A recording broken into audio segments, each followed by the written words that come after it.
A riveting final day is in order here at the Australian Senior Sides Championships at the Devonport Country Club as we bring you the final round of competition. It's round 7. We are covering Victoria versus New South Wales in the women's action. It is Robin Thomason, Mary Patton, Alison Hall and Julie Fitt of Victoria up against Claire Kelly, Marianne Parcell, Tanya Chaffee and former Jackaroo Sharyn Renshaw. Val Furbo, my name, alongside the one and only Connor Munnings. Connor, welcome.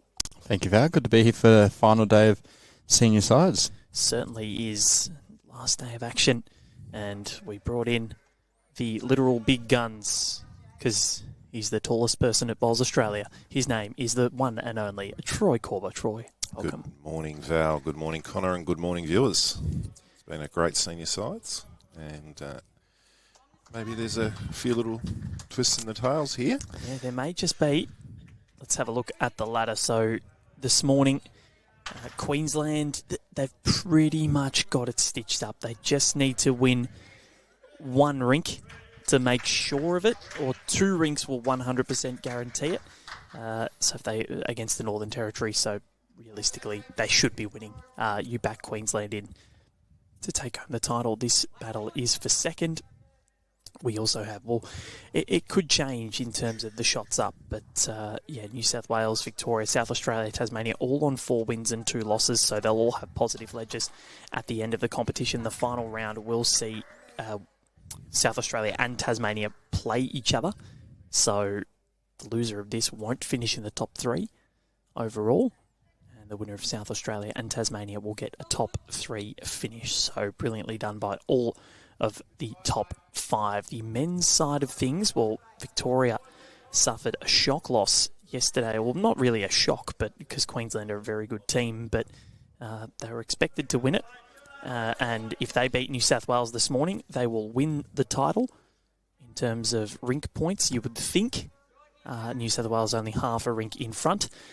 So Victoria looking like they will win if they beat New South Wales this morning, but if New South Wales hold on, the Blues will take home the title. That's happening on the indoor rink, and we'll bring you all of the updates as we go on across the morning.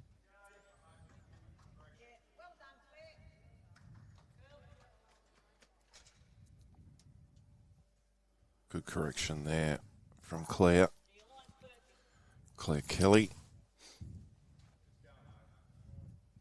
I'm sure the ladies will be happy to be here in the indoor, not kicking off the dew.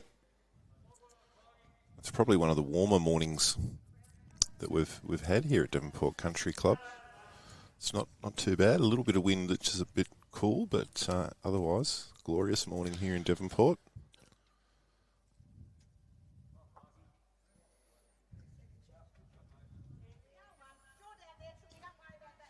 Yeah, it was a little windy outside, but in here we've actually got the sun on our backs at this time of the morning, so it actually does get fairly warm in here.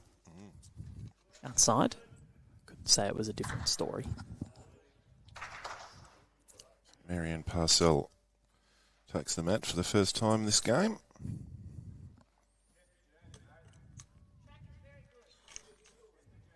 So we have Marianne and Tanya both using these white-purple XGs, which is going to make life very easy for us in terms of knowing who half the bowls are from immediately. I saw them sitting up on the bank before, and I thought, please let them be on the same team. And they certainly are. And they're the second and third as well. So we've got Claire for New South Wales using the blue SRs, the white-purple XGs, Marianne and Tanya, and then Sharyn. Was talking to her before, and she said she's got the best bowls in the world, the grey speckle SRs. And then on the Victorian side, Robin with the red XGs, Mary orange SRs, Alison with the yellow SRs, and the blue-grey XGs for Julie Fitt.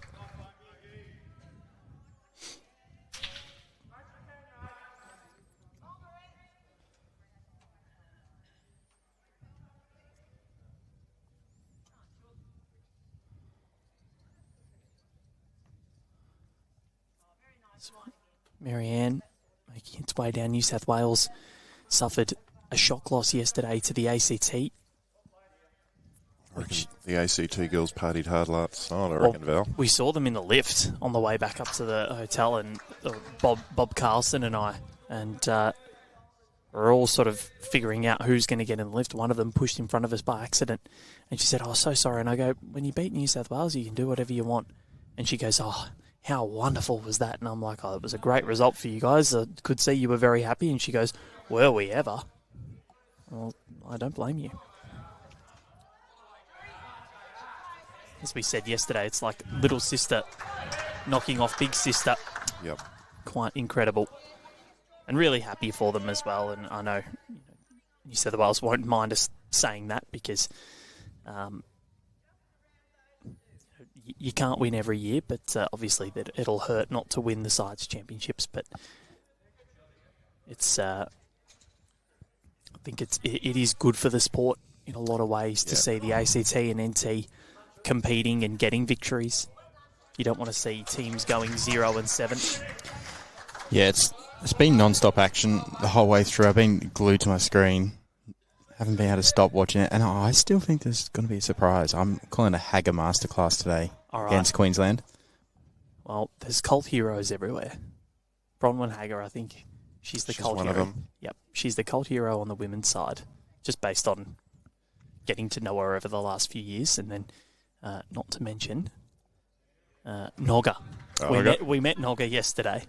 Well, we didn't meet him. I still haven't had the pleasure, but I'm obsessed. He's definitely the cult. You're cult obsessed. leader of the men.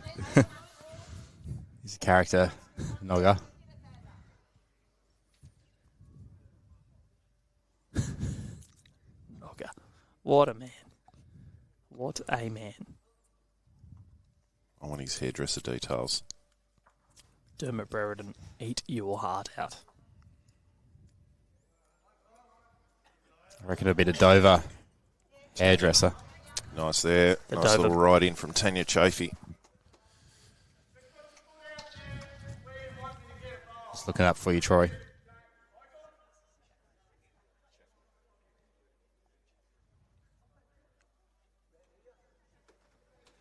There's a hairdresser in Dover, Troy, called Rat's Nest Hairs. That's got to be where Nogga's going. Yeah, that has to be. So we've had a bowl of lollies brought to us. Rachel Roger. What a superstar. I can't consume sugar this early in the morning. I know it is. Oh, it's only 8 o'clock. I really It's shouldn't an early start. be doing this. Red Just can wait frogs for till breakfast. 11 a.m. There's also Kitty Cuts. It's a mobile hairdressing in the Huon Valley. Could be where Nogga goes. Kitty cuts. Kitty Cuts does sound a bit noggerish, doesn't it? And bowls. Got the kitty. Oh, kitty. I thought you said kitty. Kitty. We're off to a great start. It's 8:05 and we've gotten to where Nogga's hairdresser is. And the viewers wouldn't have even seen Nogga. Yeah. Sharyn Renshaw on the mat. First end of 21, untimed. It's always nice in the first end when you're holding on crossover when you're skipping and you just, you're not faced with being 5 or 6 down on the first end. You just get on the mat and relax and get into that draw rhythm. Sharon's got an awesome line here. It's just going to run out of steam.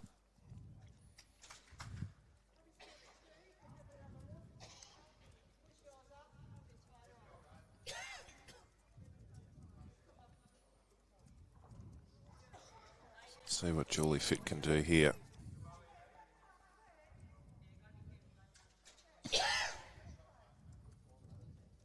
She's definitely not going to be short.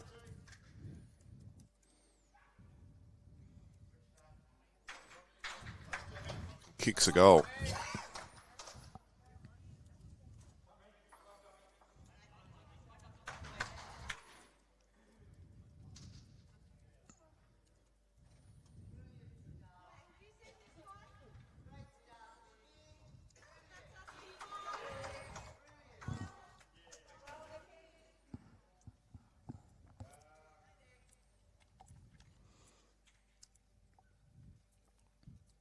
Sharyn Renshaw from Merimbula, where Michael Wilkes is from, as well as Reese Finn Young, We'll get a measure. New South Wales will win the first end.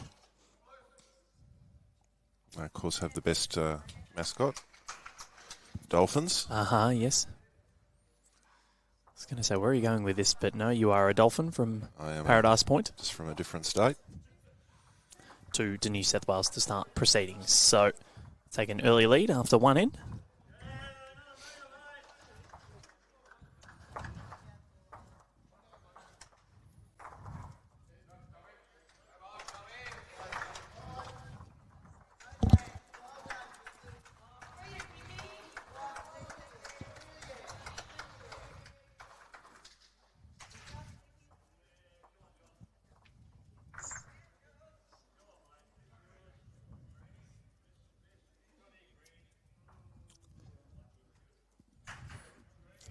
Certainly stretching it out early. Just about ditch to ditch here. Matt's about 3-4 feet up from the spot at the other end. The feedback around the indoor rink is it's a little deceiving with its line in terms of it bends quite a lot, but you still need to give him a bit of a push. You do. But then you can push too far. Val struck it on it last night. Yeah, I heard he didn't even score a point last night. Is that They're true, called Val? shots, Troy. And no. I didn't. It's a casual 19-0 after 8 ends. Oh, it's good that you took it easy on him anyway, Connor. I didn't even reach 21. Yeah. No, Connor was terrible. Didn't put me away. Great starter there from Claire. Did you drive in masterclass in the last end? I was keeping out the draw, and he drove it off, and then I had to draw another one. I hit 3 in a row, and then the last one I missed by an absolute whisker. Yeah, I got to a point where I was just like, I need to just drive something. That's the way I'm going to score here.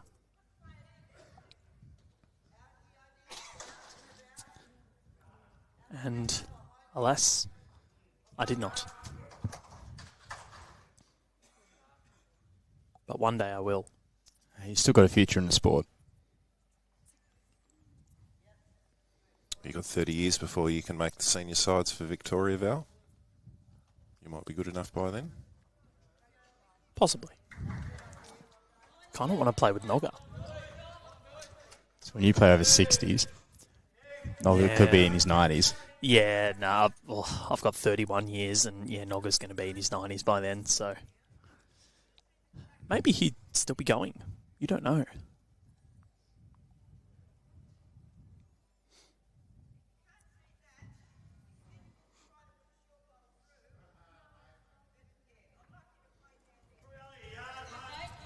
It's trying to hold up for Robin.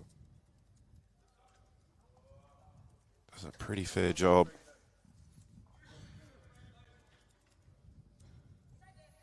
Especially on this longer length. We've seen the bowls in the last 2-3 footer running, they really do whip across late.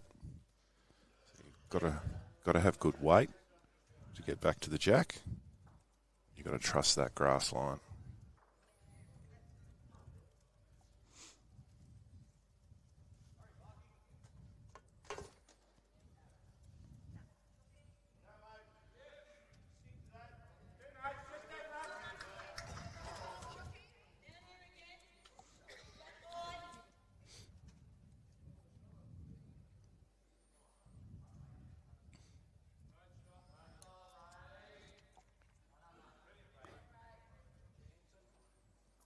Mary Payton from the Myrtleford Club.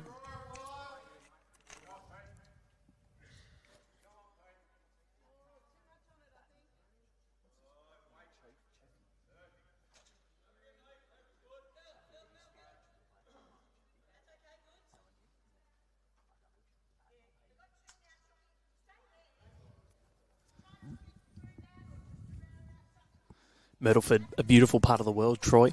Yeah, I was going to ask you for the inside scoop there. Yeah, it's awesome. It's sort of in that northern Victoria, sort of the Alpine region on the way to Bright. Myrtleford,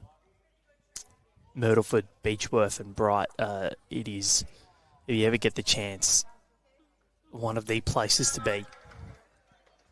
Bright is my favourite places in Victoria. Myrtlefort's just got that old school charm.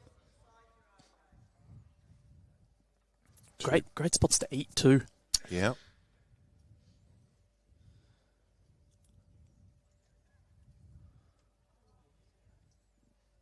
So Mary Patton and Robin Thomason have put some early pressure on in this end.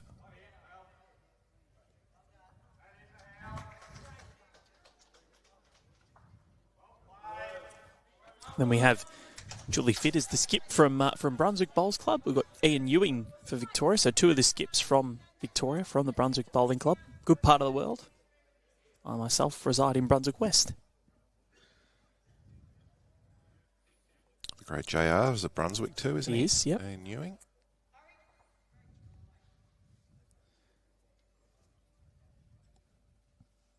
It's a good little club at Brunswick.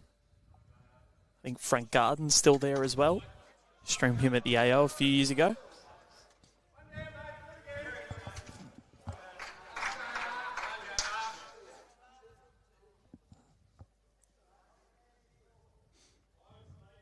So bring you updates of the scores as we get them.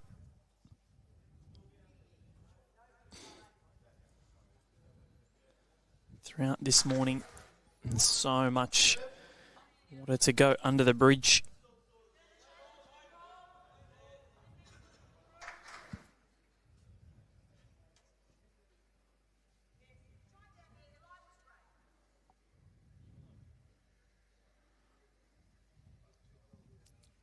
Victorian men leading 2-1 after 3.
Conflab here to work out what to play.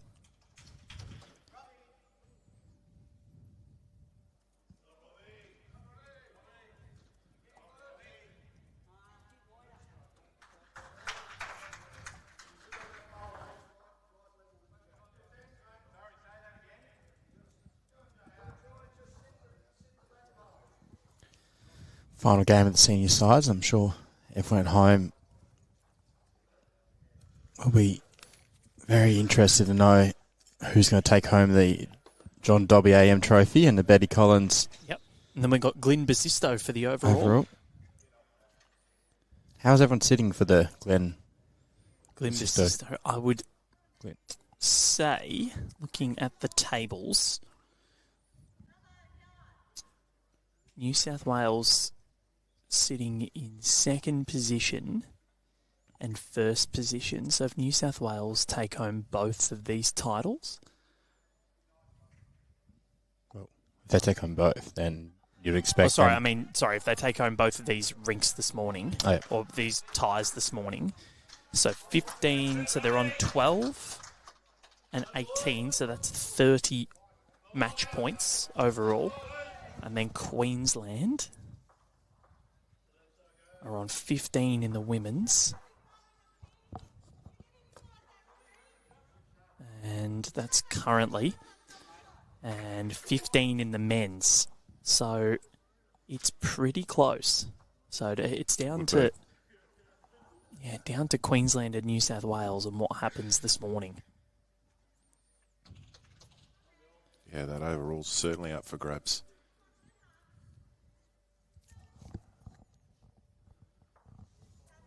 Julie, she's a couple down here, maybe even 3. And you back Queensland in to beat the Northern Territory in both rinks. So That helps. yeah, so if you're New South Wales, the glimpse is though actually probably, well, it comes down to what's happening in here. They drop one of these matchups to Victoria, and we could see Glyn go north.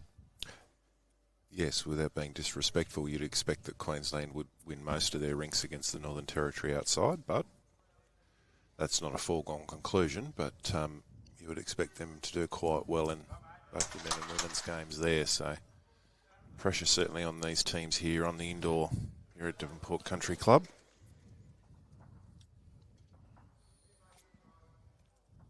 Well, But beware the wounded soldier. Northern Territory are up now. Below desire and a 7-5 up. Just looking outside. Is Bronwyn putting up a masterclass, or is that the men's? No, it's the women's. It's the far side. I don't know if it's Bromwell. I can't see the individual rinks. So Queensland were to win Betty, it'd be their first title since pre-COVID.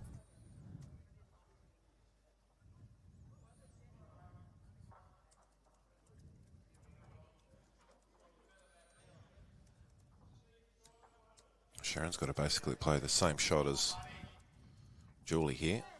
Sit and stay on that jack high bowl. No, she's not happy with it.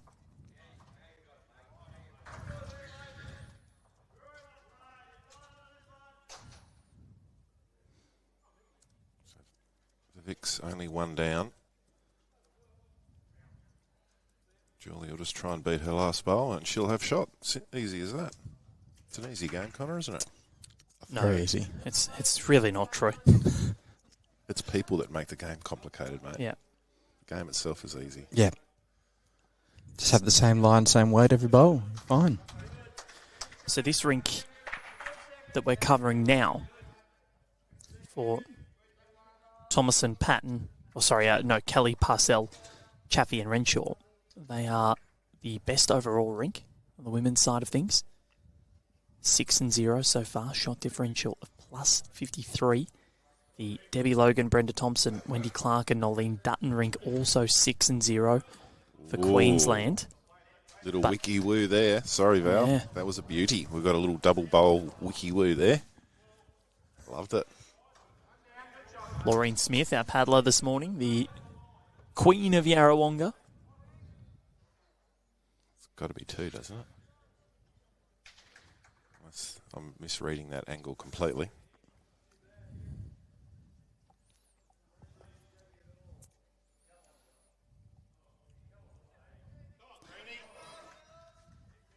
Certainly is.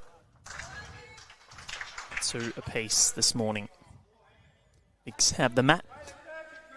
So we've got 2 rinks undefeated on the women's side of things. It'd be interesting to see if this New South Wales rink does win in the end. It'd pretty much guarantee. I don't think Queensland would have to beat their NT compatriots or counterparts by 27 or 28 more shots than what New South Wales win by this morning. So if they win. So if this Renshaw outfit does get a rink win, they may not get the title, but at least they'll go home with a gold medal.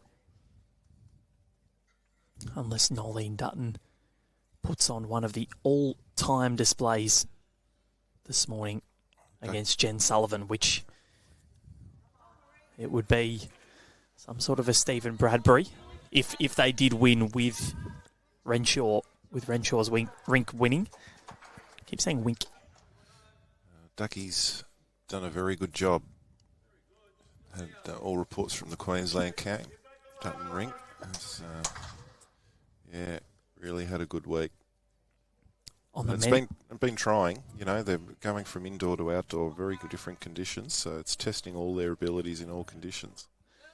And again, we've also got 2 undefeated rinks on the men's side of things as well. And it comes down to the Michael Wilson, Peter Campbell, Stephen Shannon and Chris Young rink. They're 6-0 plus 58. But right behind them, Brian Suckley, Robert Warren, Michael Clark and Will Ahoy plus 49, undefeated. And Are they playing each other? that's what I'm checking now. Chris be Young, good. Robert Warren. Oh. They are playing each other this morning, so whoever wins that will take home the overall best rink, which is...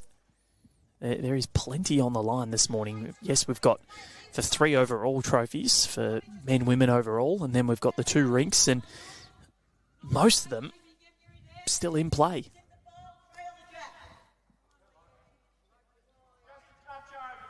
Let us know where you're watching from around the world or Australia. Could be in the Acacia Hills, 15 minutes down the road, Connor. Or Latrobe, where we visited last night for dinner.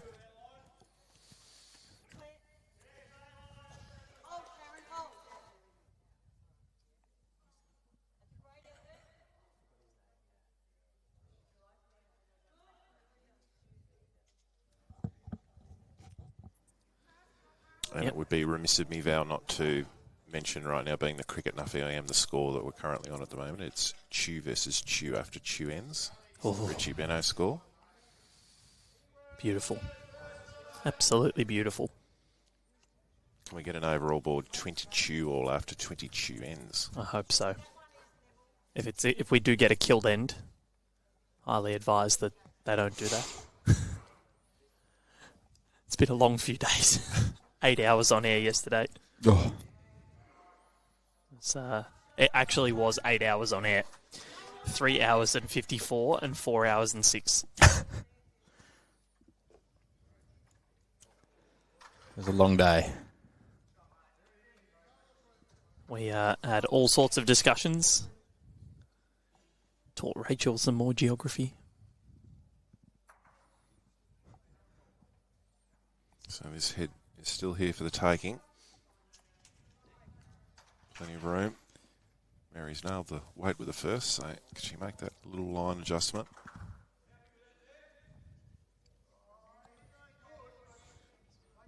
Certainly looks like she has. Just needs it to slow down now.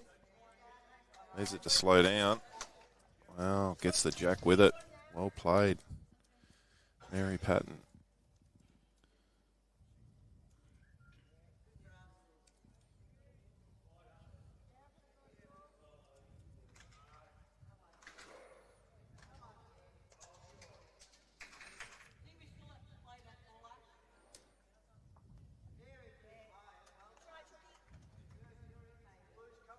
See that one turned viciously away from the head.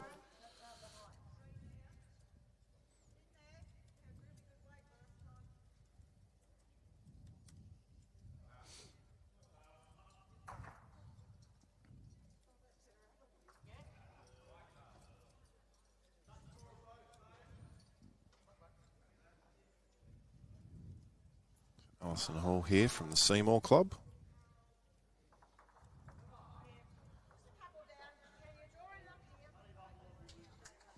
You talk about the turn of the bowls, Troy. Do you think the size of the bowl would make it turn more, or a smaller bowl would turn more, hold more on this type of green? I don't think there'd be a huge amount of difference. Maybe some minor differences, but I think it really comes down to the general type of bowl to begin with, more than the size, I would have thought. You got a theory, Connor? I feel smaller bowls. Well, you see it on outside, they're just more wind affected. That is true. Big size fives, more removable. Little ones just get caught in the wind. Definitely the wider the girth, the more stability you have. That's for sure.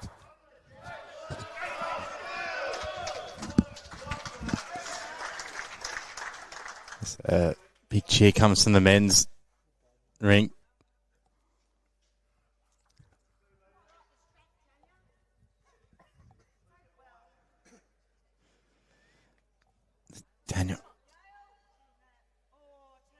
Tanya very close. Oh. Calls of Jack flying through the green here. Vicks are up and about. But no, that's It's a good question you raised, Troy, because I feel like, the more stability you have, the better the performance will be. More consistent across varying conditions, both home and away. I guess in the end, all that matters is what feels nice in your hand. Oh, for sure.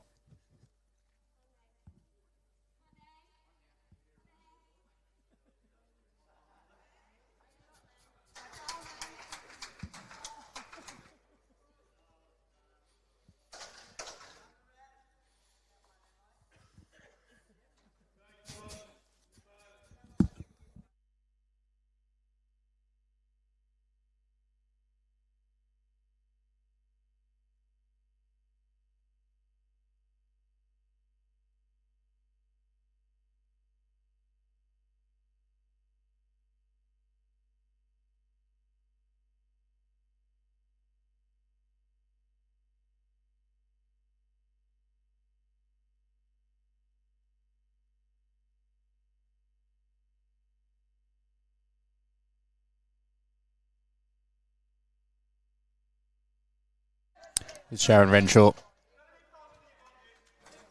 It's currently 2 down in the head. I like the colour of these bowls. Yeah, they are nice. The grey speckle, sort of a blue and green speckle. Yeah. I've used a similar type of bowl. I think I've used the same ones. Not those ones, but the same colour and the red line SRs. They feel good in the hand, Connor? Yeah. The bowls I won a state championship with. Yep. Same colour. So they did feel good in the hand. They did. Yep. And you don't have those bowls still, Colin? They weren't mine to begin with. Oh, there you go. I borrowed them. My stamp was out of date and my bowls. All right, I'm going to pull out a call to action. Connor needs new shoes and new bowls. Can someone please send him some? I did get a bag this year.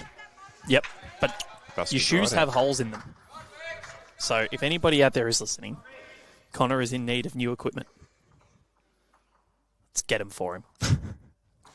Let's make him... GoFundMe page? Yep, GoFundMe.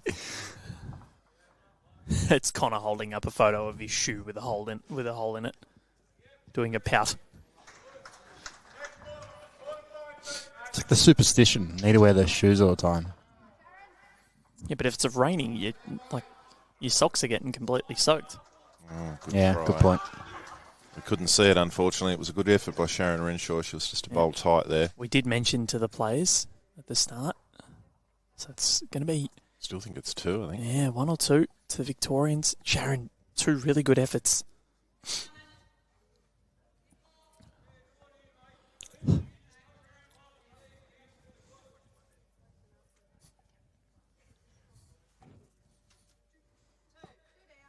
Two it is to the Victorians. So 4-2 to 3. High scoring. We've sort of seen that early on in matches that the multiples have sort of been coming thick and fast, but then it sort of slows down as the players adapt to the rink a little more and things sort of peter out of momentum. You don't really see too many, well, we haven't seen too many big scores after, say, N14.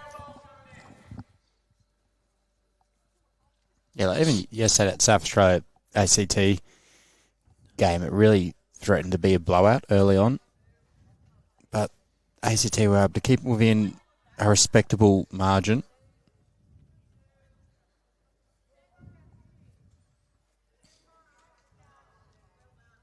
It's interesting, and you boys would have seen a lot more games indoors here than me, but something I've picked up is the propensity. Everyone's throwing really long ends. Mm. I haven't seen much tactical play using short ends on this carpet. It has been really interesting. I would like to see it.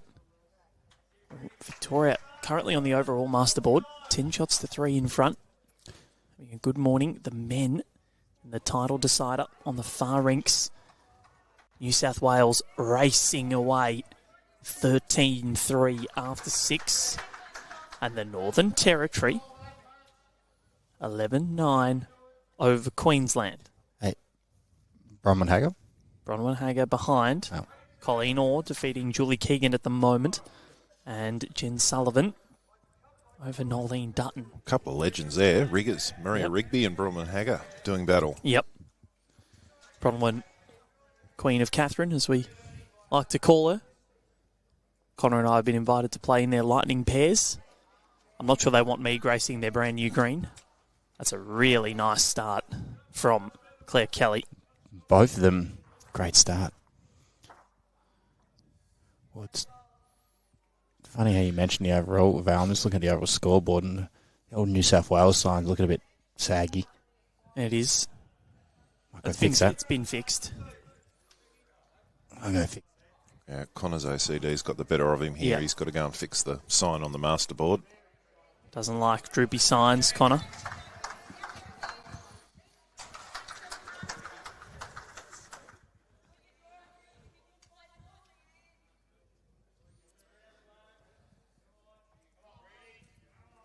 Study of concentration.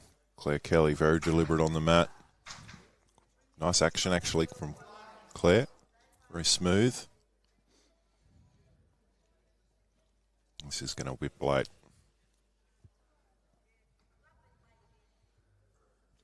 Whip it. Tail Whip it good. away. Saying that again? Whip it. Was it Devo? No. Not sure. You're better with music than I am. There you go. People, we haven't had a comment yet, so help me out. I know, Was I've tried it to get Devo? people to tell us where they're watching from, trying to get music trivia, trying to get Connor a free set of any equipment. No one's biting. I'll take a touch of spray. Oh, look at this. Look at this for a bowl. Magnificent. Mary. There's something about Mary. That's very... It's too early to be too good, Troy. And you're making all of us look foolish. And so is Mary.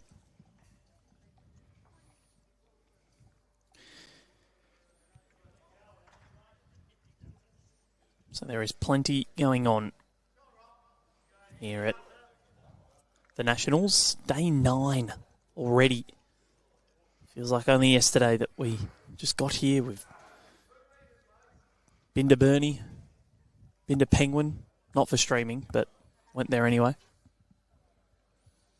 Been here for a long time. Did you pop past the Penguin Bolo for a little look? No, I went to the Big Penguin. Connor told me about it, and I just had to see it. Got a photo and popped it up on Instagram. Oh, it's beautiful. Yep. Which one's the Penguin? One left or right? That one. Right. The small one. That's me. Because I'm cute like a penguin, Troy. We were saying in the car that you could be a penguin, Troy, just dress up in a tuxedo. Yeah. The big penguin. I reckon you'd be taller, Troy. Then Penguin's Big Penguin. Oh, okay. Here we go. Finally, we've got some comments. David Bryant watching on. It's a good name to be watching bowls. Saying sunshine. Malcolm D'Souza from Jersey, I believe. Ooh. Watching on. He's played at the Com Games and World Bowls Championships. These state teams selected, or are they club teams that have won their way through? This is all selected. So Bowls New South Wales, Bowls Victoria will get together with their selection panels and pick these teams. What size shoe are you, Connor?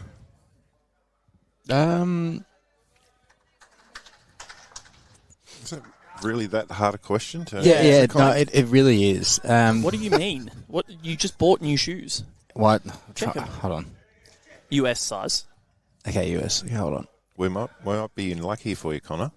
Or Yep. we could be onto a good thing. Rosemary Robertson.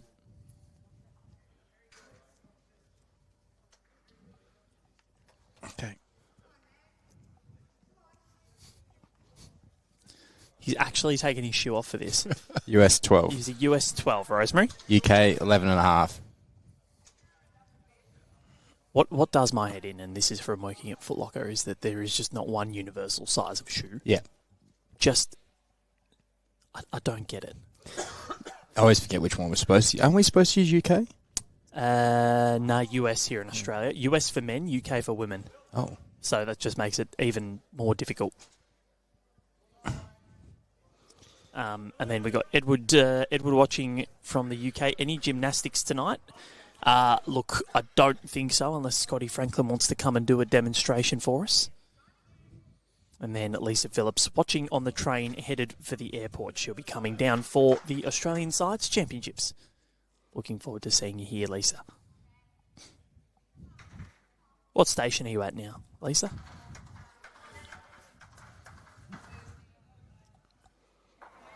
Tanya. Just coming under the head there. What did we learn yesterday? Skinny as a Fingal ferret. Yep. Skinny as a Brunei Island Rabbit. Yeah. Yep. Never seen a Fingal ferret. Where's Fingal?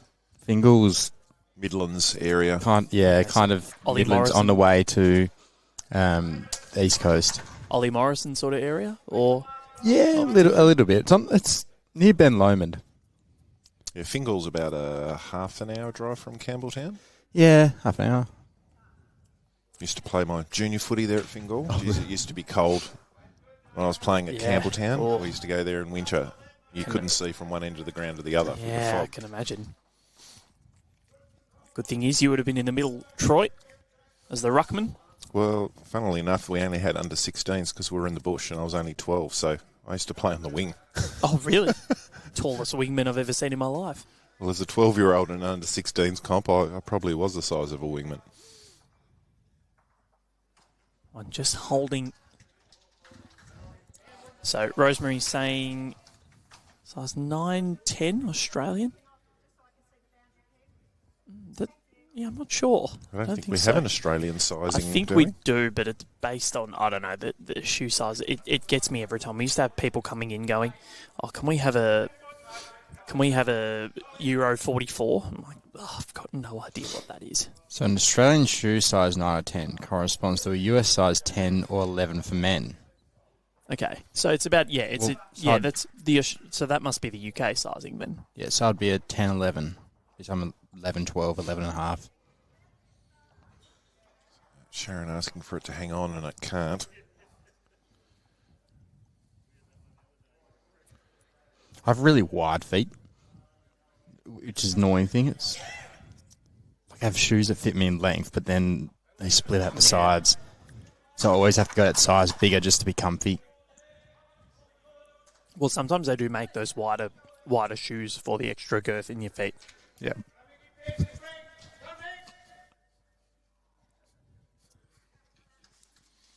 So a little opportunity missed there from Julie. She had a chance just to roll that closest bowl of New South Wales out and make 4 there. So Sharyn now, she's got a nice head to play to, but she can't afford to play too much weight. She's only got the one bowl in the head. So... And I don't know if you noticed that who was wearing those Aero shoes? I think it was Peter Taylor the other day. He was wearing those new Aero shoes that they've got. They accommodate for the wider foot as well, Connor. So Okay. I think you tried them on at the indoors. I did. I tried. I was actually going to get a pair up at Tweed. Yep. During the indoors, and then they didn't have my size. And I was like, well, I just didn't know what colour to get. There's so many colours to choose from. The green, the red, the grey, the blue, the black, the white. I was like, oh. And then I committed to buying a pair, and then I didn't have my size. The blue would look good with your Cremorne outfit, I think. Yep.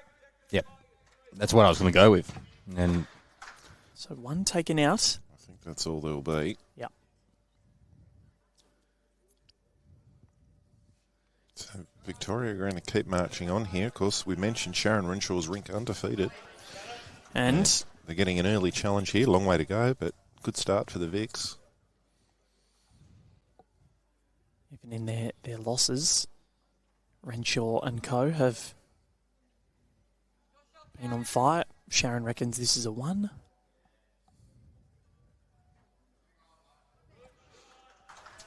And that's what it will be to the Victorians. So 5 shots to 2. It's after 4 ends. First single scored as we near the sort of quarter mark in this contest.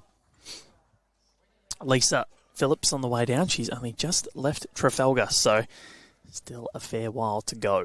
Isn't that in the UK? Trafalgar? That's Trafalgar Square. Trafalgar Square. There is a Trafalgar in Victoria. Believe it's in Gippsland.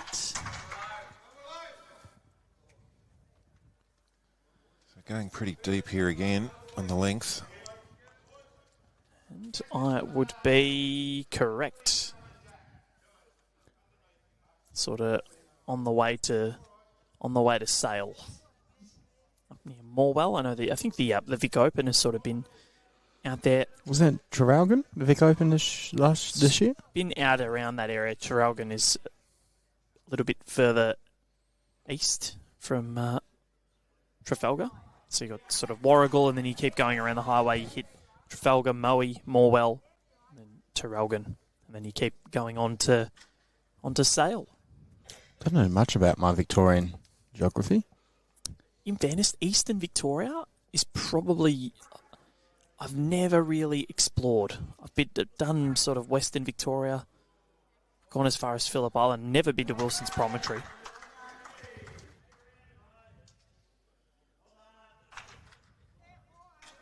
So, might be something that I have to try and do. So much to see in your own state. And then half the time you end up doing the same things. Big Mornington Peninsula guy.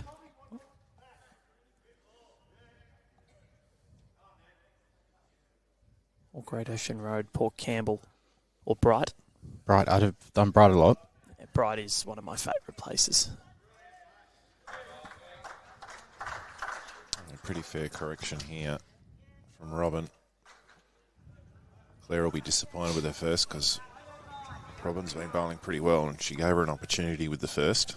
She just dropped it short, so can she make the correction here?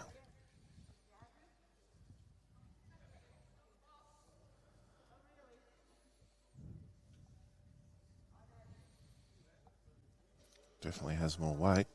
How's her line, Troy? It's going to come under a little bit. It's roundabout at least. Made that probably metre and a half correction that she needed to. And Connor, for those that are coming up from, or coming down, I should say, from the mainland, what are you suggesting in terms of holidays, if they're listening now, you know, if they want to get away somewhere? I know you told me about Archer's Knob and the Nut. Yeah, the Nut I would highly recommend. Okay. Up in Stanley, a beautiful seaside village. Tulip farms are up that way too, aren't they, Connor? Yep, there's some tulip farms just past Wynyard area. You can go down to Cradle Mountain, some wombats. You can see the wombats out there, which is very nice. Can you pat them? I wouldn't pat them. Just leave them alone. Okay. Let them be. Go up to golf fan. You go to Bridport, place at Barnbougle, one of Australia's best golf clubs. You hear a lot about Barnbougle. Not that I'm a golfer at all, but... My nephew's working there at the moment, actually. Is he? Yeah, moved down from the Goldie and living at Bridport and doing a bit of work around Barnbougle. Loving it down there. Lovely area. Sort of wineries, if you're into that sort of stuff. The Cradle Tasting Trail. It's endless, the amount you can do. And if you're up to it, go to Launceston. Mary Patton, she's on fire at the moment. She's playing really, really good bowls and she's setting up the heads beautifully for Victoria. I'm doing a little tasting trail on the way home from the air. When I depart, I'm going to go to the Anvers Chocolate Factory and Ashgrove Cheese and then the Christmas Hills Raspberry Farm. I'm going to do a little food trek on the way back. This all on the road back to Launceston. Yep, Ashgrove Cheese is my favourite place. What's the chocolate one? Anvers, Anvers. And that's very close. It's only about a 10-minute drive from here. We drove past it last night. Yeah, you would have.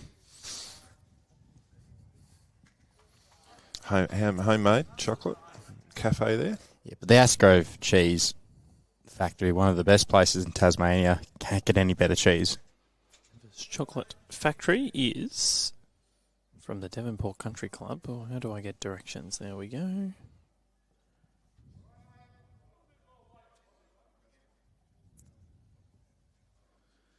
We are sitting, very, very, very close. Can do a drive past Banjo's Bakery on the way. Yeah. I like this call from Sharyn. It looks nicer on the hand. Our own bowl coming up. Just come underneath, sit the orange. Just go to Sheffield. See the murals at Sheffield. Mole Creek. Mole Creek. Game on, Moles. The Caves. Mole Creek. How's this one looking? Marianne. So overall, the New South Wales men leading Victoria 19 shots to 5, and Queensland's women leading the NT 18 shots to 12. So Queensland in a pretty good position at the moment to take home Betty Collins and John Dobby. Looks like he's on his way to New South Wales, but Glenn Basisto at this stage is going north to Queensland, making a little leap from Club Tweed last year, just over the border to Coolangatta. Because the Queensland men can jump to second, yeah? They can. Victoria, how many rinks does Queensland need New South Wales to win? So Queensland, well, it doesn't matter. They can just... Oh, they can just jump them on points. If Queensland win... Well, look, in fairness, if Victoria... it's going to be very, very hard for Queensland to win the overall. I'm just trying to think of the maths that would need to happen. I don't think they can. So they would need New South Wales to win 2 of the... They need 2 tied rinks. And even that wouldn't get them there if they won 3. Yeah, Queensland can't win it. No. There is a permutation where New South Wales could actually finish third. If they lost all rinks and Queensland won all rinks, New South Wales will go from first to third after coming into this round undefeated.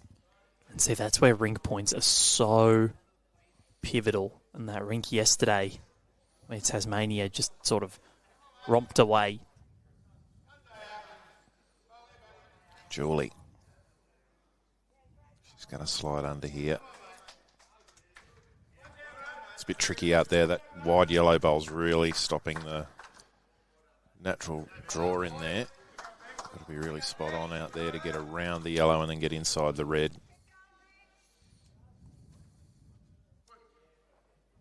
I think Sharyn Renshaw is going to come to the party here.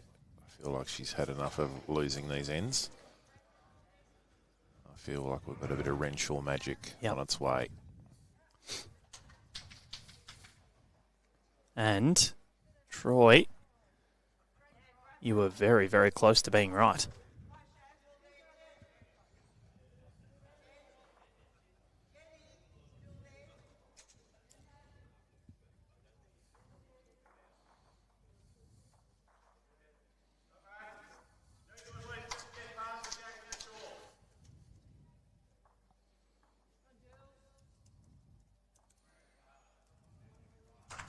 The weight's going to need to be perfect to get back to the red here. You can see there you go, that little bit wider. And they don't do that same rip across. So very, very tricky shot that Julie was needing to play there.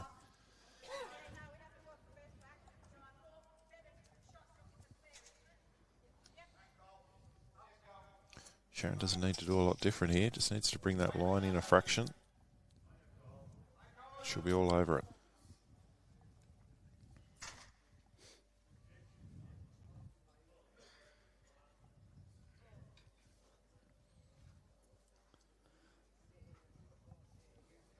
So Fancy Pants 11 saying chocolate-coated raspberries from Christmas Hills are the best thing ever. Thank you, Fancy Pants. I will take you up on that offer. Are they fresh raspberries or are they like candied raspberries? That'd be fresh raspberries. One more to the Vicks, 6 shots to 2. How they'll travel in the suitcase. I'm not a big fan of chocolate and fruit or sweetened fruit. If I'm having fruit, it's got to be on its own. I don't even like when they mix the flavours, really. I'm really OCD with that sort of stuff. But, I've got to, I can't do chocolate and fruit or ice cream and fruit or anything like that. Oh, you don't like fruit salad and ice cream? Nah. Oh, no. Foul, you're missing out. I just said it. I barely even like my fruit touching. Like one of those kids, you know, when you have those like the plates with the 5 little sections. Oh, yeah. Yeah. That's you.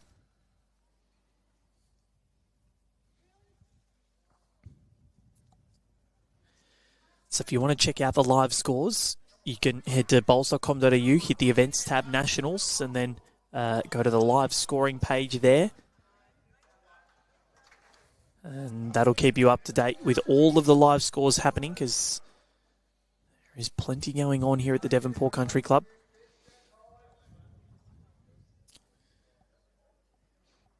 David Bryan asking any news on Daryl Steinweddle's missing bowls. Well, I reckon he's going to keep the blue and orange ones that he was rocking yesterday, because he was on fire. There's a line on the rink here, just with the heat that was left from Daryl Steinweddle's bowls. He was that good. Dazzling Daryl. So good he made his way into my All-Star team. Yeah, we did an exercise yesterday, Troy, talking about our ideal 12s. Connor took an eternity of time. It's a hard task. How many bowlers are there in the world? A lot. Yeah. Well, I'm pleased to know, Connor, that you spent so much time thinking about it, and I made a posse. Oh, Yeah. You're in. oh, that's a huge honour. If you put that much time and effort into thinking of it. He made me coach. Can I play pairs with Nogga? Was Nogga in the team? Yeah, Nogga made it. I'm pretty sure. He better have made it. You're on his rink, Troy. Oh, perfect. Nogga's playing 2 and you're leading. Oh, nice. That'd be a fun day. In the front end with Nogs. Love it. In the trenches. It's pretty much nearly an all Tasmanian rink. Taylor Mail, Rowdy, Nogga, Troy Corber, an ex-Tasmanian. Love it. It's so good. The cult hero of the Nationals. This is Nogga's Nationals. I think it's Colleen Orr's Nationals, really. She's playing in everything. Yep. Superstar she is. Well, I think that's about the loosest bowl Mary's had all day. She's been on fire. So this will be a chance for Marianne to jump on.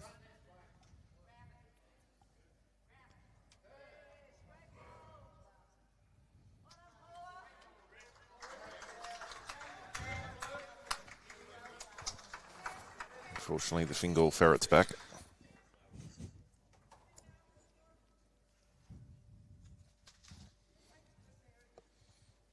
Queensland doing all they have to do to defeat the NT. Victoria's men making a sharp little comeback. They were down by a few, but it's a 19-12 now in favour of New South Wales. Ian Ewing's rink over Warren Shipley, 5-1, sort of keeping things in check. Because Robert Warren and Chris Young are 9-4. The winner of that rink will get the best overall rink. And then Peter Taylor beating Michael Pearce 9-3. So that's what's happening there.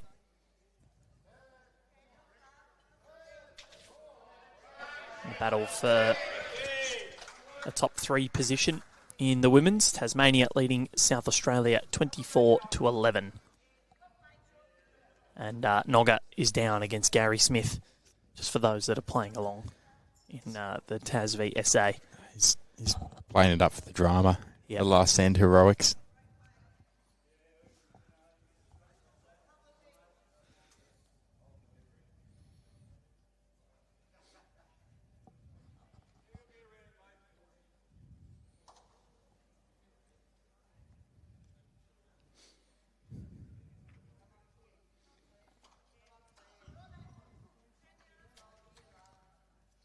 Again, that hand showing it will punish you if you don't take grass out there.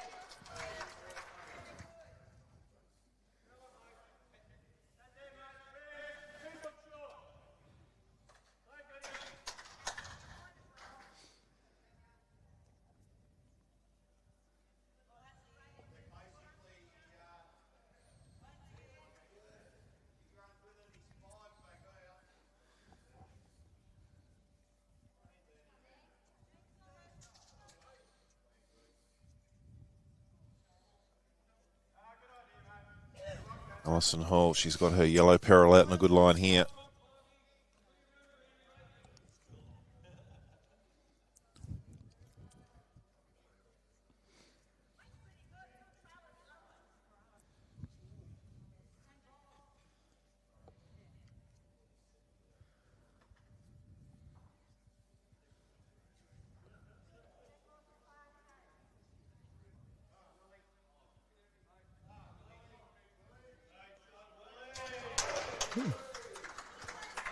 Can this bowl get back? It's trying. It's trying.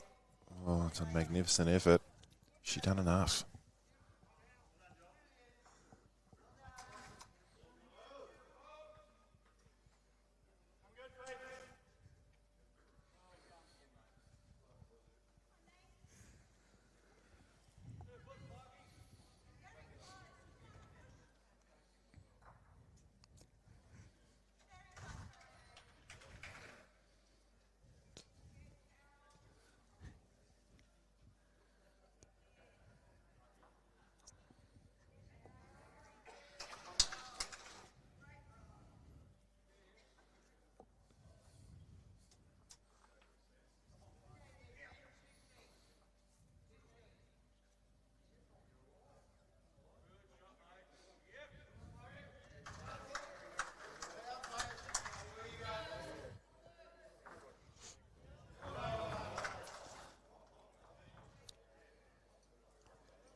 Good effort.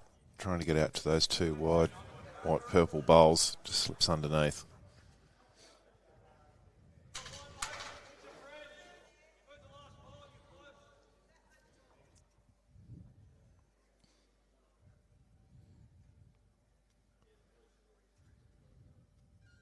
Who are we favouring here, Connor? The bowl at 4 o'clock or 6 o'clock? I am going 4 o'clock. Me too.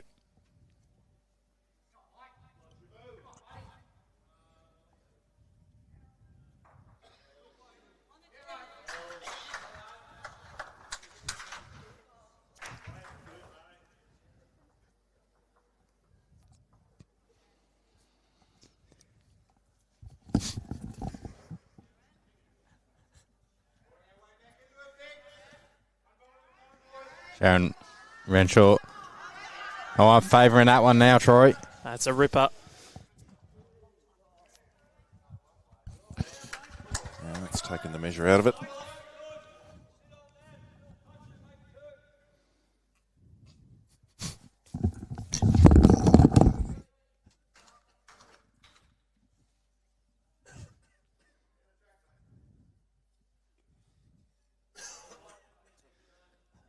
Sharyn Renshaw's first massive bowl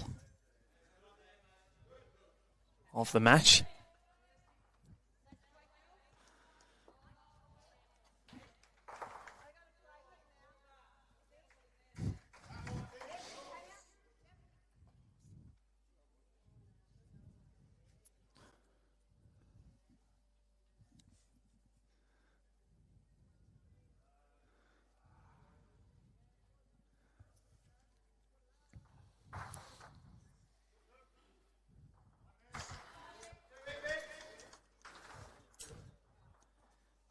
Victoria holding on here. Final bowl coming up for Sharyn Renshaw. If she can get under the front with good weight, it'll be okay, but she's not going to have the legs. So I reckon that's one. Most likely going to be two here. It'll be a multiple for New South Wales, I reckon.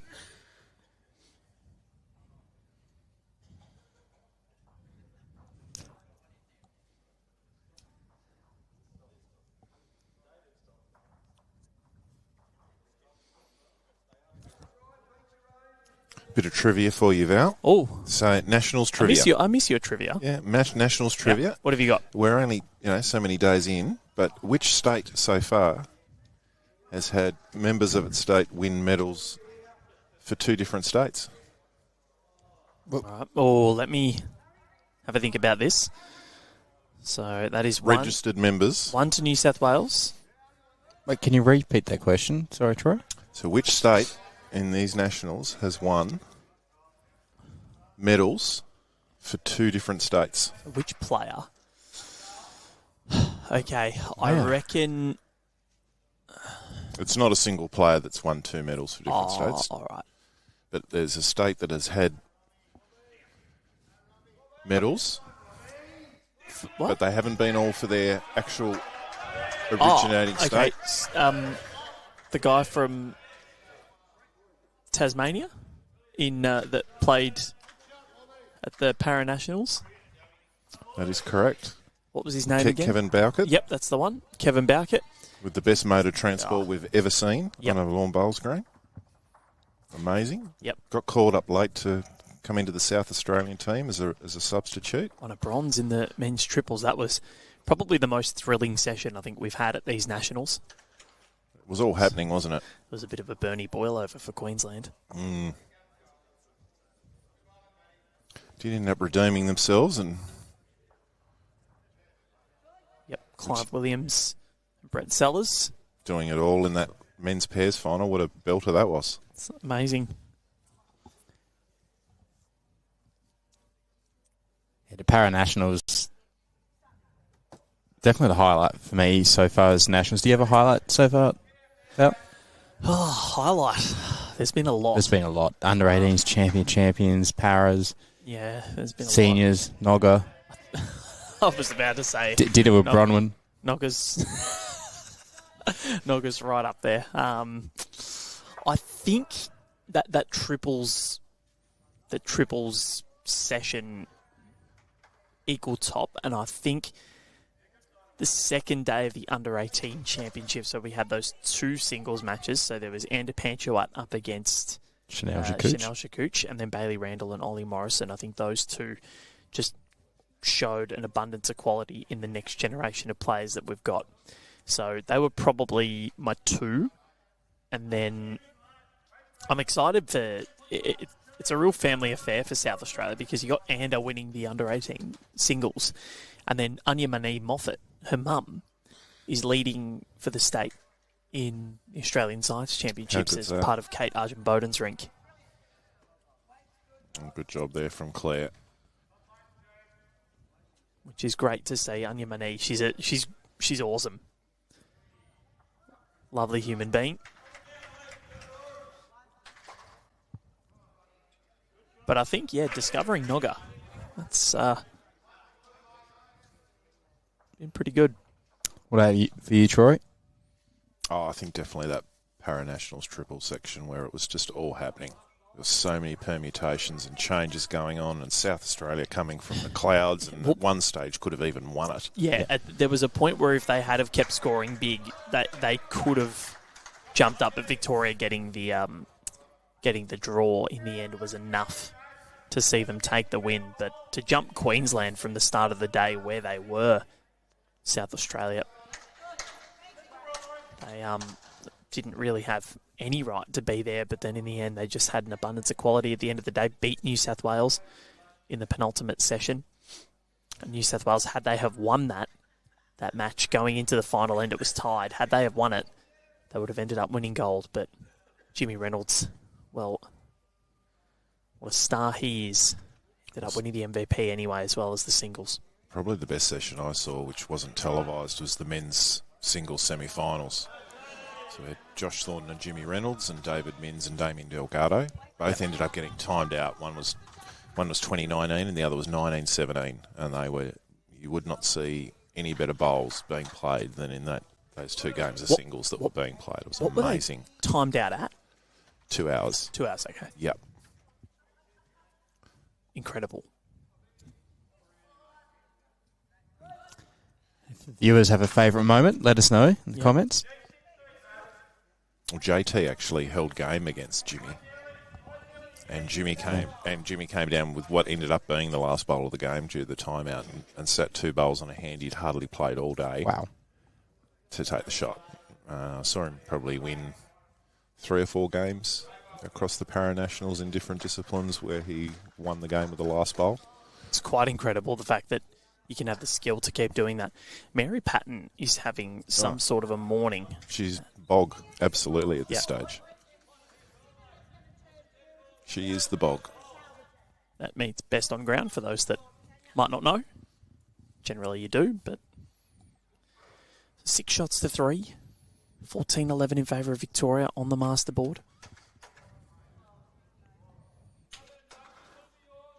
Let us know where you're watching from.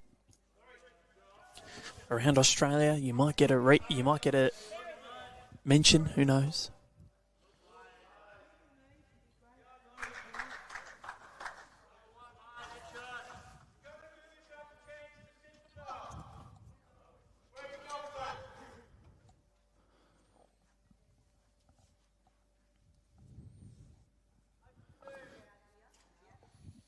Another favourite moment of mine of the Nationals was the absolute chaos of the weather in the early days. Yeah, the under-18s. Well, it was, I'm sure it wasn't their favourite moment of the Nationals. They need to learn. They have to learn. I think the Queensland Builds character. under-18s are still thawing out. Every time I hear they have to learn, I think of that Will Ferrell scene in that, I can't remember what show it is, with Danny McBride and Craig Robinson, where he's sort of standing in the middle of them and he's just ad-libbing. And there's a whole blooper reel about it. It's very, very funny.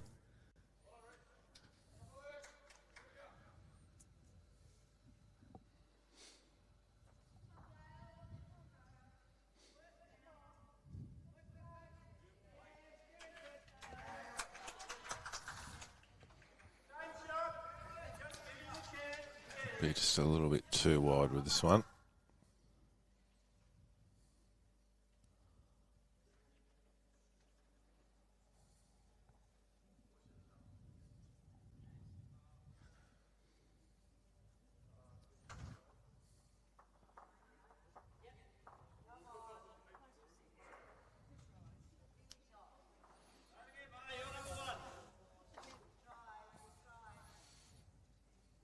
Sharon's just working out how many seconds she's got here. I think she was flirting with coming down on a forehand and maybe sitting that orange out, but she mightn't have the number of seconds that she may have thought.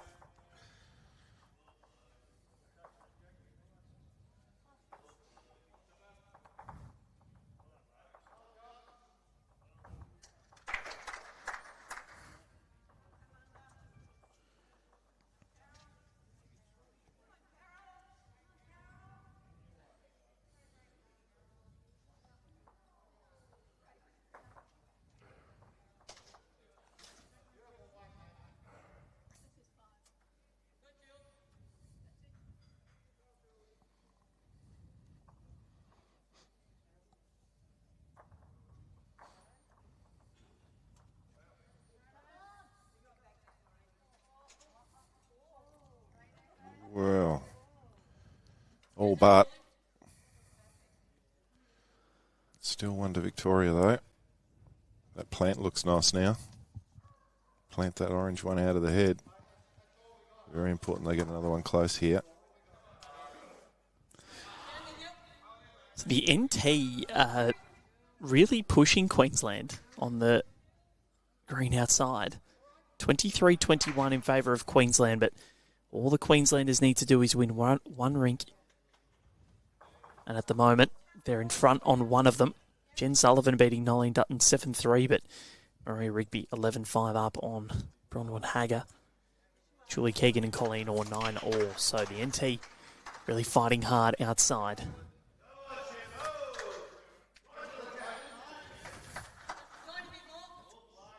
Vicks have gone up 17-12 on the overall masterboard. Sharyn, she's on the hunt for this plant. Oh, please don't get in our way, Tanya. Well, that'll do it. Yep. That'll do it. So 1 to New South Wales. Almost a third of the way through this contest. 9 a.m. local time.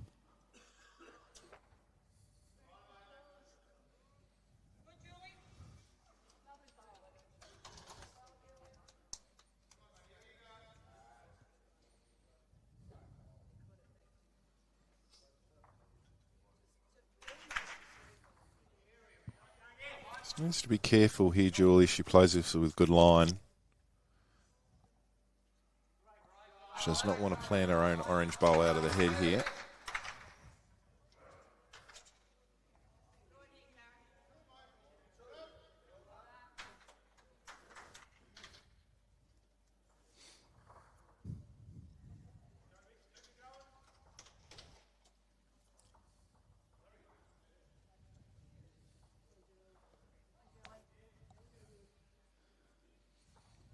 Get down. Will it get down? Great effort. Oh, wow. Very close. So one more to New South Wales. 6 shots to 4 on this rink. Renshaw rink hasn't been defeated yet. If they win it, they will keep their spot on top of the best overall rink, you would think. But if they lose, Nolene Dutton is currently also behind. So it could change on a dime, however. If they both lose, can someone else jump up and take over? If they both lose, then it'll be pretty hard depending on Adele Pursehouse and Julie Keegan. They're next, and they're locked in a pretty intense battle with Colleen Orr, so they're not going to jump the shots taken by... Well, they're not going to jump 20 shots from Sharyn Renshaw unless, they win by 10 and Sharyn and co lose by 10, but they're only down by 2 now, and I can't really see it escalating too far. The positive for New South Wales in this game, they're only 2 down, but they're not being disrespectful to the New South Wales ladies, but the front end of Victoria's had the ascendancy quite significantly in this game, but it's not really reflected on the scoreboard at the moment. So if this, the New South Wales front end pick up, it's going to make it a very interesting game here.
Pity for Robin. She's nailed the weight with both her bowls.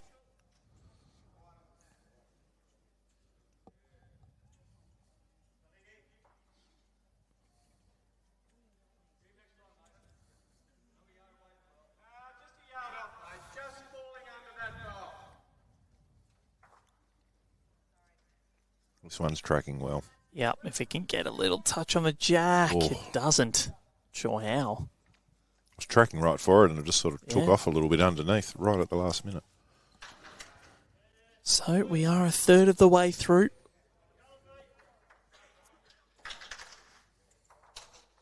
Last session. Australian Senior Sides Championships for one more year.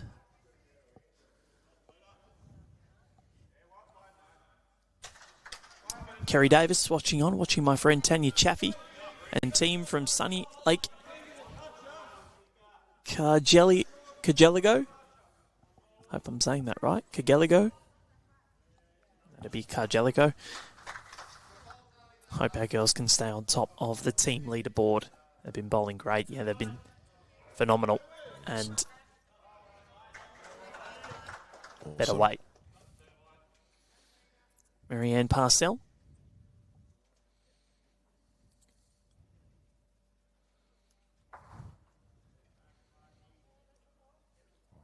Mary Patton, Myrtleford Mauler. She's been all over it today.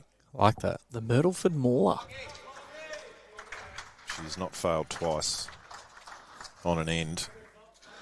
And She's pretty close here. Oh, she's gone through the hole.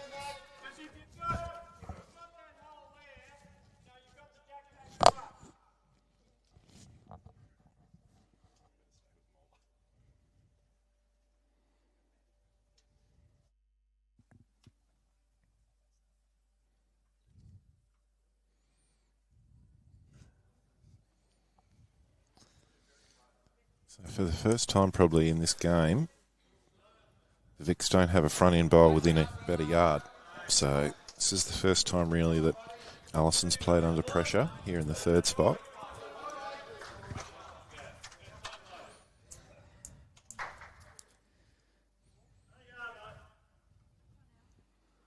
well, can she find her way, or the proper way down the hall? It's grasped beautifully. I need to have a word to Julie Fitt when she does come back down, because we haven't seen that bowl at all.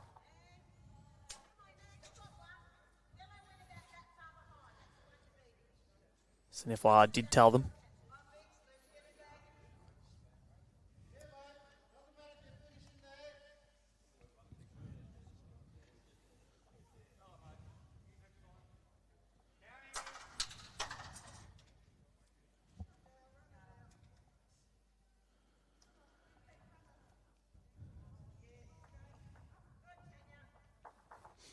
It's probably a good miss. Didn't want to probably open that head up too much there.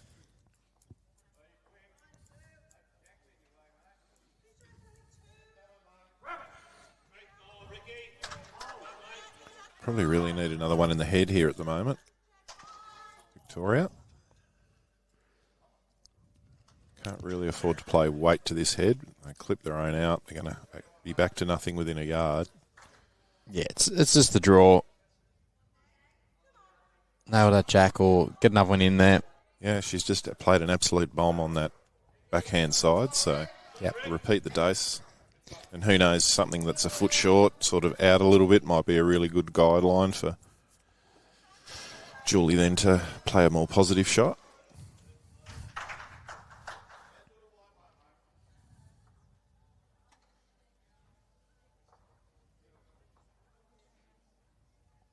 I'm going to make myself sound old here, but I'd say from the time I started bowling in the mid-90s to now, I think it's one of the biggest differences in bowls is how heads are built these days. Mm. It's very much a strategic building of heads to set up for a skip to have the best options and Yep. the best heads to play to. Whereas now teams are more aggressive and tend to play for the shot earlier in games now than what they ever used to.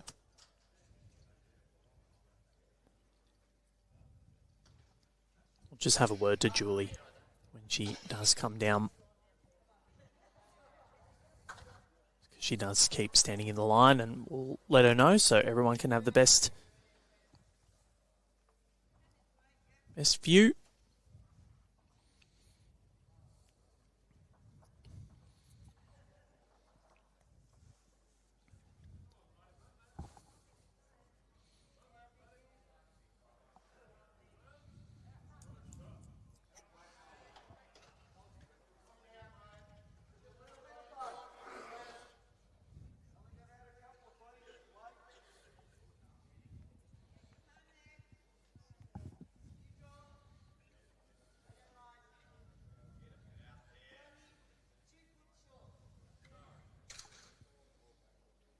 Probably going to go screaming across as well.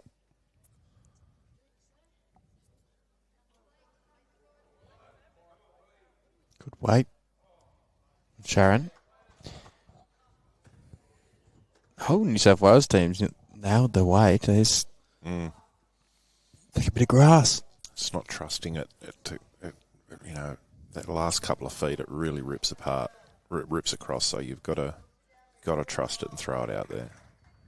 If you occasionally get one that hangs wide and stays wide, well, you just got to deal with that. But more likely than not, they're always going to come ripping back for you.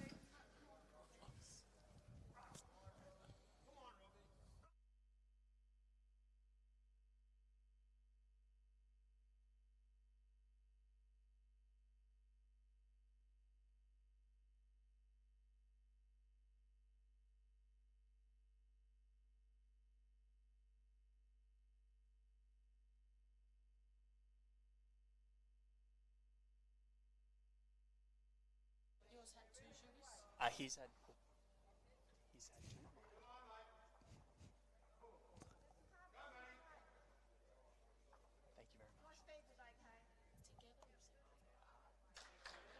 you very much. Sharyn Renshaw. She had good weight, so she'll just be looking to chuck it out a bit wider. Let it come in.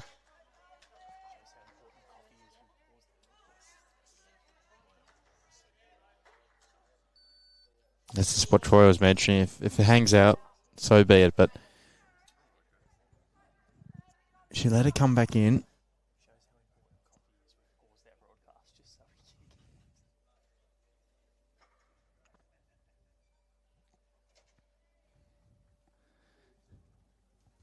This is how good the facilities here are at Devonport. Connor, we've had a lady from the coffee truck downstairs come and ask us if we want coffee.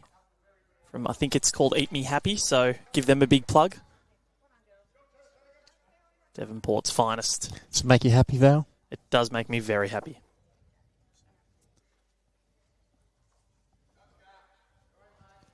So, 1 to New South Wales.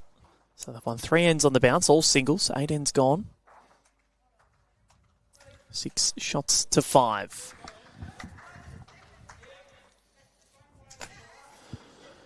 The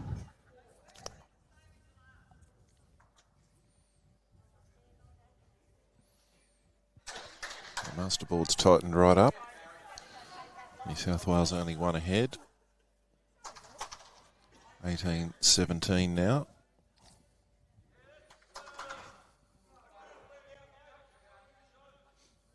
Hey, that means New South Wales have hit the lead. They were behind. Yeah, they were. Yeah, 17-14 down, so they've hit the lead.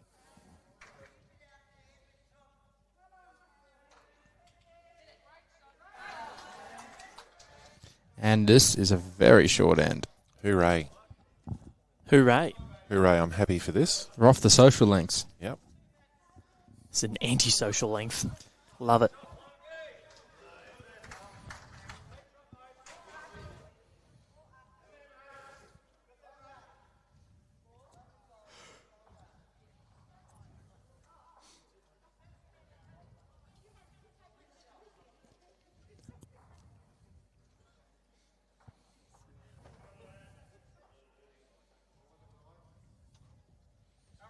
Here on the beautiful blue carpet at Devonport Country Club.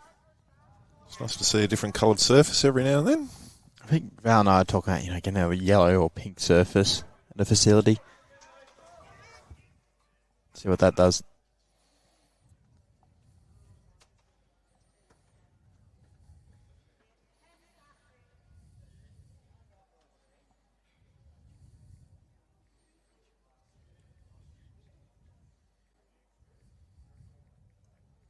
You got a different coloured surface, you really get your name out there. I mean, you see the Queenstown gravel oval.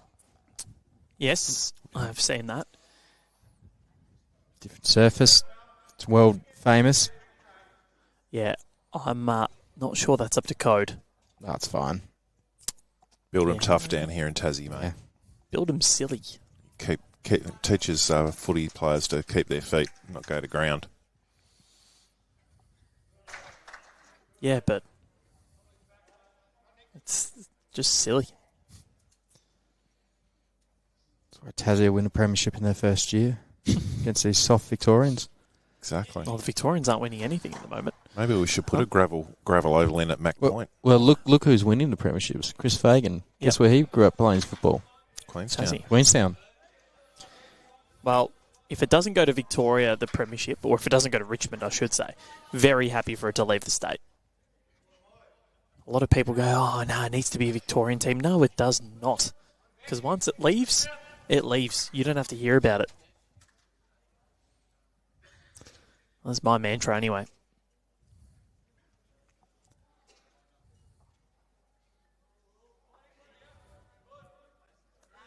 So the overall sees New South Wales take the lead in this tie.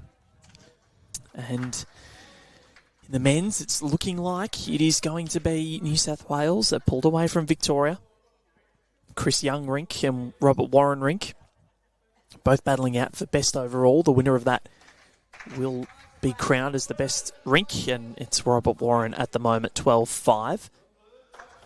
31-23 is the favour of the Queensland women over the NT.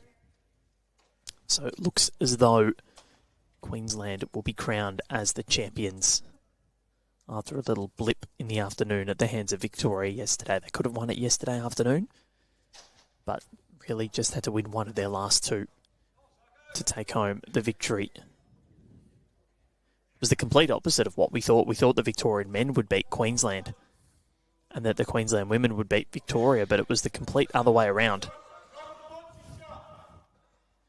And New South Wales dropping one to the ACT yesterday. That could have cost them the title in the end.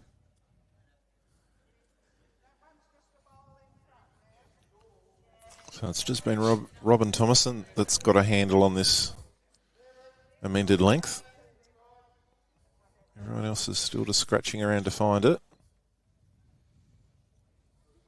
It's a good move from New South Wales, though, if they can try and put the Myrtleford Mauler off a game here. Mary Patton, she's been on fire.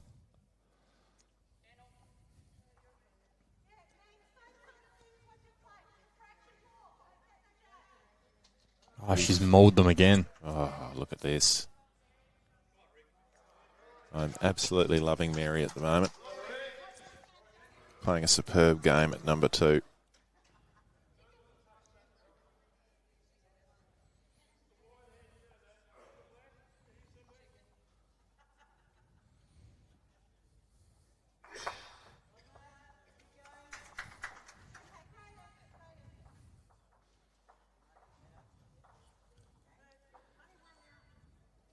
That's helpful. It's the one down. New South Wales now on a decent bowl in the head.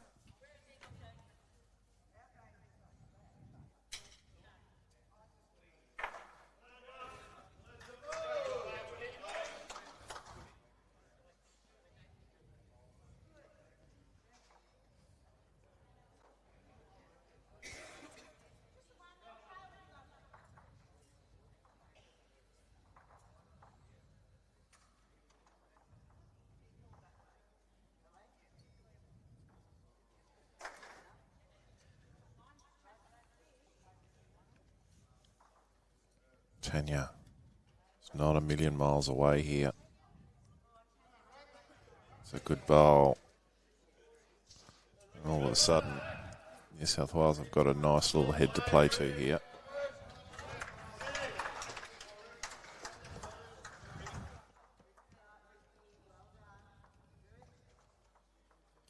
Yeah, they're just finding that momentum at the moment. Yeah, they're definitely creeping up in this game with their consistency, so the Victorians are going to have to go with them. And, well, that's a good effort. Yep. Gets them third shot.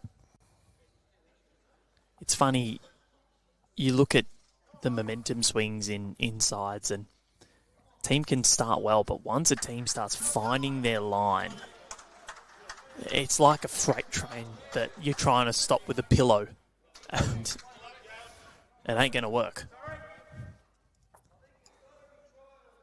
Just a bunch of fluff flying around.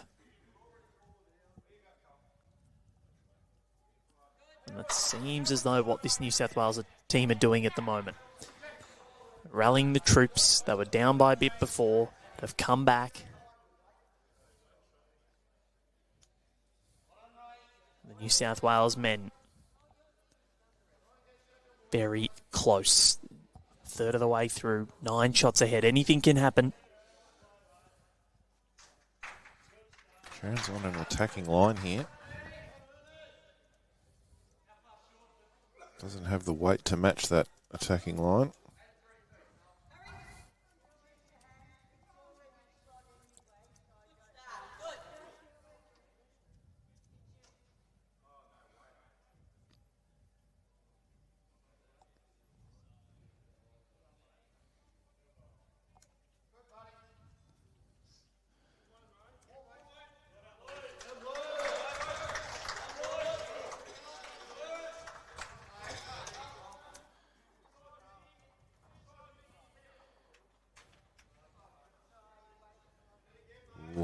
Careful, Julie. Careful. Oh, gee. She dodged a bullet there. Flying.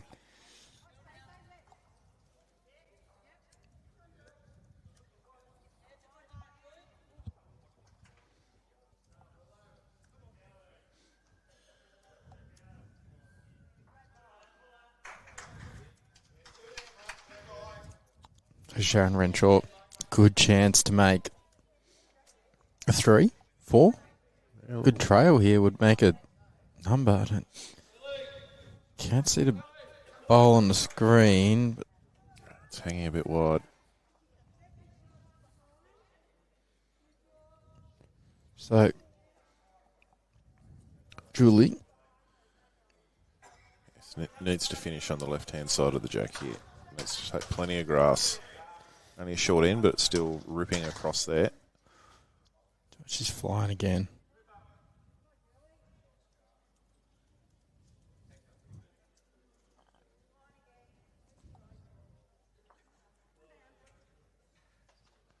Good effort. Just the one. The Vicks will be happy with that. Bit of a stabiliser there. Yeah, they desperately needed it. 9 ends gone. 7 shots to 5. Haven't been headed apart from that first end.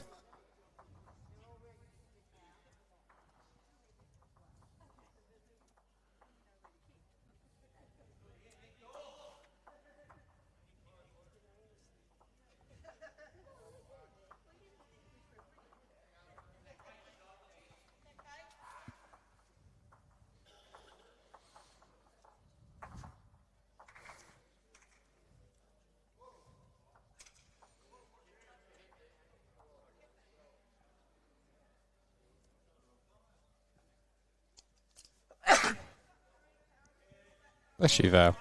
Bless you, Val. Yeah, that from Bernie. Really trying to be quiet then, and that just did not work. Sometimes when you try and make it quiet, it comes out louder.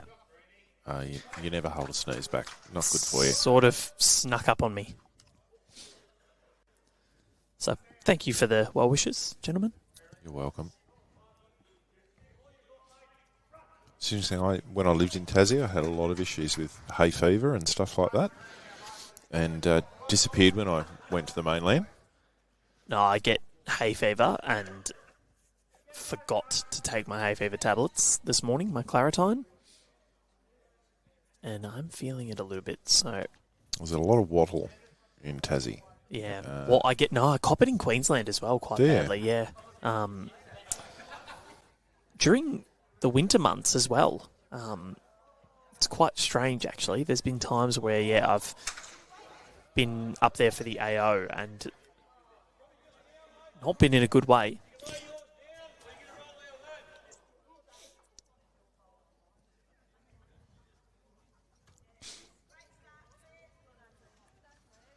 That's a better starter from Claire Kelly. Nestled in behind the jack.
Awesome set there from Claire.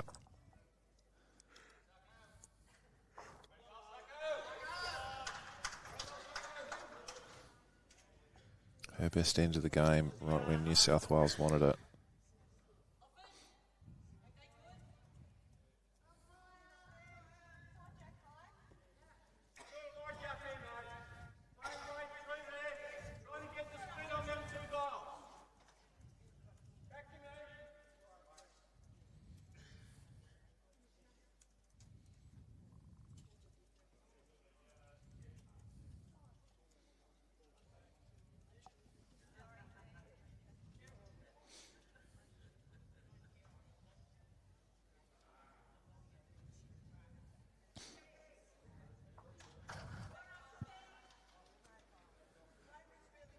It's good enough for now.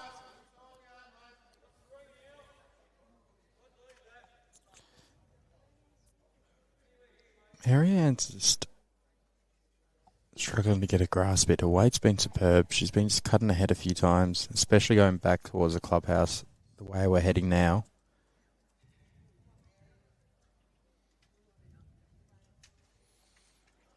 Mary just needs a clear run here. Well, it's a good second from Mary. A few times that she has failed with the first, she's corrected very well.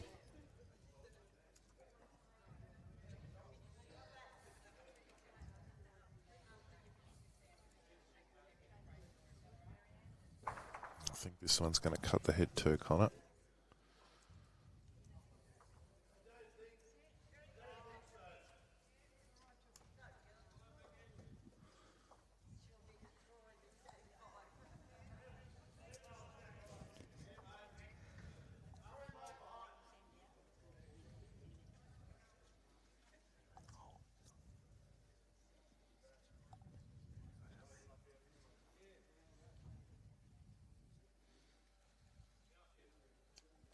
Nice little channel for Allison to work down in here. She's on a good track. Just needs it to hold. Oh, just under. Good effort. So, Tanya would probably stay on the right-hand side of the line. We saw Marianne cut underneath with both her bowls. So, Jack, if Victoria are to trail it, it's going to the right of screen. Speed is very good.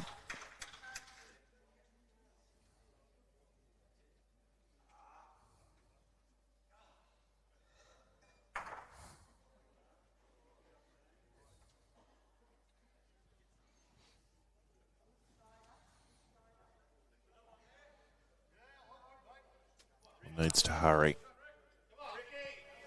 Needs to hurry. What a shot. Great shot there. Well played, Alison Hall.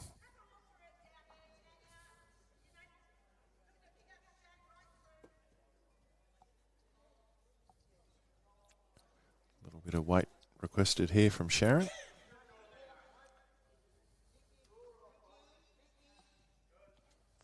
Have a little look at this down on the forehand.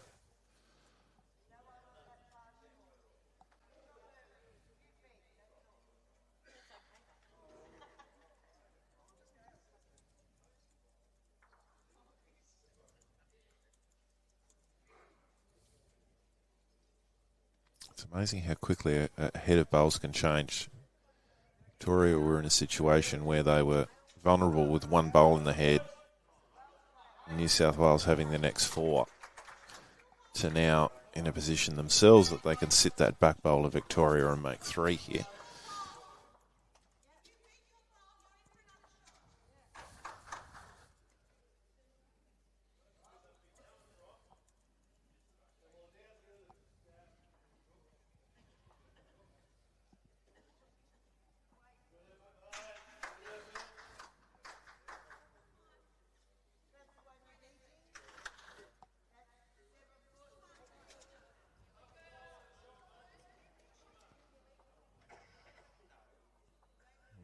Concerned about the line.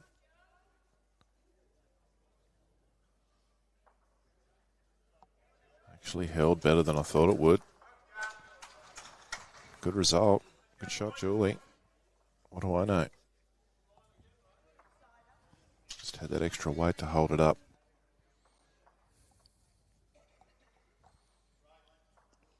Sharyn on the attack.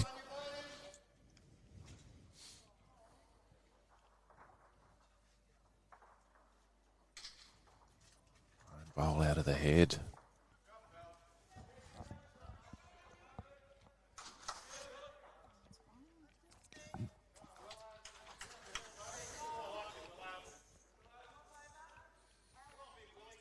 So 3 there, we think, Connor? Definitely 2. I reckon it. I like the bowl at 1 o'clock Yeah. for 3. Yep. Both from this angle. So the coffee's arrived. Much needed caffeine. During a game, Troy, do you have any snacks or No, I'm not. beverages you might have to help you keep you going through a game? Water. Water, yep, water's Yeah, a great one. I'm just constantly on the water. I'll But- occasionally, if it's a really stinking, like Premier League season up in Queensland is middle of summer, or has been. So I might do a Gatorade or something like that at the start of a game, get the electrolytes up. But Don't have a lolly bag? I know some players have a little lolly bag. I've never been a big eating lollies during a game sort of person. I know one guy's player, he said he used to have this bag of nuts in his pocket.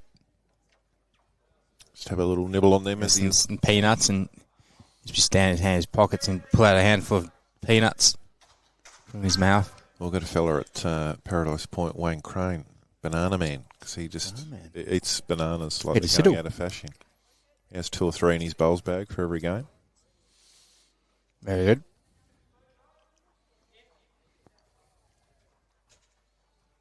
I once ordered Uber Eats, Subway.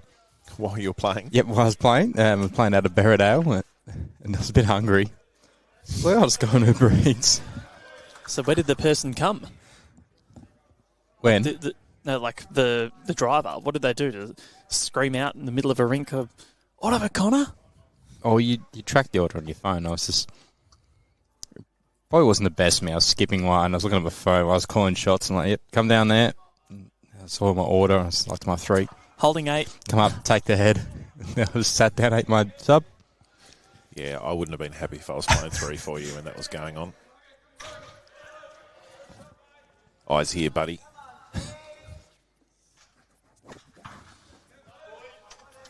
This is going to be a handy pickup for the Vicks. Yeah. The big V. Put them back in front.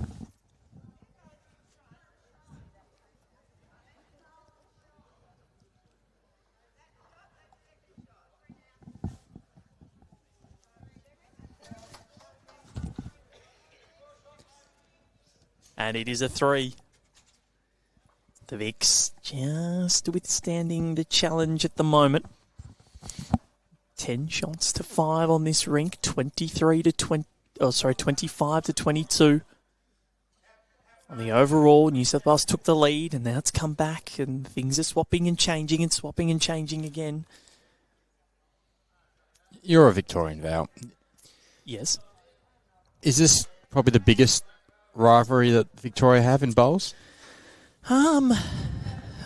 Yeah, I would say so. I would say most likely. Look, I don't really know.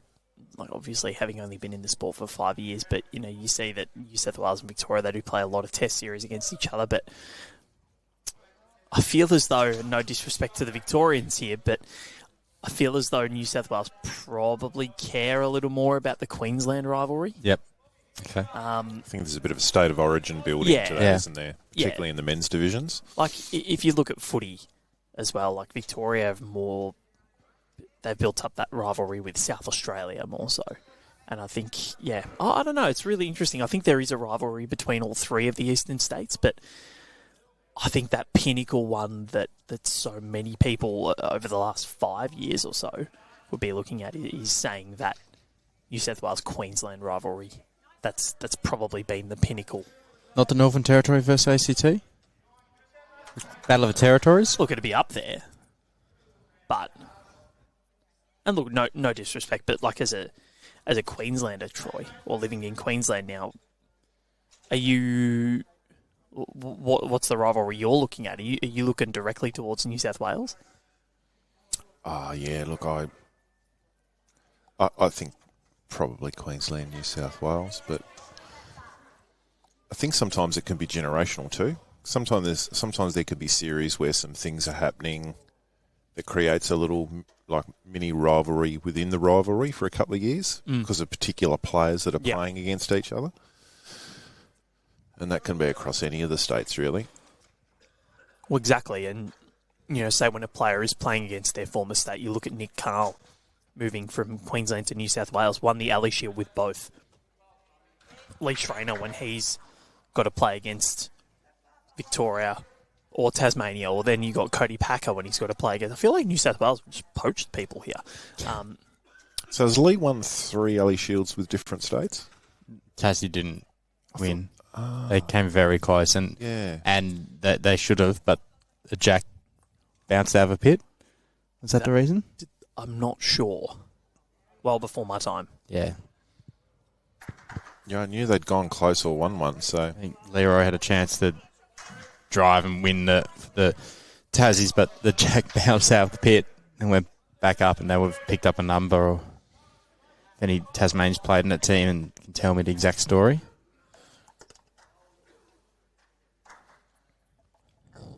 It's a cruel game. Well, the biggest fluctuation I've ever had, remember playing Division 1 at Derwent, and we were holding... No, sorry, we were 6 down at the head. Alex Stanilos, Bruno. Yep. Plugged the jack. We would have had 6 in the ditch. And the kiddies hit the back and gone up, and we've dropped 7. So we've gone from 6 down to 6 up to 7 down. Too much weight. Too much weight. You need to have good weight control. There's no such thing as too much weight, Connor. No, you need to feel the ditches, see if they're bouncy. Touch the ditch. Like Matty Rowell, he eats the grass before a game. Connor eats ditch sand. You see that yet?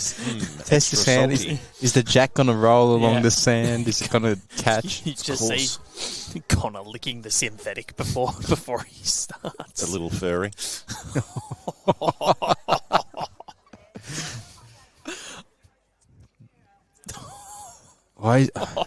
We've had a lot of feet talk this stream, but I always like to. Where are we going with this?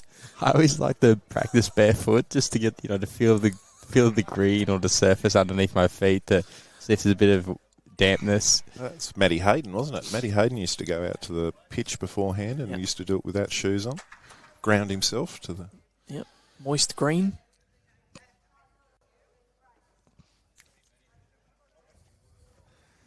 I think it helps. Took a wild turn. Meanwhile, the Vics are holding 2 here. Thanks, Troy. Sorry, New South Wales are holding 2.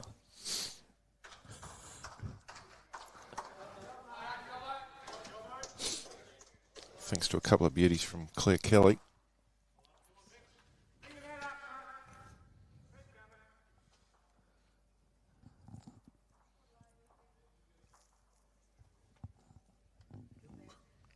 Just on the wrong side of that one. Carl Shapel saying 2017 in South Australia, Taz was second, played Vic and just lost at the end. Yeah. Learned a lot about you this week, Connor. Have you? Yep. Just the fact that, playing barefoot and... I don't play barefoot. Or I practice sometimes. You and Matt Rowell would get along really well, I think.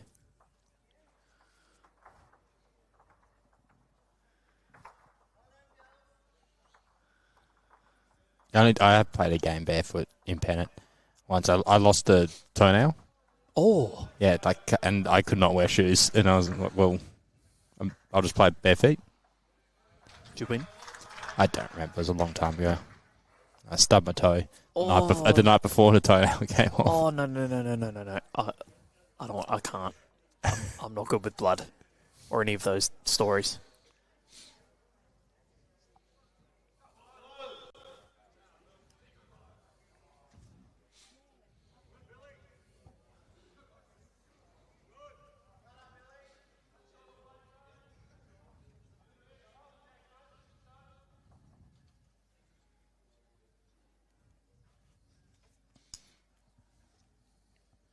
Julie looking to add a fit bowl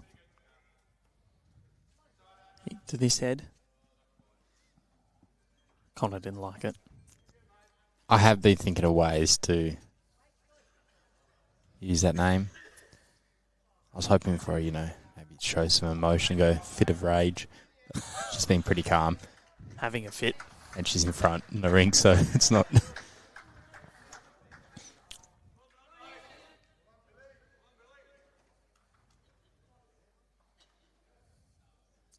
What Sharyn Renshaw got here, she's trusted her grass, and it's going to start to make its way back. It'll get back. It's all weight dependent here. Oh, her weight was spot on. It did hang.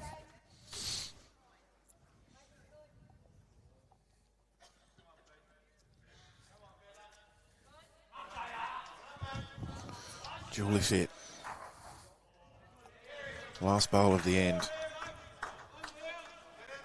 Is she going to get back? She's in a good line.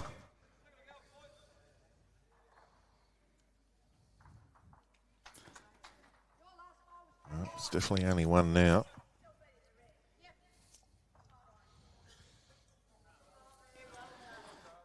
Been an enthralling battle. Riveting week of bowls.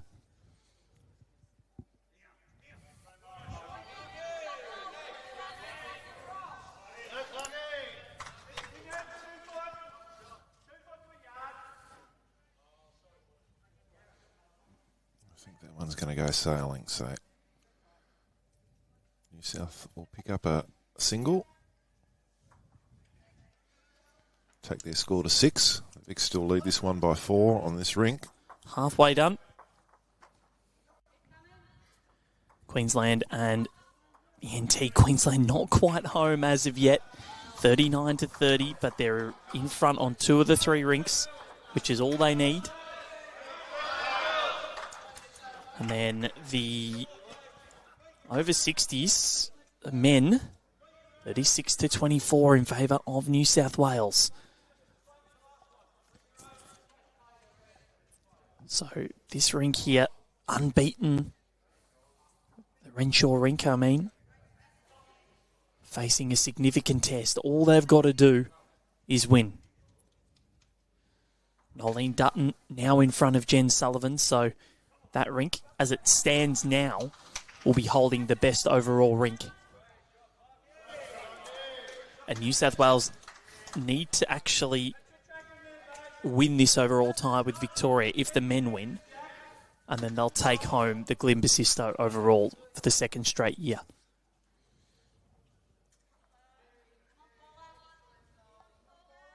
So there's a lot of things still on offer. The overall, that's the difference between an extra gold medal for a player and going home with nothing. Another goodie from Claire Kelly. She's putting back-to-back ends together here.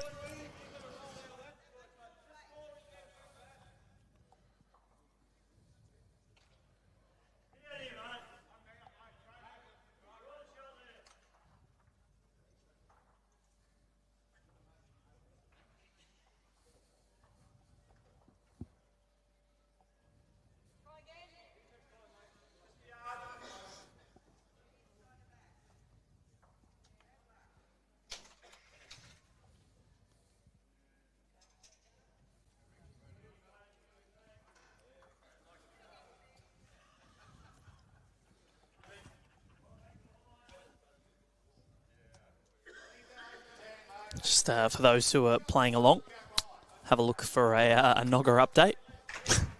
He's down 13-10 against Gary Smith. We should have Nogger Cam. He had a good celebration yesterday. Yeah, Wind up arm and down the green. The jockey. Yeah. Jockey Nogger. The other one, halfway down the green, he just lifts his finger, had a 1, just walked down the green. Does he sign his Christmas cards or text messages? Go, cheers, Nog. Hold on. Check if I've received any from him.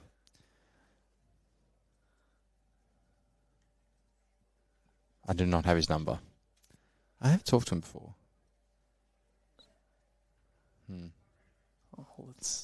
I'm sad about that. Yeah. Did not have his number.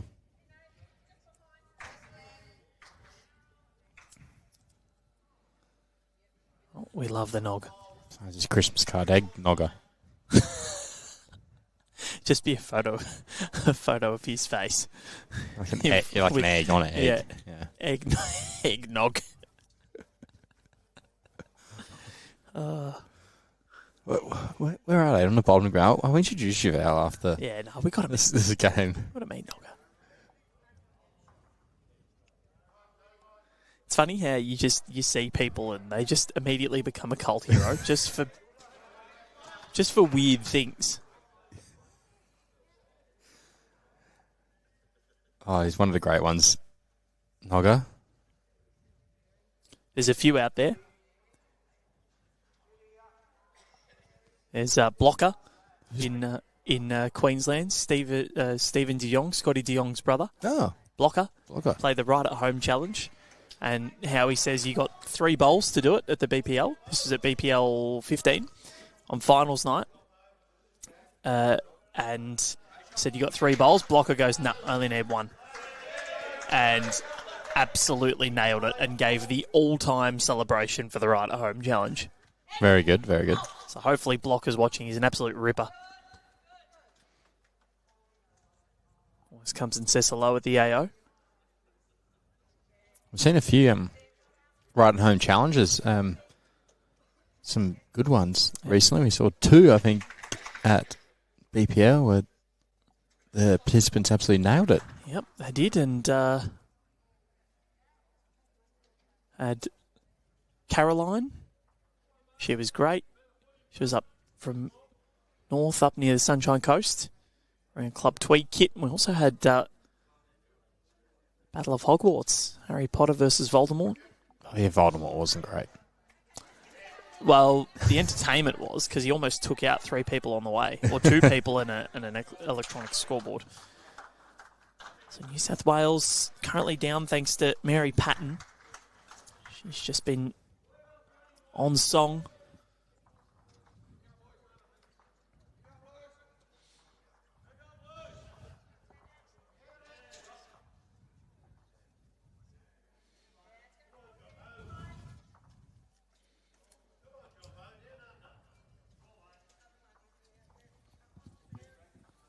Just had to make a little detour on the way back. I've taken a look at the ladies' big board Queensland NT. NT are only 7 behind the Queensland ladies now. Yeah, they're keeping it interesting, but the problem is they only just need to win 1 rink here, the Queenslanders, and they should be home and hosed.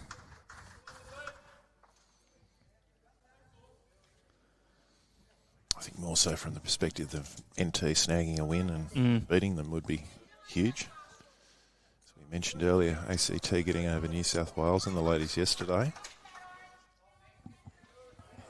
Yeah, that was an amazing result.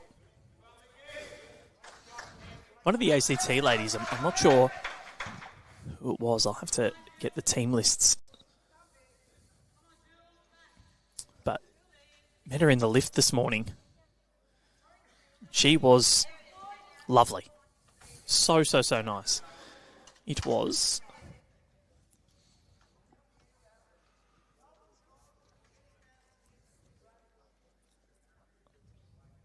Not 100% sure.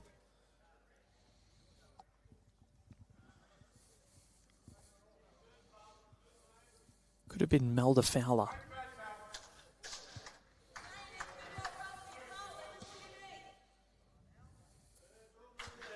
Julie Fitt's getting interested here. Wanting to get physical.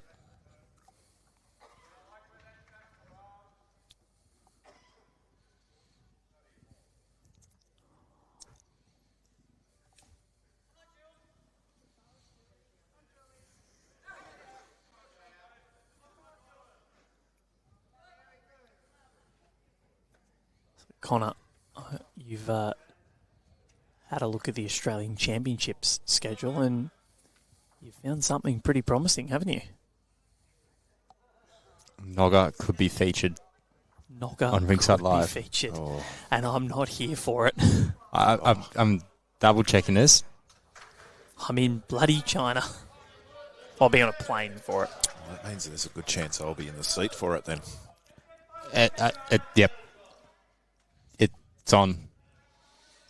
Nogger watch. I'm going to have to get the Wi-Fi on the plane to China. Can we get a live countdown on BA website? Yep. So Wednesday, November 26th, Literally a week and 1 day. 12 p.m, midday. 8 days away. I'm going to get time right. I feel like we need to get a cam for him. Have Nogga cam set up for the I don't know, game. I think I can actually get a countdown thing on a streaming service. Wait, I won't do it today. From senior sides. Nogga No watch. scoreboard. No scoreboard. Just Nogga Just Nogga timer. Maybe from the start of Oz Champs, I'll put the countdown clock on. Days until Nogga. He doesn't even know the heroism that he's just undertaken here. It's become a household name here in Scotty Franklin. Yep. You could make a song. There goes my Nogga. Watch him as he rolls.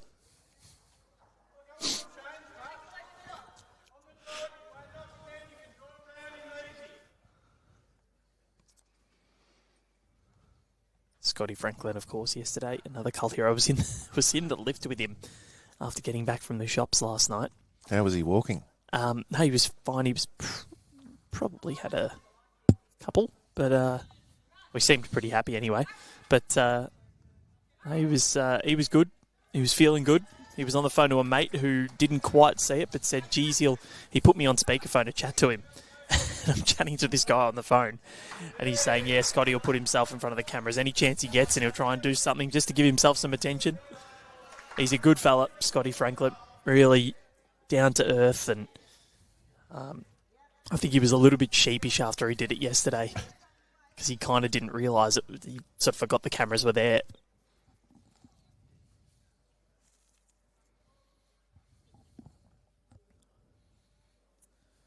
So 10 shots to 6 is the score. Sharon's got everything to play for here on her forehand. She's got a nice gate of her own bowls there at the front. Probably gets a little bit of the jack off the inside of the orange. Across to the bowl at 4 o'clock, which they own. So lots of options here.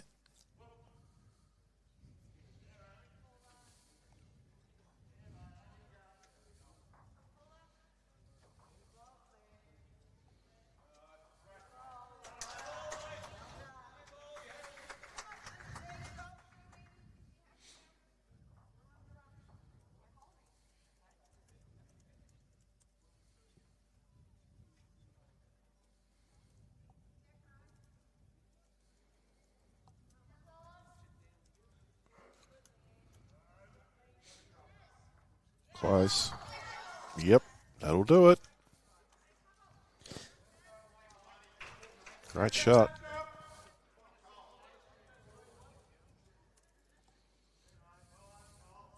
Tanya was getting a bit excited there. She was ready to declare the head and take the mat, but the Vicks have got one left.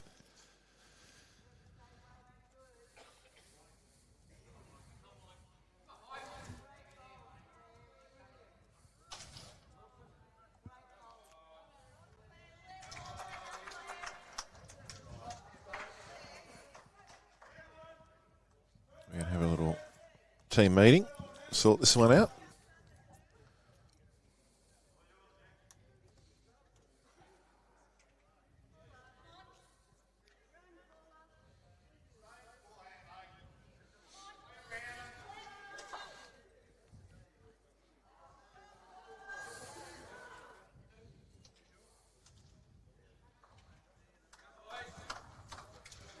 To come and sit that shot bowl, it looks like, on the backhand. Not the easiest shot, as we know, once the weight comes off them to a certain point, they start scooting across the head. So, yeah, precise shot needed here.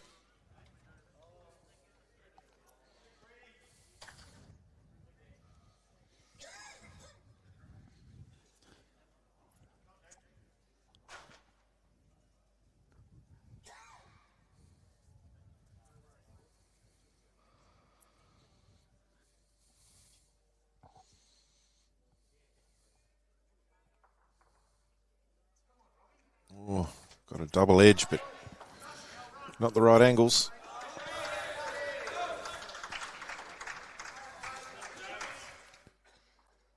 Going to measure for a second.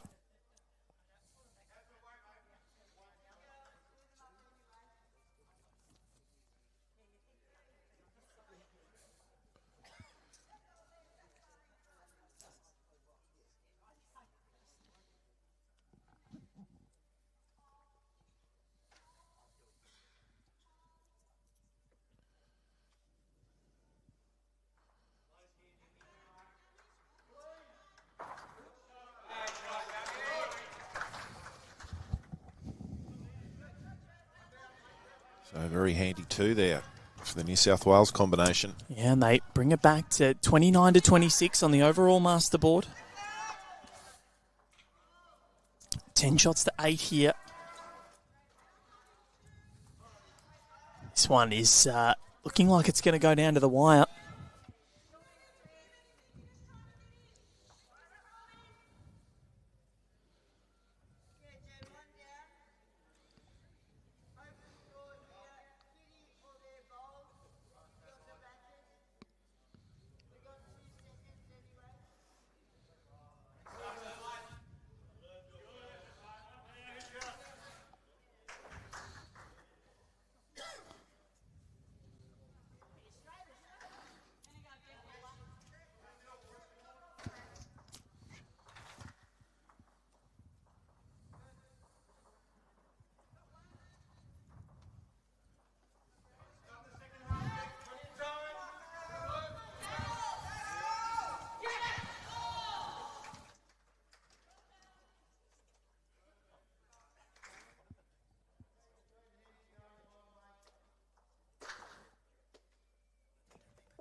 Do apologise, we've just had a little bit of a camera issue, so Connor's about to jump out and fix it.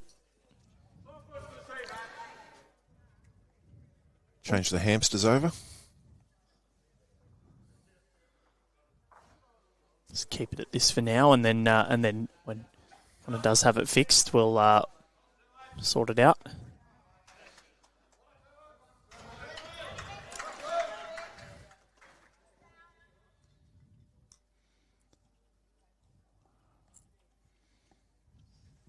We're getting treated to some beautiful sun on our back this morning, Val.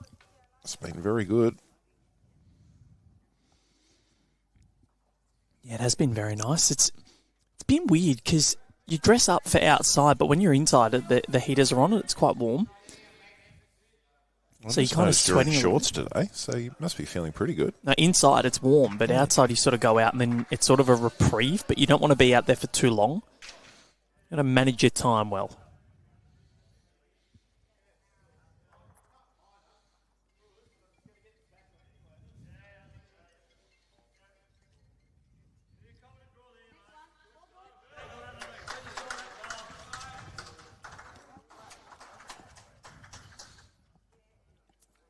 One's come home beautifully. Look at that.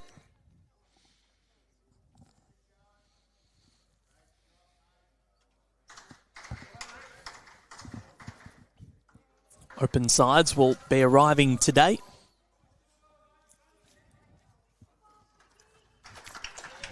All around the country, and practice games all tomorrow across the rinks here at, or the greens here at the Devonport Country Club. Well, there's going to be a plethora of some of the world's best players here. Yep. So if you are anywhere near the area, you like bowls, get on downtown to Devonport Country Club because it's all going to be happening over the next 4 days. Yep. Troy Corber is doing a signing session outside at 10:30 a.m. tomorrow. So you can come and meet Troy. We want people to come, Val, not to stay away. That'll get him here. You reckon? Yep. Yeah. I'd come. A bit more optimistic than me. No, although I'm looking forward to catching up with a few more Tasmanians that I know will be around. Courtney Hobbs and Phil Hobbs. Sergeant Bilko. Yep. A lot of the Jackaroos will be here as well, so good to see them and former Jackaroos.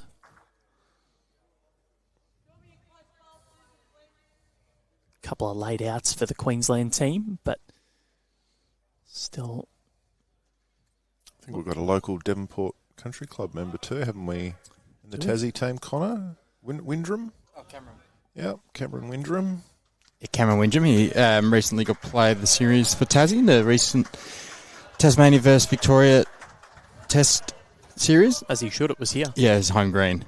So a huge advantage for him to be able to come to a club for this type of championship and feel comfortable with the surrounds. And Yeah, I was chatting to him a couple of days ago. I saw him, and he's looking forward to the competition. This one making its way down. That's number one from Tanya Chaffee. I don't know if she's any relation to former Richmond player Mark Chaffee. There's always a Richmond tie-in, isn't there? For me, there is. It's pretty much where my mind goes. Psychopath I am. Or tennis.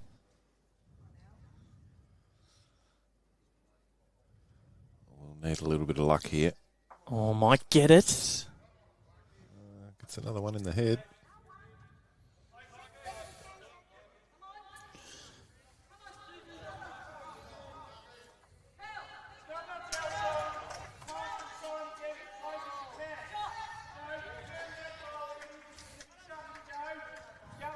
Tanya.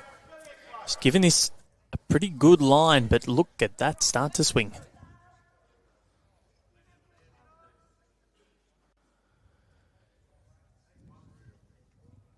So we'll be back live. After this, we've got a day off from streaming, so no streaming tomorrow.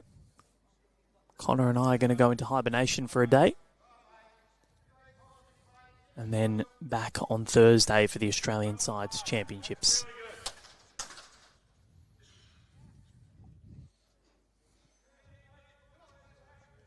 Well, Sharyn doesn't draw close here. I reckon Julie's going to have a little niggle at this. She's got back bowls. She's got the next three. It's pretty hard to outdraw the shot bowl. It's less than a foot away.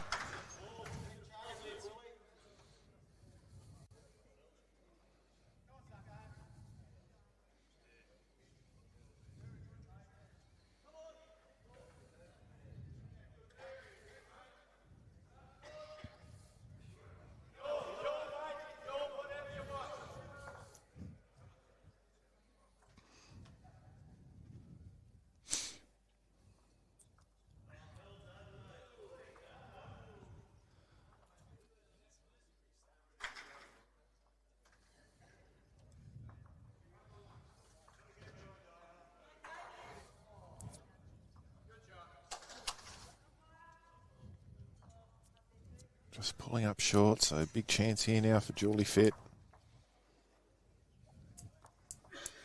Can she play the perfect bowl?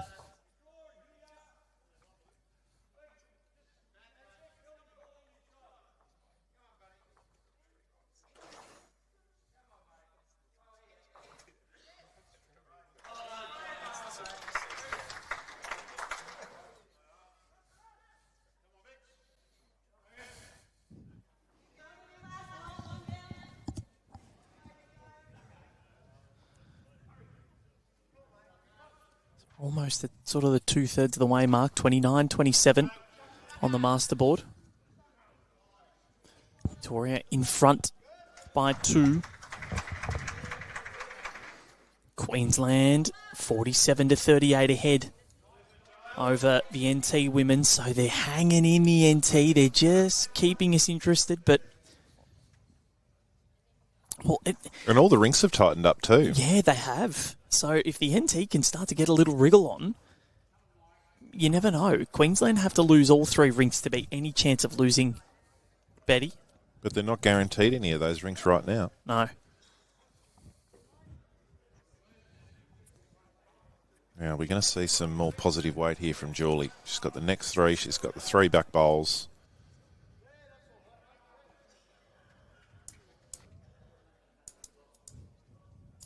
She's playing a very wide line if she is playing weight.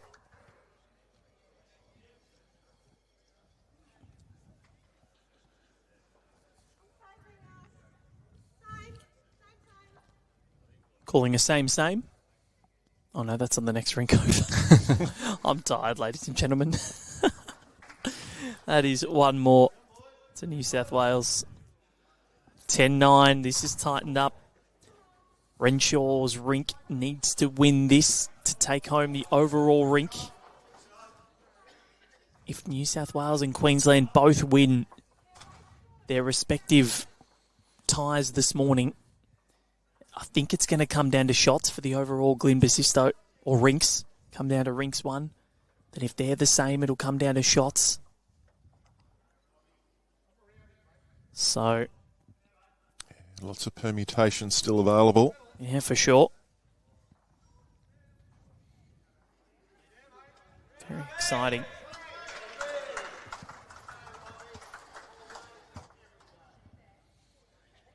51-38 now in favour of the Queensland women over the NT, so they're looking pretty good. The New South Wales men and Victorian men, New South Wales 40-28 in front. Robert Warren, I reckon he's closing in on the best overall rink for New South Wales. And right here, 29-29.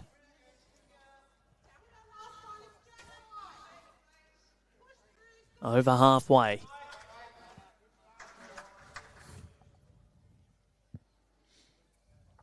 Queensland look like they're going to end a 7-year title drought. 2018, the last time they won, Betty Collins. And then 2019, the last time New South Wales won any of the disciplines, which is, we spoke about this in the match against Western Australia, that they have slightly underachieved for the powerhouse that they are. But it looks as though they're back with a vengeance. And they might just go unblemished here in Tasmania, which I think would give the Open men a lot of confidence, considering they haven't lost a tie since 2022. 19 consecutive. Yeah, I just wonder in the conditions here at Devonport, I wonder if that run's going to continue or not. I think there might be a chance of a couple of boil-overs for sure in that sides championship. And Victoria is the team that's sort of come down and played here the most, I think. So it's going to be interesting to see how they go.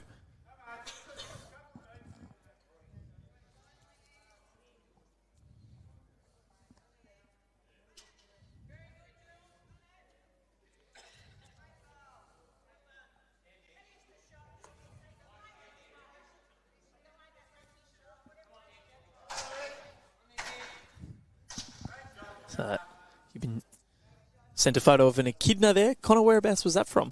I'm just finding out my partner just sent me a photo of echidna. Oh, good. She's up somewhere on the northwest coast. We're actually driving through... Where were we?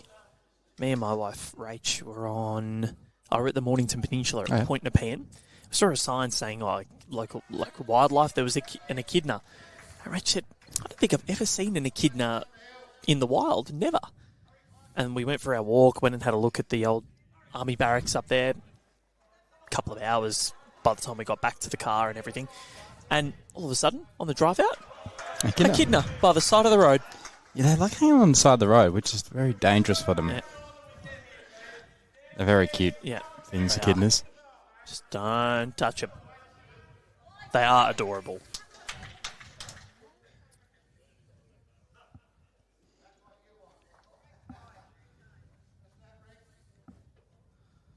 A lot of local wildlife up here.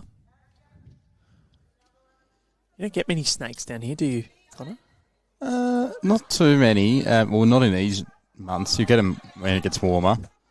They'll emerge.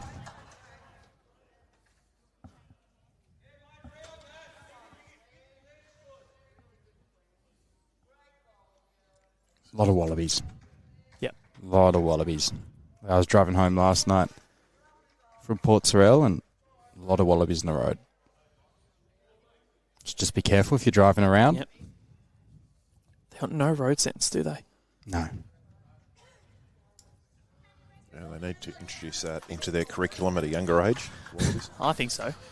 Well, what about poor Bob Carlson, our head ITO mentor and assessor, driving along Vineyard Road in Sunbury, had a kangaroo jump onto his hood. Oh. That's an 80-kilometre-an-hour road. Yeah, that's not pretty. No. For anyone involved. Good line here. Can he miss that bowl? Oh, a bit stiff.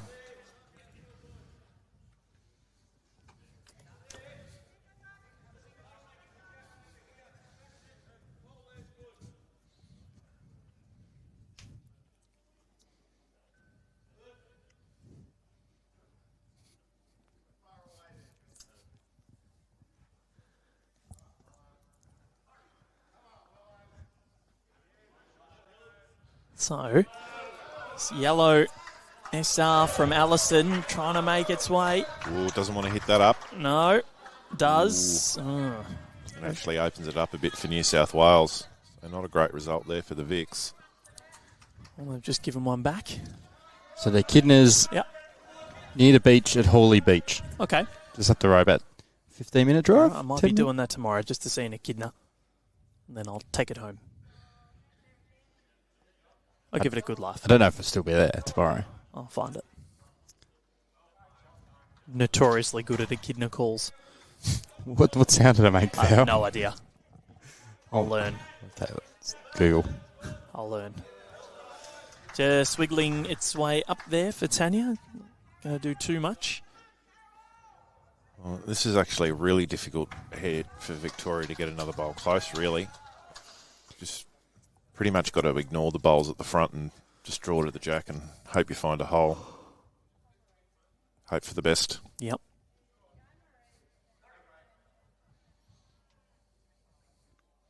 Probably ripping enough you could get around that wide yellow one and get back with good weight to count. Will this bowl hold on? Well, gets a bit of jack with it. What's this done? Hopefully not too far. So, it's got a fun fact. Okay. So, echidnas. There was a study done by Curtin University saying echidnas make cooing and grunting sounds and then also wheezing, which... Okay. Yep. So, coo.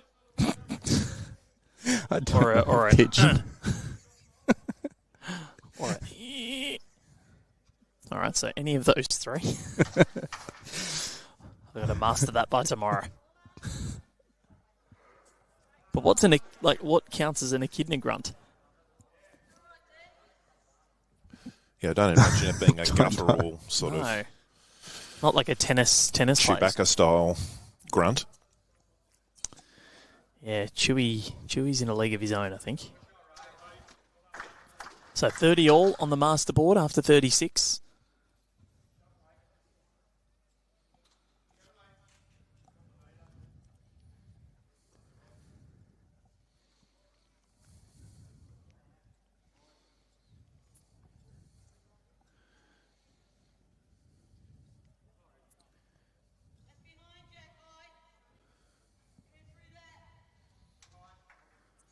Sharyn, she's on the hunt here. Oh, and I'm going to see what's happening.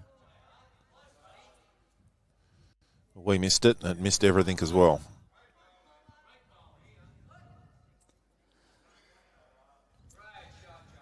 Almost at the 2/3 of the way through. Been going for 2.5 hours. So again, we're probably going to be sitting at that 3.5 to 4 mark. Yesterday was 8 hours on the dot on air. On a dot. Exactly 8. Yep, so 3 hours 54, 4 hours and 6. Wow. Yep. We're in here for a long time and a good time.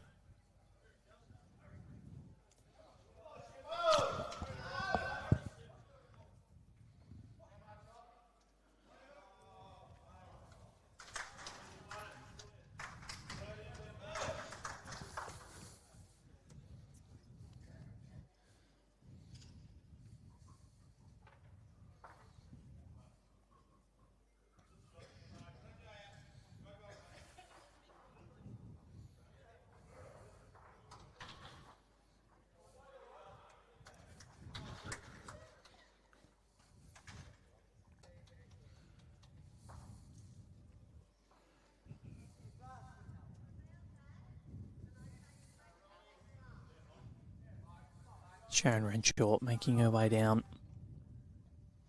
Didn't miss by a great deal with the first attempt.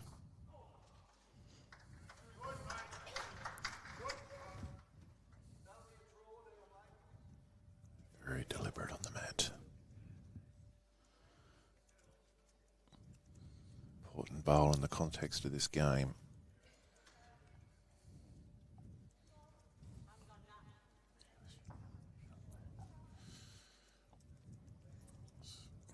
Very difficult to get shot there on that hand. I wonder if Julie's going to try and sit that bowl and stay for 4.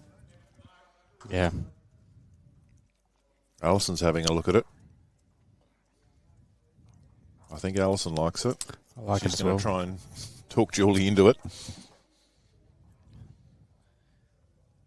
debating skills at a high level. I think from a third to a skip, you've got to be able to convince them of your opinions and then hope that you're right.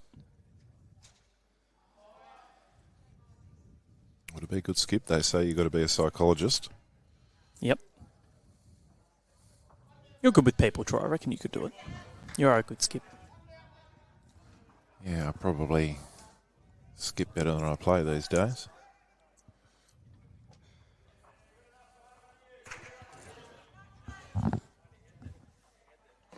Had to get out on that green with Connor after play and hone my skills. Get some lessons from the master. Yeah, no, he'll wipe you. Tell you what. I don't know. Let's just hurry down now. Well, if you don't mind. Wiggle, wobble. 1. Or is it 2? How far is that trailed? It was the right idea. Yeah. She got a perfect wiki wick there, didn't she? That one's better than Val's earlier attempt. What? What was my earlier attempt? He doesn't even remember. It's a fit bowl. Ah. Like perfect. Better. Perfect bowl. Oh. You didn't even notice it. Gee. No, So I that's just how thought subtle you it Doing was. some of my best work, Val, and you're half asleep. I was going to say, you didn't say perfect very well. So one more to the Victorians. They keep their lead 2/3 of the way through. 11-9 is the buffer. In front of the master board, 31-30. So still wondering who's going to win the best rink. It looks as though Queensland are going to be home and hosts because it's 54-19 between them and the Northern Territory and the women. And here, Victoria leading New South Wales leading Victoria 44-29 in the men. So it's looking like it's going to be Victoria and New South Wales and Queensland that split the 2 titles. I think I'm limping to the finish line.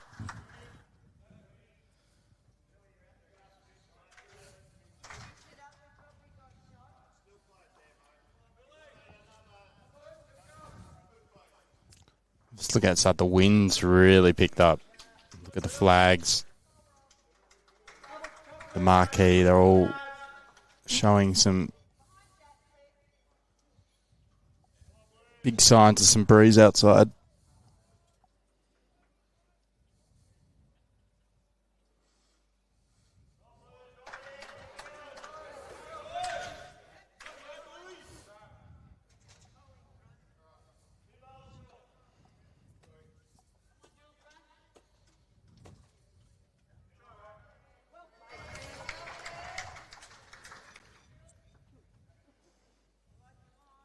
Great ball from Claire.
So, this one, again, I think we've seen with a lot of these matches, they're scoring multiples early. Have not seen one since the end of N10. We're on 15, but that's the only multiple that we've seen since the first 3 ends. So 1, 2, 3, 4, 5, 6, 7, 8, 9, 10 of the last 11 ends have been singles. Whoa. Which is a lot. You do see that a lot in fours, but yeah, the momentum has just stopped swinging, and they're just sort of landing little jabs to acquire the points, but no one landing any really big uppercuts. We did forecast this to happen. Players sort of feel their way through.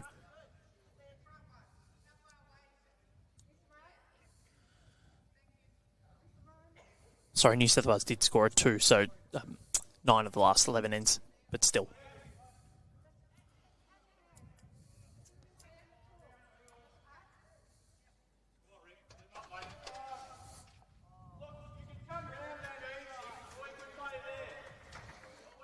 How's this one looking? It's going to start to turn down. Mary Patton, the general.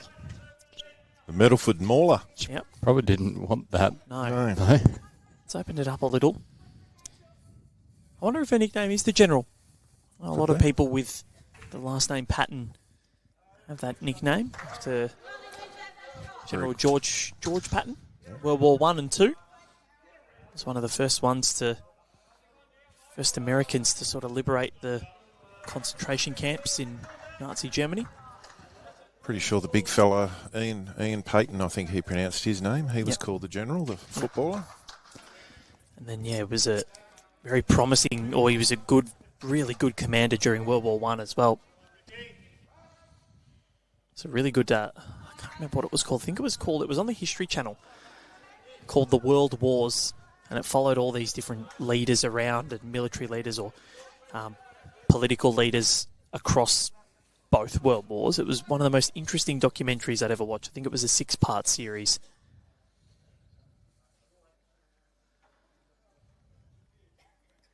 Talking about the World Wars, we popped into the bellies there in Latrobe last night, and they had a number of wartime commemorations. Yeah, what was set up? Teddy Sharyn. Yep. Went down with the ship. I think the plaque was it Sharyn? Sharyn. Yep. Teddy Sharyn, ordinary seaman, and had his photo or sort of the bust underneath.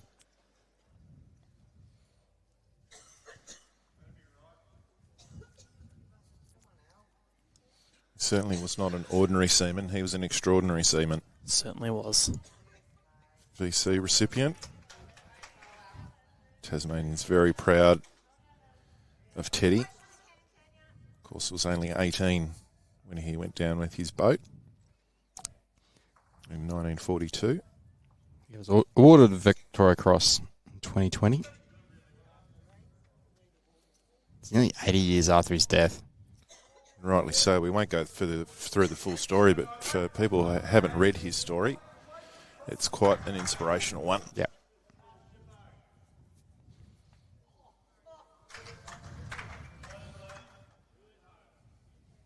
I know his family campaigned heavily for that recognition. Yeah, very well deserved. The Anzacs, and we commemorated a minute's silence here last week on Remembrance Day, and I think it's always good to reflect on. I think sometimes you do forget with the life that we're living now what they died for and what they gave out their lives for. And you just got to remind yourself, like, Teddy was 18. Yeah. And, he was doing what he was doing at 18. You think about the kids today and what they're up to at 18, the lives they live. So lucky. Yeah. And I think that's what we forget in this day and age. And I think there's a sense of entitlement in the younger generation, I guess. And I think, we just need to reflect a little bit more on what happened and be a little bit more grateful. And I think we all fall victim of that at times, because 100 years ago it was very different, and even 90 years ago, very, very different landscape to what we're living in now.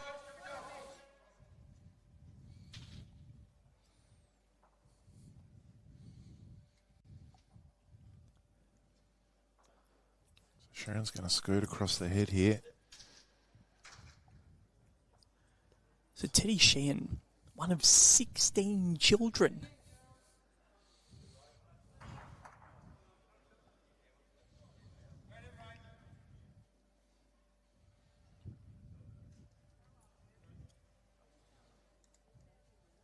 That's a feat in itself. Julie just needs to beat that bowl at 9 o'clock. Just needs it to hurry. No. But that's going to not look good for Sharyn from the other end. She's got a decision she has to make now. I wonder if she's 2 or 3 down here. If it's just the 2 at the head, she may elect to have a go at this.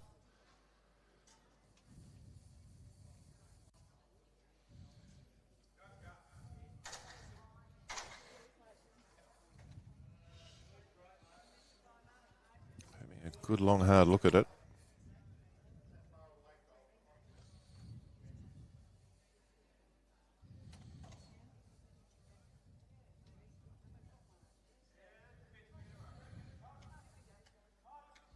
Yep, Sharyn's going to be playing something positive here. Down on her backhand.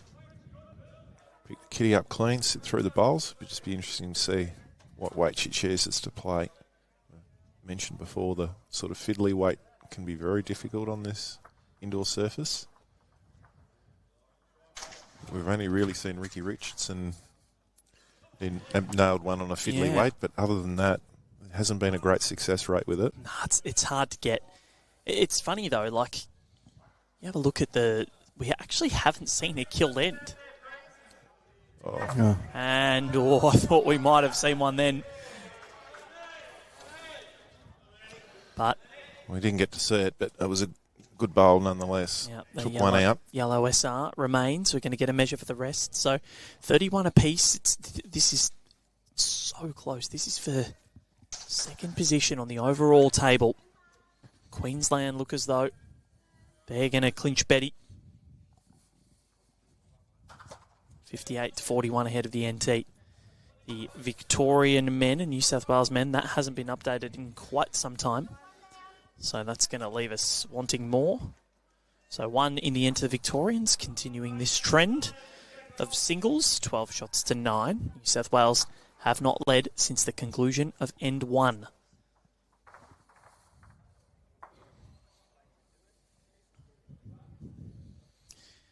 So, still 44-29. I might get up and have a look and see if I can see that master board, because the fact that it's not getting updated is rather frustrating.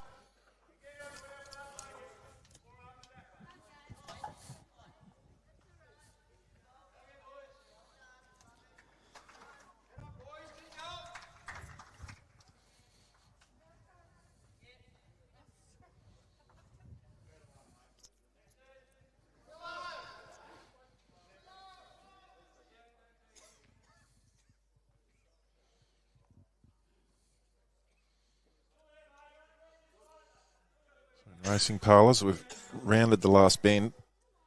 We're coming onto the straight home. 5 to go. It's been riveting these 4 days of senior size championships.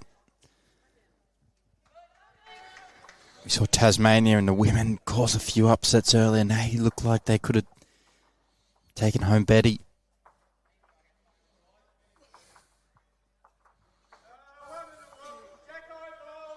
There's been a few teams, the ACT, courageous, gritty, determined win against the New South Wales women yesterday morning. Oh, Perla here from Claire. Well played, Claire Kelly.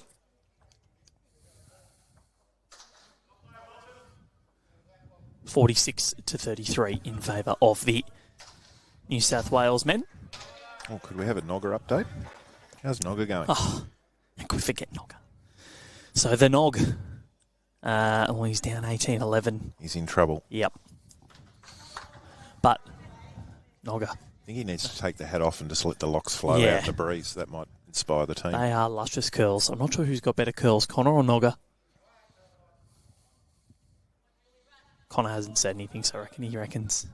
Well, I've got age on my side. Yeah, true. If I have curls like Nogger at his age, I'll be very happy.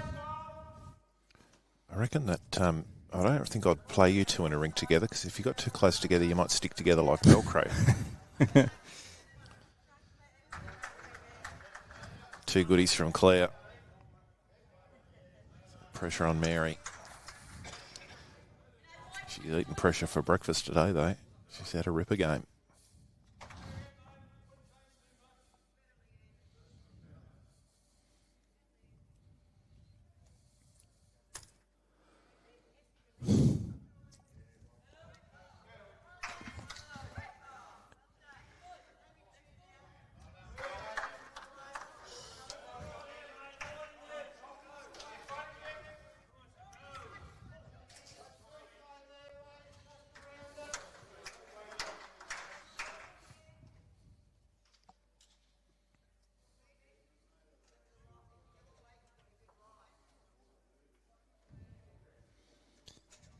The outside rinks are flying, Val, by the look of it.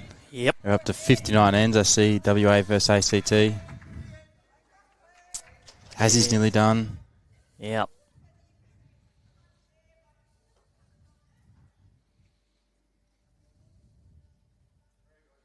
Good 15 ends in front of us, maybe more. Some of them are 20 ends in front of us.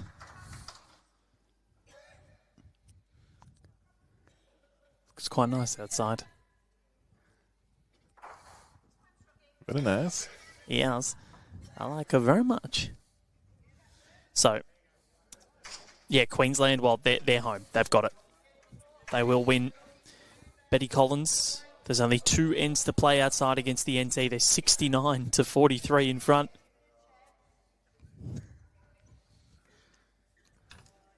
It's a big score. Yep. So It's a good number. Queensland 26 Vic shots. men, second spot. Yep. So we said that Queensland really need to win 3 rinks, Mm-hmm. which they're quite possibly going to do. There's one rink that's drawing at the moment. And I think that allowed only one Vic. So I think at the moment they're actually level on match points and rinks, Queensland and Victoria. It could come down to shots for who gets second there in the men. 26 shots. That is a huge number for Queensland. It's a great number for them to be on at the moment because they can just relax a little bit. Men's really coming down to it.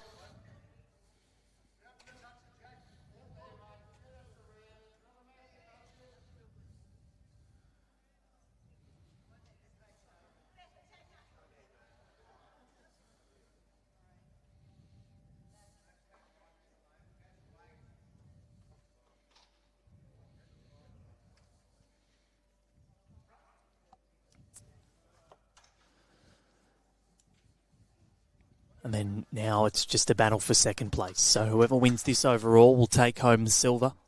It's second overall, Victoria, the 3-time defending champions. They won't win it this year.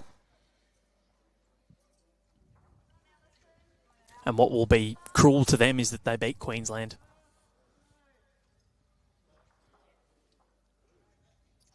Takes their closest out. Still got another third though. It's a bit further away, so that'll give Tanya a little bit of extra room here. I was saying before, Val, it's been an interesting competition. We saw at one stage Tasmania, they defeated Victoria, and they look good. Yeah. Could have been a surprise there. I mean, ACT, they defeated New South Wales. There's been some good upsets, and that's what you want from these type of competitions. Well, that's actually, that Tasmanian loss has actually cost Victoria in almost diabolical fashion, because had they won that, say add another couple of rinks, like look, they're probably still in a little bit of strife, but and then they lost to, also Victoria dropped to beat NT, beat ACT, lost to Tassie, and then lost to South Australia as well. So yeah, those 2 losses against teams that they would have been fancied against, I think that really does hurt the Victorians.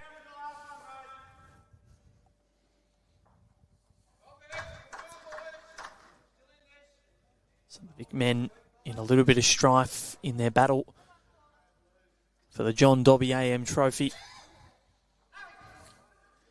Yeah, Rick, look, unfortunately, we have told them about sort of standing in the way of the heads. We told them before the start of the match. There's only so often that you can do it during a match as well, so if it continues to persist, we'll jump in again. Troy's got his naughty stick. Yep. Yeah. That's just his arm. Oh, can you reach? Can you reach over there? I'll be pretty close. Yep. Mr. Tickles. Big long arms. Okay. There's a topic for you. Your favourite Mr. Men? What were they? I'm probably showing my age. You probably No. I had the books when I was little. What were they? I'll Google it. Hang on.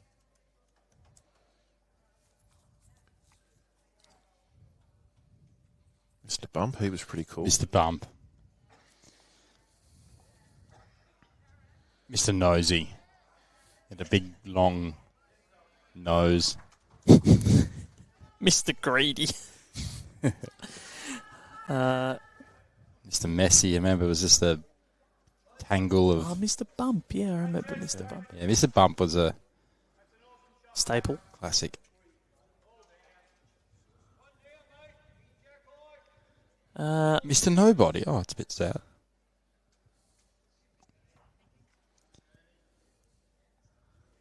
There I am, Mr. Tickle.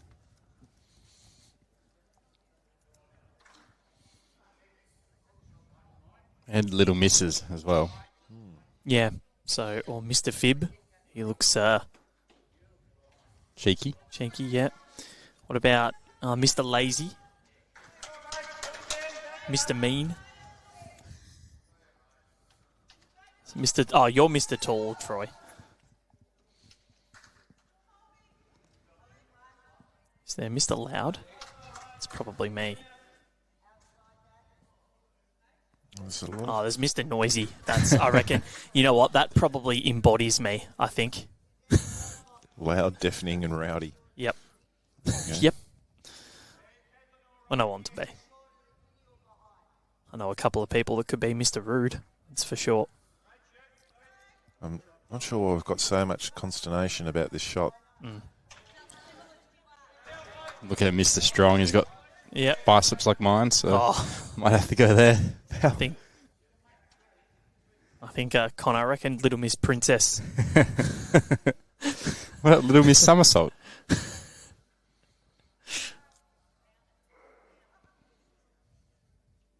I could be Little Miss Giggles, actually. And as I giggle. Little Miss Whoops. Some very good ones. So after much deliberation, let's see what Julie's decided to do. She's having a crack. It's close. Very close. Got it. Oh, what a shot. Gargantuan. It goes with it.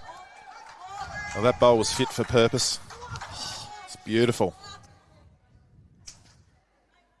So what is the total?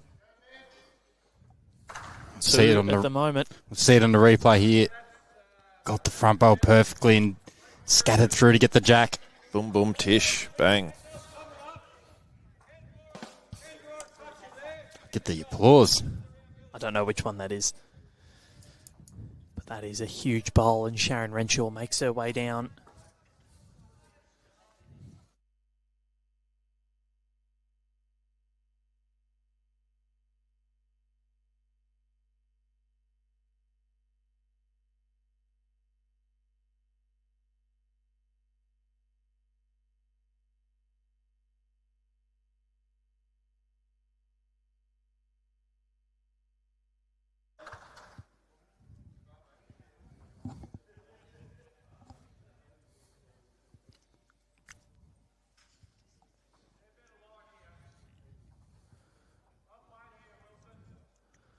Sharyn Renshaw not going to get there. Can she cut it out? Can she cut it down? Can she cut it down?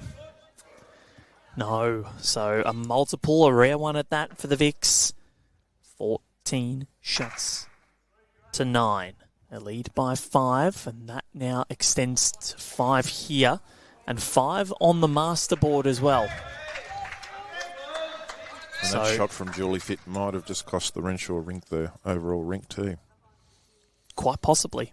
Look, 5 shots in 5 ends, it's 1 and over. So you score a multiple, you're right back in this.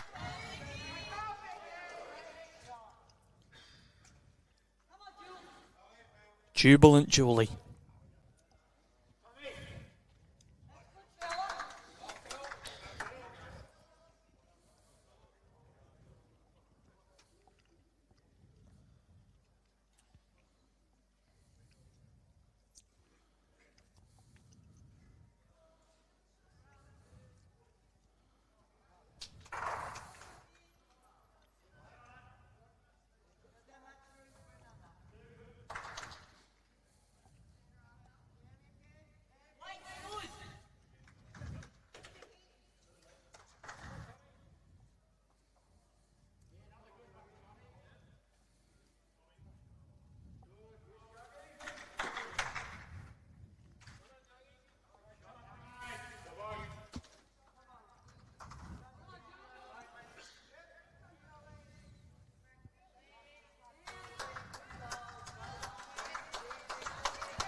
Started there from Claire, so we've just clicked over 3 hours. Very close to it at this battle. Yep. Expect nothing less on the swimming pool. 3 hours, a quick game. It's like Monopoly. I think I've done Monopoly games that have finished in quicker time. It's funny though, like people, after I do the first, I'd always dreamed of commentating a 5-set tennis match at the AO, and was lucky enough, my very first round match this year went 5. This is the first main draw match I did. And people go, how do you stay concentrated for 5 hours? And I'm like, well, I've been trained, or like for 5 sets. I was like, well, I've been trained pretty well. Senior sides and sides. They are not quick.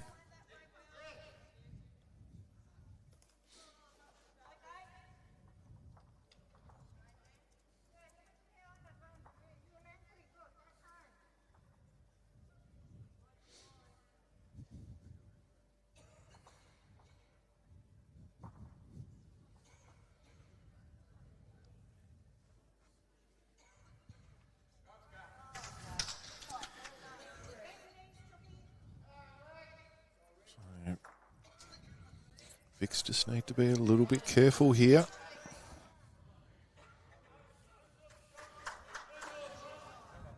Important bowl here for Marianne.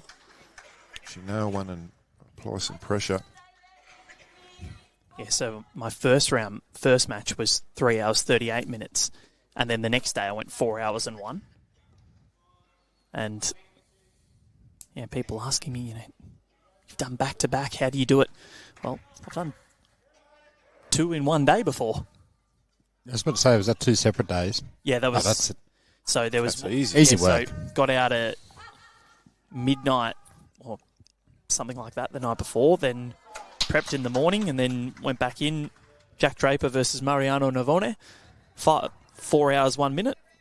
And then they're like, how do you do it? Easy work. Well, I'll point them back to, what was it? Yesterday. Monday, the 17th of November, 2025. You're going to take a 4 hour, 16-minute game or whatever, and then 20-minute break, and then... Yeah, exactly. Into the next. Quick next. bite to eat. Yep. So... And plus you get like crowd to work with and things like that, so...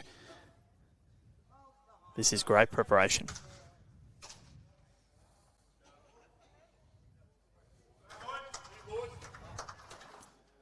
So the Victorian men, 46-33 down still, 46-37 now. They're within 9. They've got 18 ends to complete.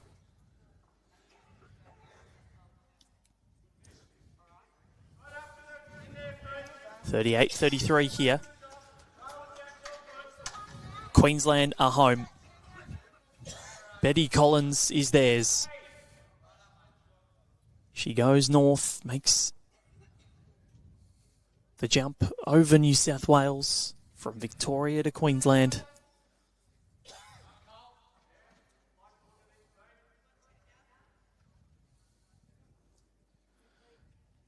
Oh, careful. No, it's okay. Just not want to slice that jack down the line. Nogger update. He's in a bit of strife, Nogger. He's only got one end to go. He can't win. He's run out of steam, the Yep. nog. He's knocked out. Yep.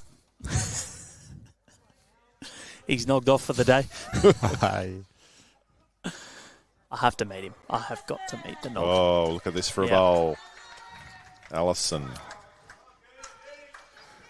Hall.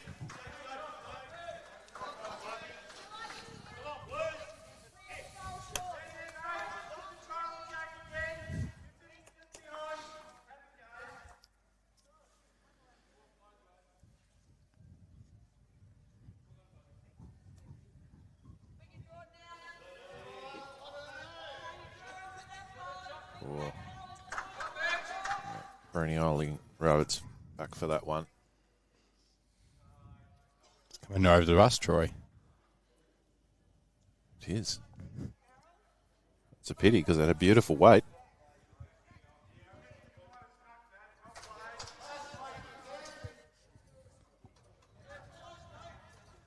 Yeah, and Julie's given Alison a big hug. She was very happy with that one.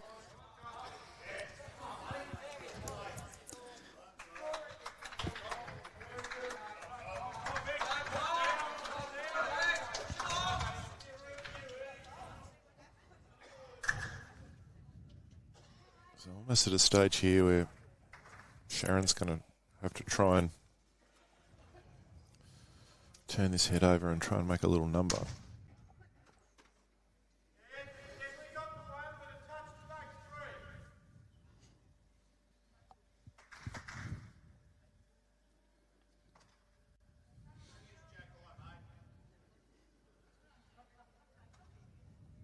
That's going to cut under. So Sharon's got a chance to sit that yellow and stay for 3. The thing she's got to be careful of is the weight she plays, because a little tickle's not going to be great for her. So I wonder if a bigger weight might be a better option.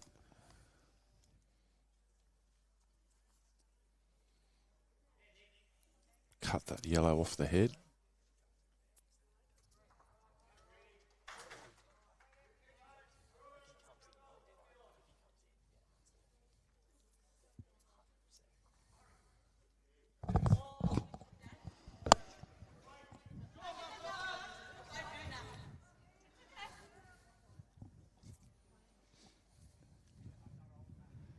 So, Queensland, well, they get their hands on Betty. First time since 2018 that Queensland will have it.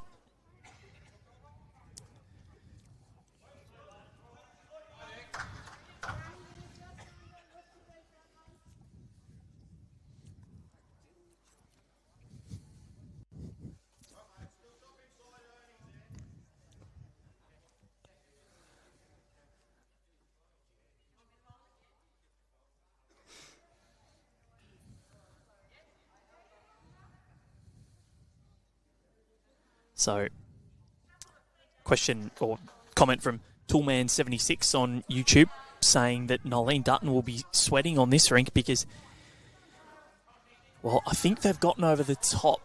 They might still be going out there of Jen Sullivan. Yeah, they're 3 shots ahead with 1 end to go. That's the last end of this Queensland NT rink. So, they now go to the top of the rink battle. Sweating on this result here.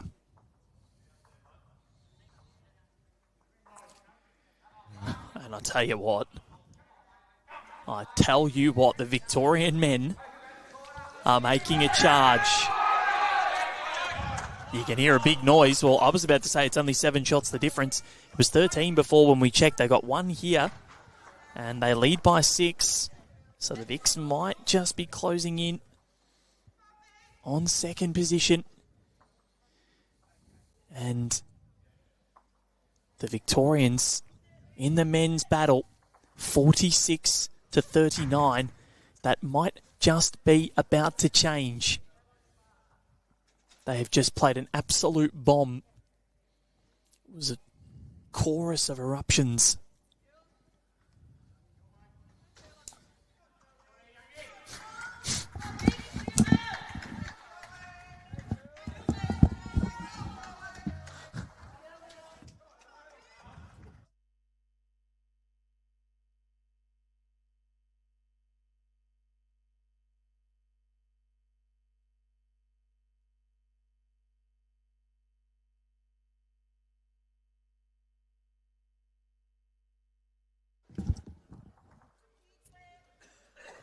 So,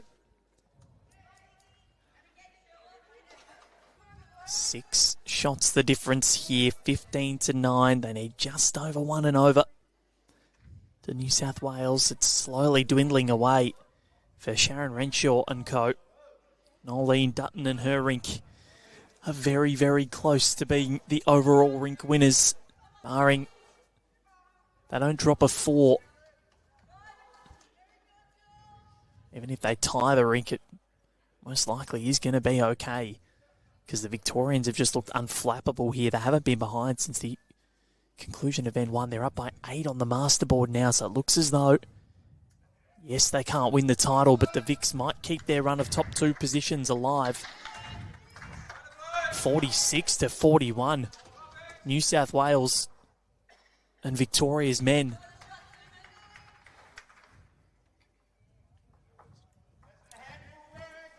Five the difference, Troy. Just turned his mic back on and he's just had a coughing fit. Jeez for that. My apologies. Had a little bit of whiz fizz on the back of the... Oh. Okay. Okay, Troy's dying. Sorry, we shouldn't laugh because it's a horrible feeling.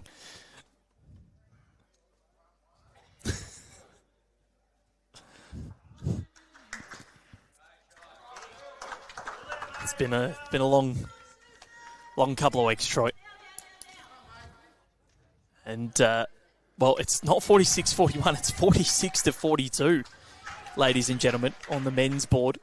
So there's only 4 shots the difference. We've got 13 ends to complete. They're probably going to be done by the time that we finish. Are you okay? I'm okay, I think. All right. It's like in Austin Powers. The last time I have those sherbet lollies while we're on air. When something happens and I go, I'm okay.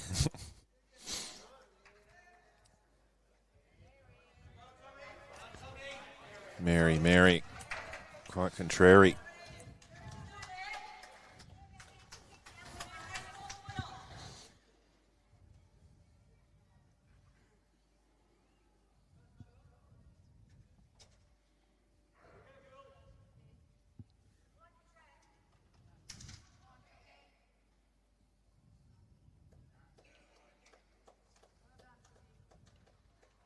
Good shot here, Marianne.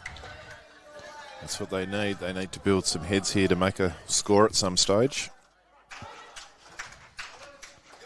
They're not completely out of it, but it's slowly slipping away from them.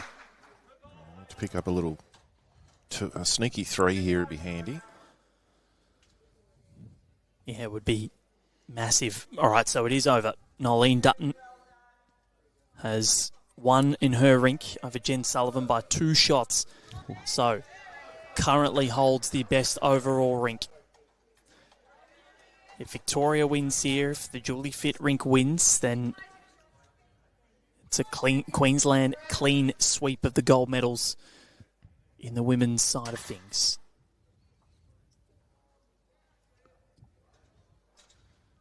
Four shots the difference between New South Wales and Victoria in the men's. 46 to 42 on the masterboard.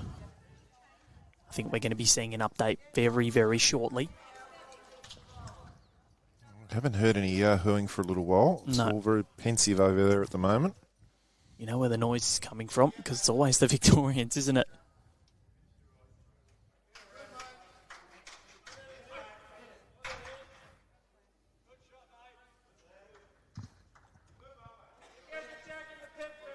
So momentum currently with Victoria on both ends of the spectrum. Oh, Alison Hall. Another good one in the head.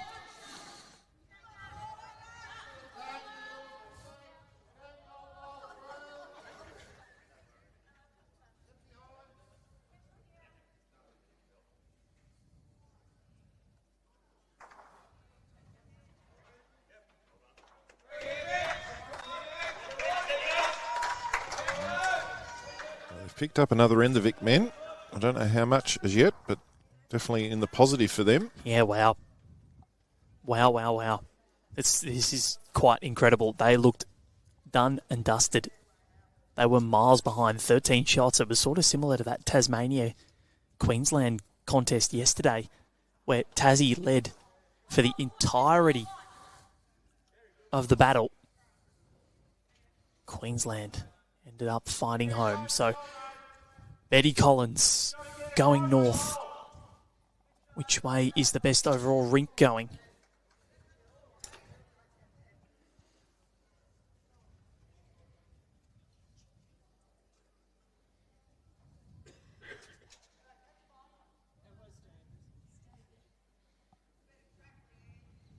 Well, the interesting thing is, despite how close Victoria are now, if the game actually finished now, it's possible that Victoria could finish third because they're still only up on one rink.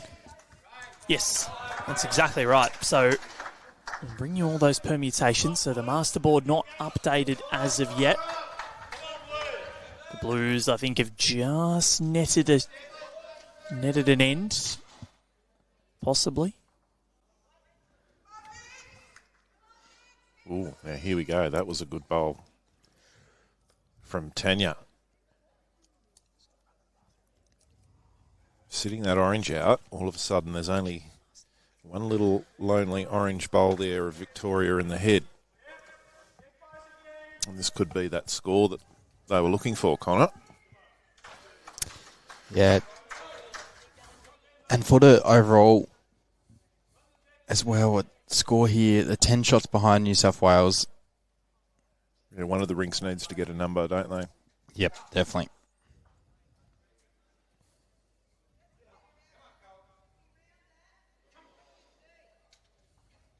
So Julie Fitt.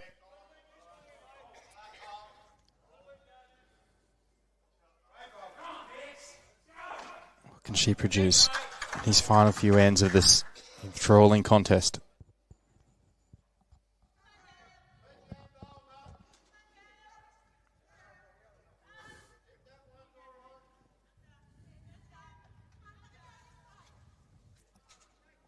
As we know, that's going to go screaming across the head here. Going to get a sit off one of those bowls. Oh, it does. That was very handy.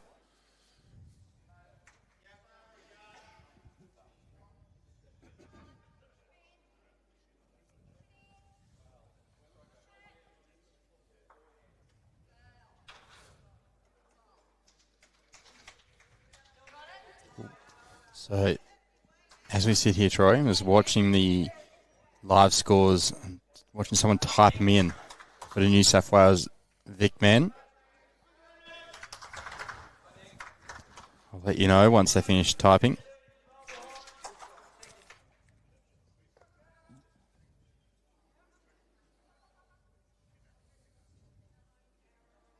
If you go onto the Nationals website and go onto the Excel sheet with all the live scores, that how many people are on, and it's like anonymous beaver and anonymous blobfish, anonymous buffalo, anonymous chipmunk. I love that. Some viewers, the blobfish one. It's Interesting choice. So Sharyn on the attack, looking to get into the split of these bowls. Needs it to whip now. Needs it to whip.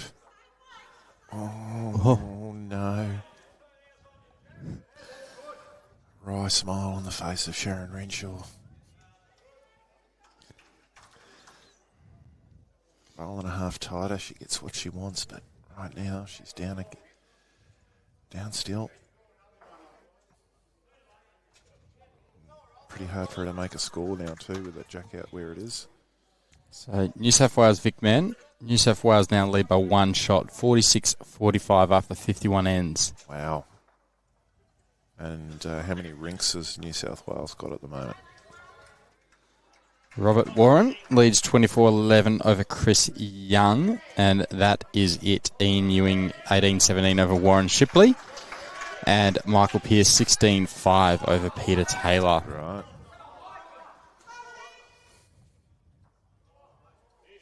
So it is anyone's.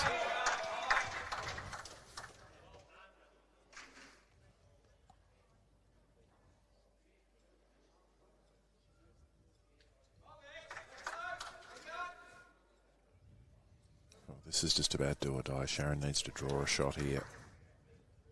Otherwise it's going to become extremely difficult for her side. And for the overall board even.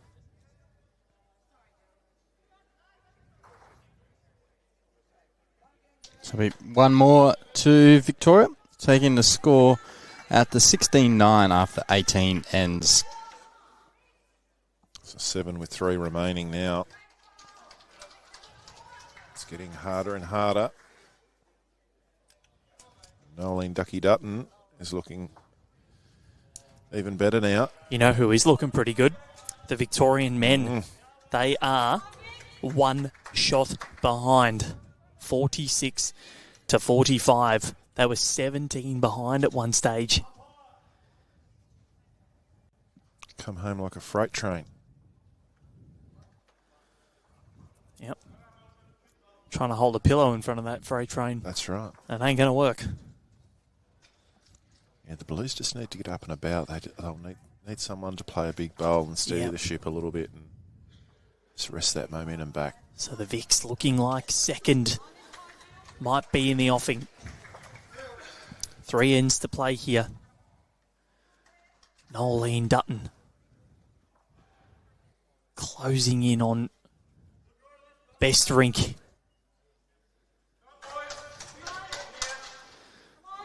Cannot believe so. I think Robert Warren is going to win best rink on the men's. He's 13 shots ahead with 2 ends to play. So that is looking like a foregone conclusion there against Chris Young. But Ian Ewing leading Warren Shipley 18-17 and Michael Pearce leading Peter Taylor 16-5. Great shot, Claire Kelly. That's exactly what New South needed here on our live stream rink.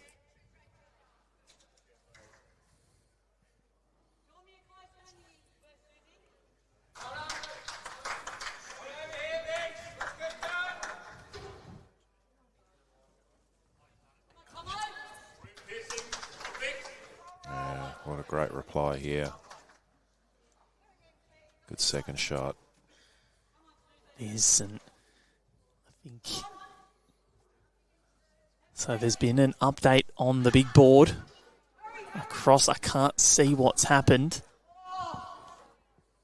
The Vicks have just rolled a jack, which means that it's either all square or they're in front. May just be in the lead. They may just be in front, Victoria. It's 46 apiece. They were 17 down.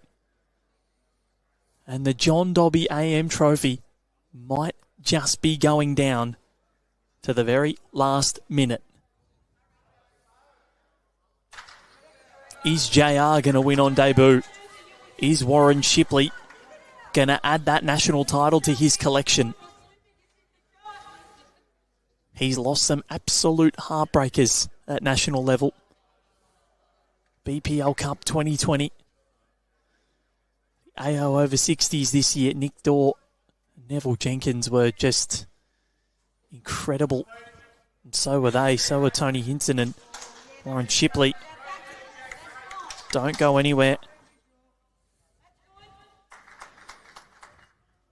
And look, Ian commenting saying we should have streamed. We did 2 men's games yesterday and we couldn't actually swap. We have to be equal with who we give the matches to. And then if we had have swapped to the women's game in the afternoon, would have streamed the same team twice. So it's all about giving everyone equal opportunity. So we do apologise, but this has still been a really good clash.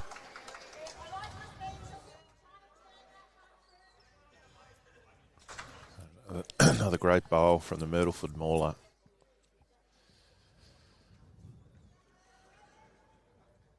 Making it increasingly difficult here for New South Wales to make a multiple on this end. Yep. But I don't think it can be any multiple, Troy. It's got to be like a 4 or 5. Oh, what are we chasing? Yeah. 7. Well, they need 8 to get the best rink. Yep. Because a draw's no good to them. Nope. So they'll score 8 and 3 ends. 3, 3 and a 2. Which is doable. It is doable. All right. So continuing on. Victoria and New South Wales. New South Wales are back in front. 47-46 on the men's side of things. Here it's 45-33.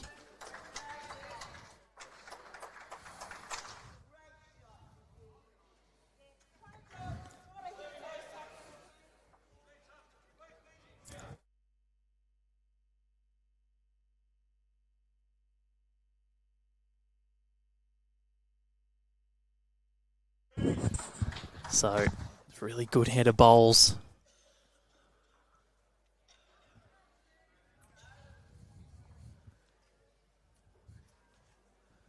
$49-33 here. The Vics closing in.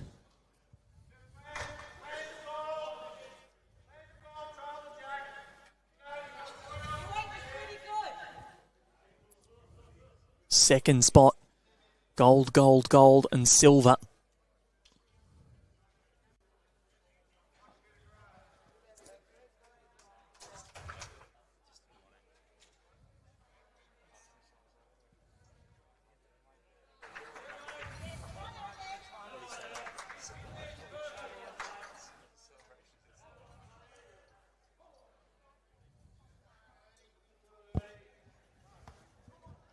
So 49-33. Victoria look as though, yes, it is going their way. 48-46 in the men's side of things. And Robert Warren confirmed best rink. Can't be caught for the men. Sensational performance from him.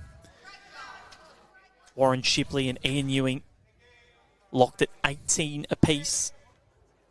So there's one rink either way, Troy, that's been an absolute belting in terms of Warren over Young by 14, and then Michael Pearce over Peter Taylor 17-5.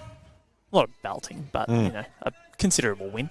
And then Warren Shipley, Ian Ewing locked together after 17 ends, 18 apiece. One more each and they'll be level. And without being the doomsdayer for the Vics, that they're still not guaranteed getting those 2 rinks that guarantees them second spot either. They need 2 rinks to guarantee themselves second spot. No, but if they win, it doesn't matter if they no 2 rinks. But yeah, if they win the, or actually, hang on. So if New South Wales win 2 rinks and still lose, they go to 16.5 on match points, on rink points, 16.5. Victoria win, but go to 15. Yeah, Victoria have to win on 2 rinks. Yep. So if New South Wales could still... Wow.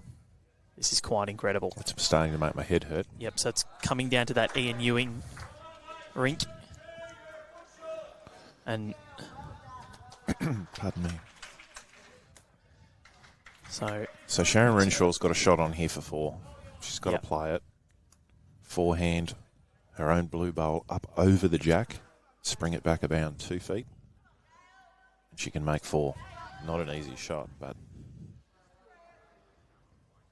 if anyone can do it, Sharyn can. And they have to look for a number, so she's got to try it. Getting too late in the game to be just happy with 1.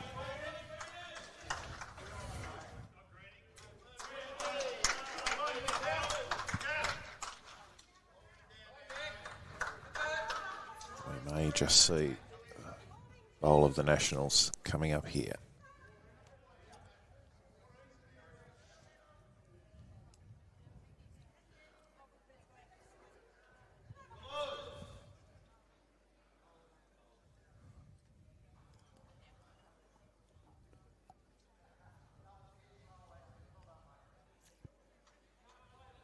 Sharyn Renshaw to keep New South Wales alive and their own best rink aspirations. That fiddly weight, I'm not sure is going to work. Unfortunately, that's the weight she's got to play. Yeah. Because she plays too much more, it's going to rattle around too much. Hardest one to get. Yeah. Still 48-46 in favour of New South Wales men over Victoria. Winning 1 rink, 1 draw, 1 loss. That's enough for New South Wales to take John Dobby.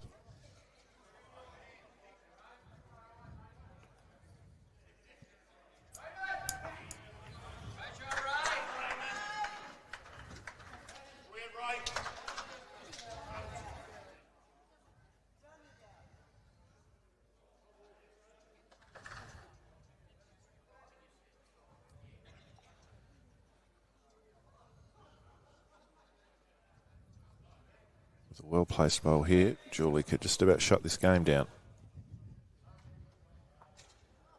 Oh, doesn't want to play it for her. Ooh.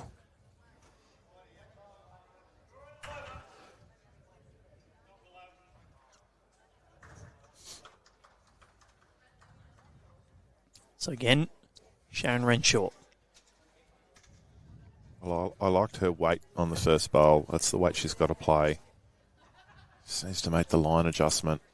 It's very difficult to do, but it is there.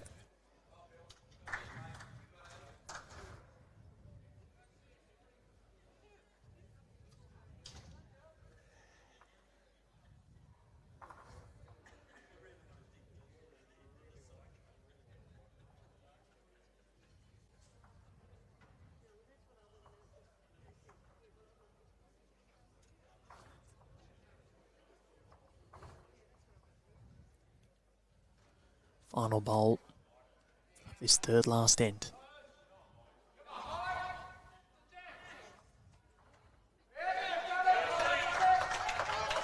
Vicks have played a bomb in the men's rink. We'll find out what happened. Sharyn Renshaw, she's not there.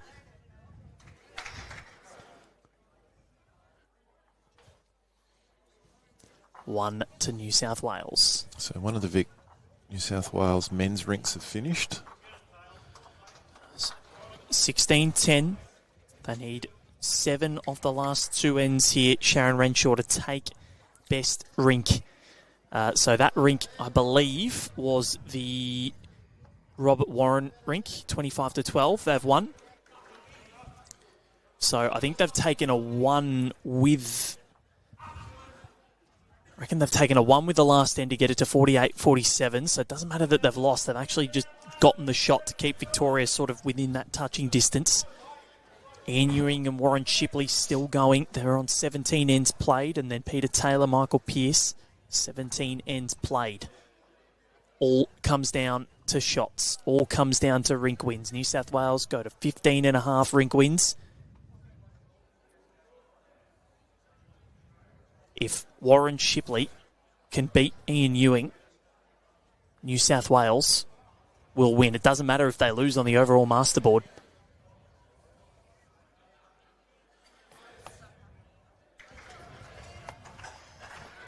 So prime position at the moment for the Blues. See what happens.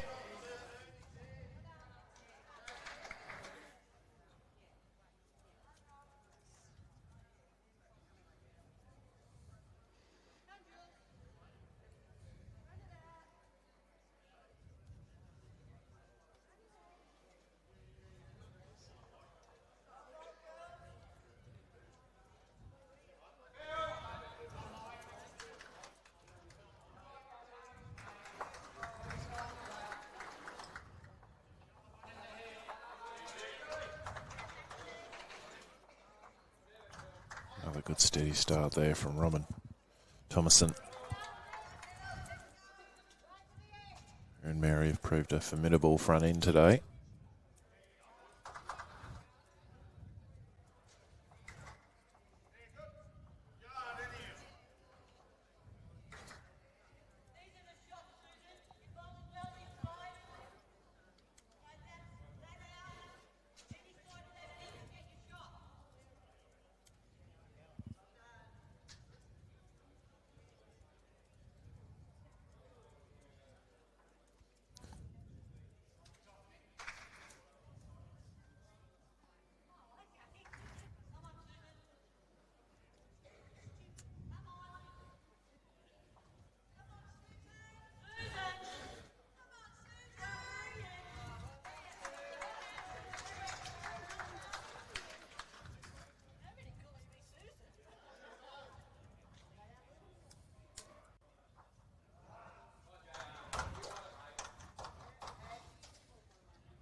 And Ewing, I think, down at the head at the moment, walking back to the mat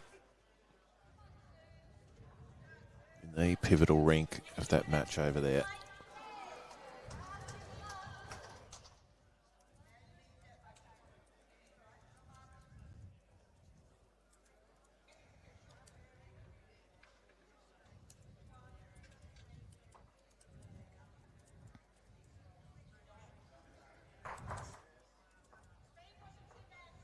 Bowls have gone flying everywhere, but the Vics aren't overly excited, so.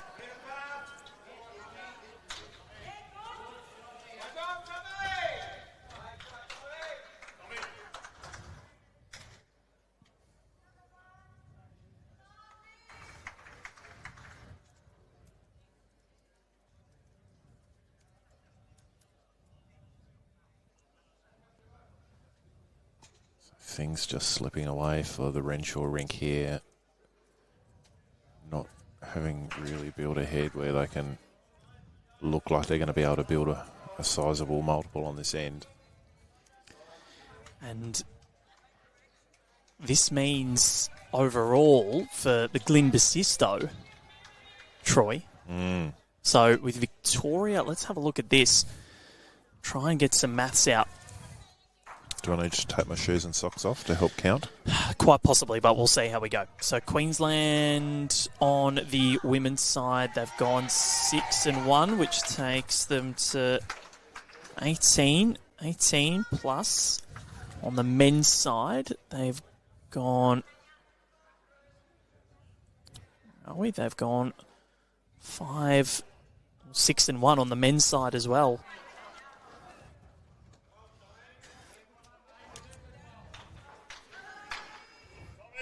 Jeez, they're on the same amount of rinks as they're equal with New South. Yeah, but New South have already got them, so they'll have 6, so 18 plus 18. New South Wales.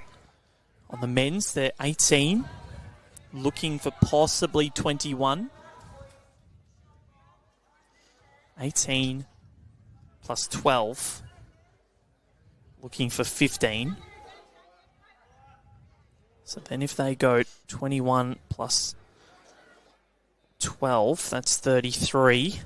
If they lose here, which looks like is about to happen, Queensland take home Glyn Basisto.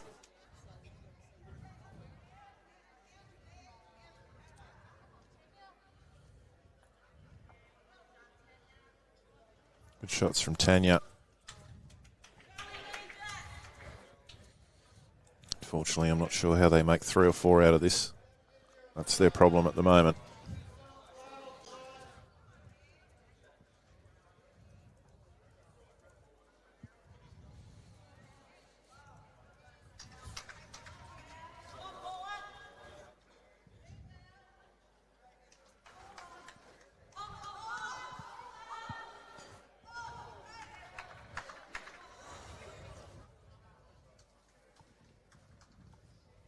The States, it's going to be Queensland's first Glyn Basisto trophy since 2019.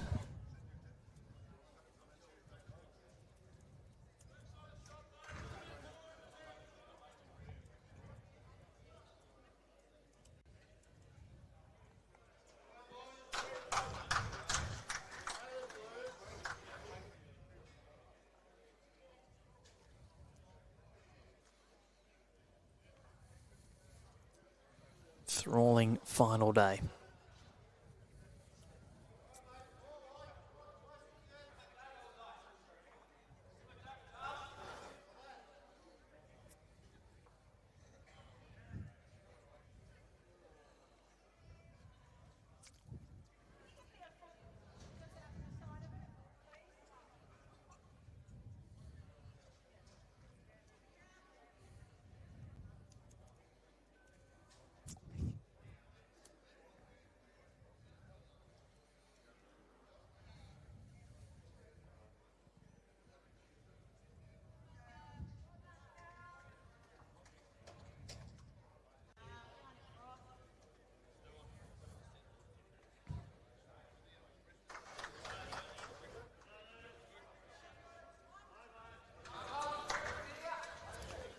New South Wales, Warren Shipley has netted a 3 to move 3 ahead of Ian Ewing, 21-18. So now it's up to, there's 3 ends to go. So Ian Ewing has got to win that rink. So let's just say they don't. Mm-hmm. How's the net shots looking for Queensland versus Vic in the men's? Net shots, so say if they lose 3, that's the women's draw, so that's not going to help us. The net shots would see 1 rink, so Victoria will go 15, so that's if Victoria win. If Victoria wins overall, they'll get Queensland on rink points because they're going to win one of the rinks anyway. So Victoria wins, it's at least the top 2 position. Queensland sitting top, but they know that they're not going to get the gold medal. It's a cruel day for them.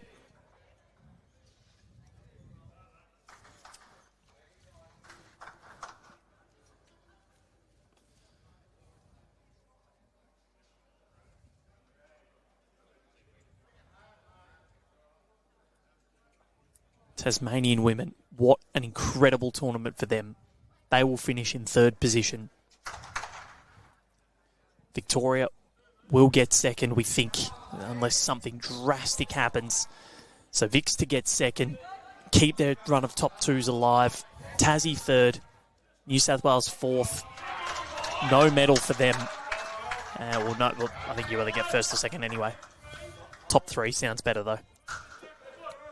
Women have had a good start for Tassie. We had a couple of medals in the para nationals for Tassie and the women as well. How's this for Sharyn Renshaw? 1 to New South Wales, so they keep scoring in ones. They have not scored a multiple since N12, just 2 multiples for the match, 16-11. They need an absolute Hail Mary on this final end. Going 3.5 hours. And it looks as though the Vics will take silver.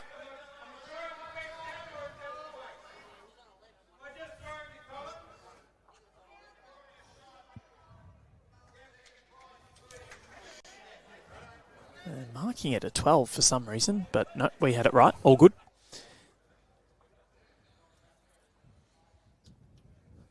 Comment from Toolman76, worst nightmare for the Queensland men. They have to cheer for New South Wales to win, so they get the silver and the overall trophy. Oh dear. Very true. Well, I think they will get the overall anyway. With the way New South Wales are tracking in this ladies' game. Yeah, so that doesn't matter. They can, but they still have to cheer for New South Wales so that they can get the silver. So overall, Glimbasisto is going the way of Queensland, which is a wonderful performance. First time since 2019 that the Maroons will win it. So well done to Queensland. Still don't quite know who's going to win the John Dobby Trophy. Betty Collins also going to Queensland. And at the moment, the master board shows 51-48 in favour of New South Wales. Warren Shipley might just get that gold medal at national level that he so deserves. The man from Soldiers Point has fought so hard to get one. He's a hard man to beat, the Ship. You have to perform at a high level to get him.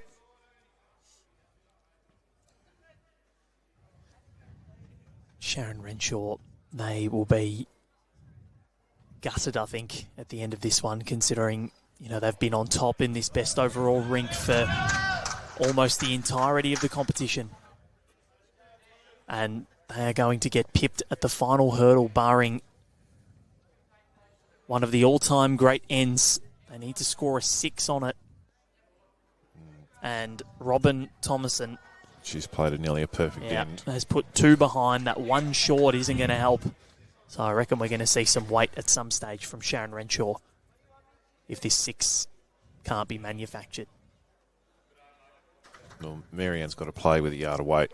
She's got to try and trail the jack a yard or miss it and finish behind and start grouping some bowls behind the head. And this is not going to... Oh, boy.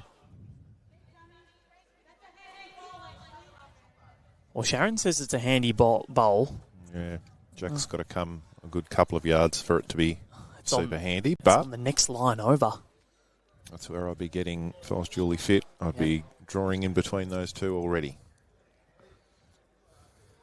Another fit for purpose bowl, maybe, Troy? Indeed.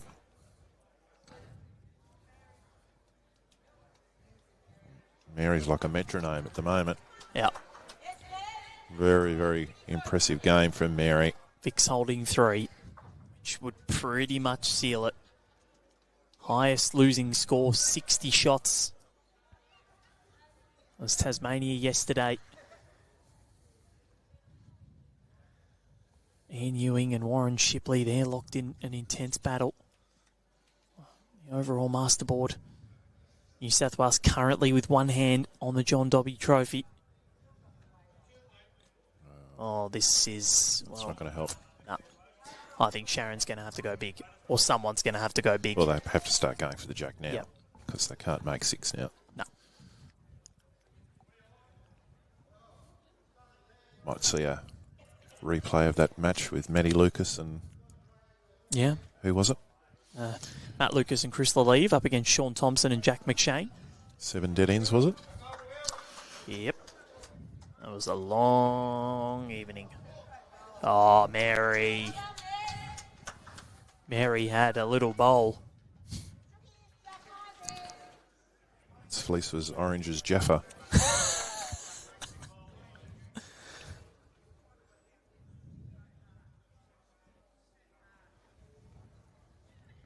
Yeah, no, I think they've got to have a go, because the problem is that jack could get tucked away and make it impossible to kill. You've got to give yourselves as many chances as you can. It's just that game awareness, isn't it? It's as far-flung as it is to win. While you've got a chance, you keep trying to play for that chance. 100%. Until you miss, until it's mathematically impossible.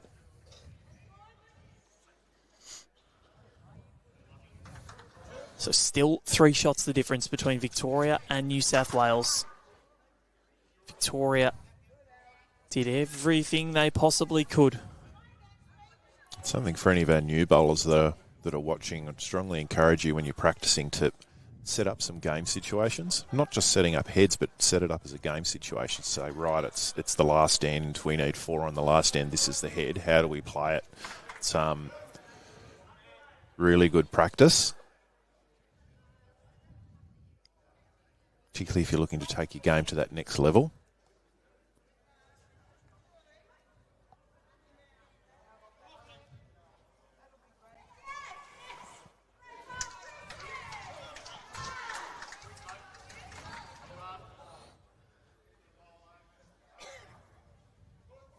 Been a riveting day.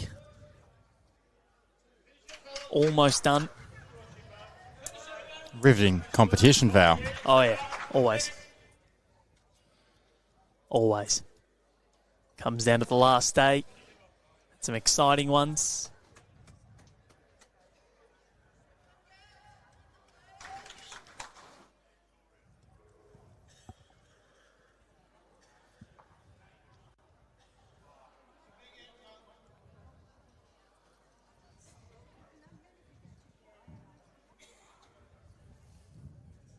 I'm trying to calculate here. Tasmania might just have the silver medal. What? In the women's. Oh, come on. Because, if No, New South I Wales think- don't win... So hang Victoria have to win all 3 rinks here. And at the moment, they are... Down on What? 1. It shows on Bowlslink here that they're... they're in front on all 3 at the moment. Or, yes, 1917. Hang on. Yeah, 1917 down on that rink. Oh, Christine Myers just scored a 4. Okay. Ooh. So that's... That's huge for Tassie. Okay, so it was all 3 rinks, so Victoria now need to get a wriggle on. Tasmania Coming from the clouds. taking the spirit and leapfrogging Victoria. Yeah, don't need to stop in Geelong. No. Stopped in Melbourne, said, give me my medal, and came straight back. Well, we're finally seeing the weight.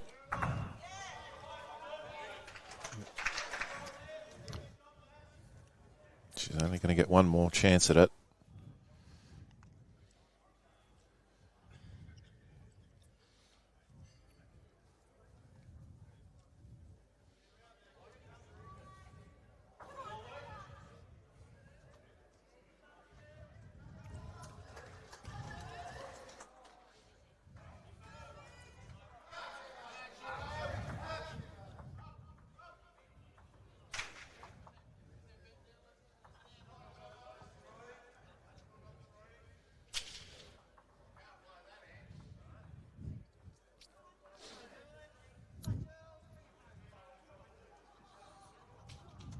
All right, so final bowl coming up unless Sharyn Renshaw can kill this. So it's either get the jack or split off the orange bowl and kill it.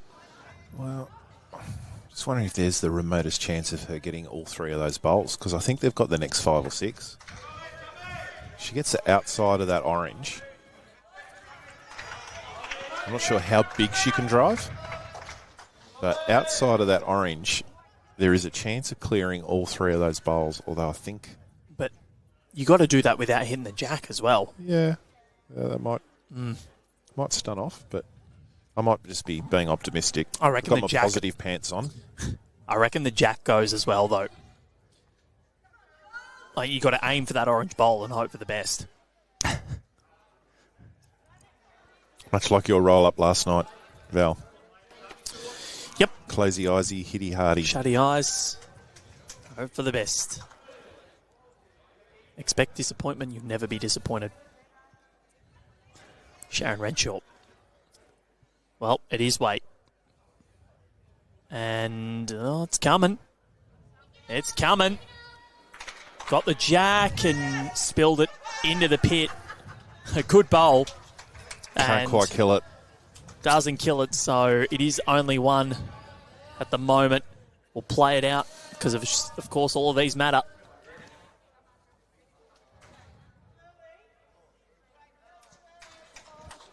We might just stick around. New South Wales have scored a 2 on the Peter Taylor rink to go from 18-5 to 18-7 down. 5 up on the master board. So at the moment, the Vic's chances Yep. are just starting to slip away. Might just stick around for the final end. We might as well. As this one from Julie wants to stop, won't stop. Last 3 ends go the way of New South Wales. It'll be 16-12. The Renshaw rink can't get the job done. And it'll be the Victorians of Robin Thomason, Mary Patton, Alison Hall and Julie Fitt that confirm the best overall rink for the Queensland quartet of Brenda Thompson, Debbie Logan, Wendy Clark and Nolene Dutton. So 16-12 is the final score here. We might just try and bring you the final little bit of this Victorian clash between... Which match is the one that's sort of up for grabs? The Vics need to win all 3 rinks here to take second position. And just trying to figure out... Ian Ewing has just scored a 4 from 21-18 down. He has gone 22-21 up, and the Vics now find themselves one behind, but winning the 2 rinks that they need to take the John Dobby Trophy. So now it's up to Ian Ewing to keep the lead, and I reckon they might have just... We'll try and... Connor's got cameras everywhere, so we'll just stay on. We might as well now. There's only a few ends to play around the place here at Devonport. And I might bid you adieu, Val, to go and start prepping for our closing ceremony preparations. It's already done, I think. Oh, it's already done. All the trophies and the table are already ready, so you can stay, Troy. Mr. Howie and Rachel have done a wonderful job over there. Well, I've been enjoying the bowls here. So 1 the difference.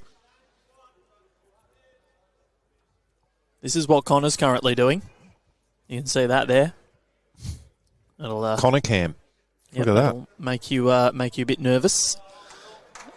Can't remember which camera we're on before though. Go back here. So not really sure whose bowl is holding shot over there. There's that much going on. You can see in the bottom right of screen, or the sort of middle right of screen, there'll be a bowl coming into vision very shortly. Might go and fix that camera when Connor does come back. I think he's got one on this Victorian rink, possibly. Yeah, looks like he's got one set up there. There we are. That's it there. It's a sort of side-on view to the head. So Victoria need to win all 3 rinks in the women's.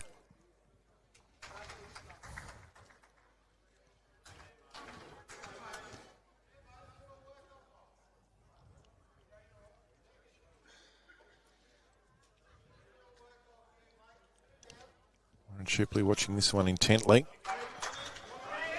Still plenty of room. Oh, there we are. Oh, hi everyone. See us in the back corner there. So this is the, I think we've only played 19, so there's still an end to go after this. Still no one's hopped on yet. No. So this is all bonus coverage, of course, if you don't complain about the camera angles. All bonus coverage for you here at the Devonport Country Club.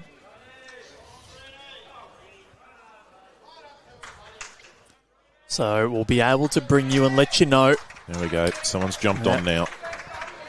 And that is New South Wales. New South Wales have jumped on first, we think.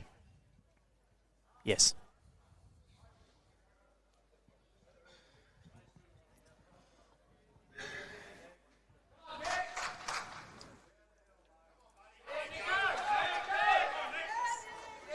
So, just watching on. Victoria doing everything they can to try and finish this off. We'll keep you posted on what's happening. It's 18-19 in favour of... So in the final end, it's 18-19 in favour of Christine Myers against Jan Hurst. Or is it 15? Double checking this. Give me 2 seconds.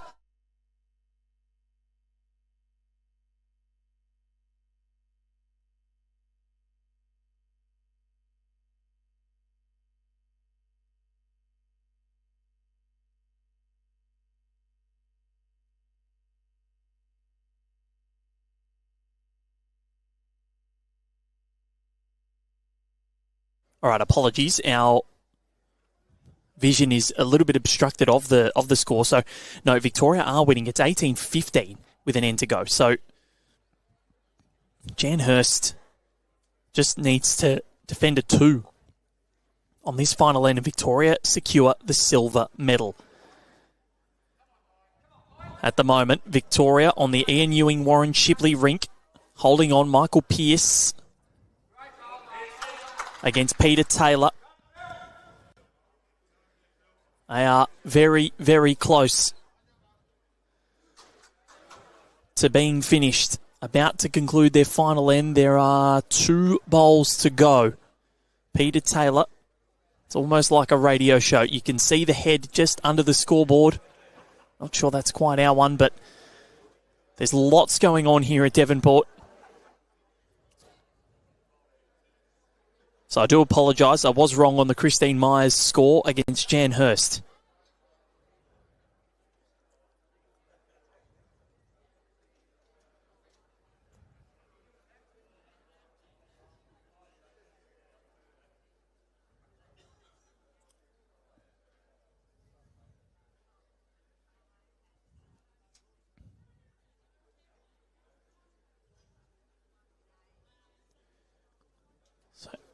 Peter Taylor jumps on.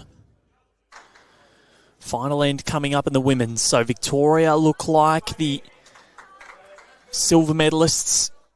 They had to win all 3 rinks against New South Wales, and it looks like they will. Tasmania holding on to silver for now. John Dobby, we still don't know where he's going. 2 ends to complete. And on this Warren Shipley and Ian Ewing rink, Michael Pearce needs to try and get a big score for Victoria. And Ian Ewing needs to try and do the same. And I reckon the Vics are holding a couple. Can't quite see that sticker. Might just be a New South Wales bowl.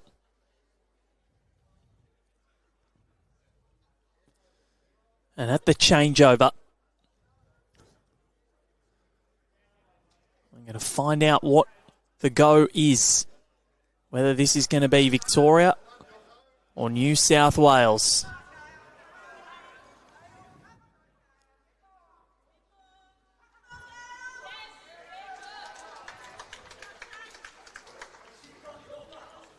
Can't quite tell which stickers are which. Curse them for both being blue.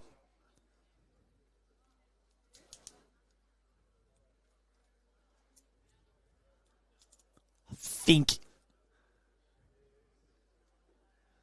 think it looks like New South Wales currently holding sway. So Victoria need to win 2 rinks and the overall masterboard to take home the trophy. If New South Wales win 2 rinks, and even if they lose, it's okay for them because they will take home the John Dobby Trophy. Victoria lose, they won't get a medal.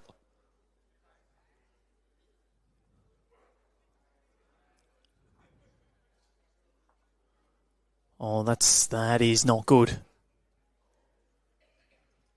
for the Victorians. Ian Ewing crashes in another bowl.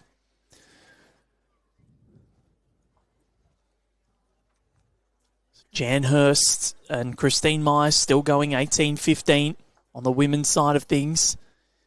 It is 55-44 Connors over on the other side, so we're not updating the scoreboards here. It's 55-44 in favour of Victoria, so they should get second spot should they win all 3 rinks. Looks as though that is going to happen. Gail Edwards up 16-12 or won 16-12 against Rayawang Namatwong. Well, she's winning now anyway. It's in the final end.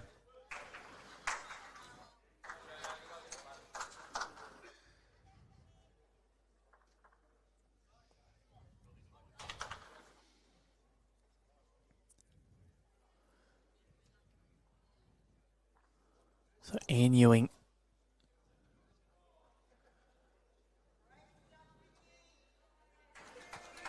on the mat. Has just scored a 4 to get this back into contention. And Michael Pearce, ladies and gentlemen, has put Victoria in front. 54-44. to 53. At the moment, before this bowl comes down, Victoria hold John Dobby.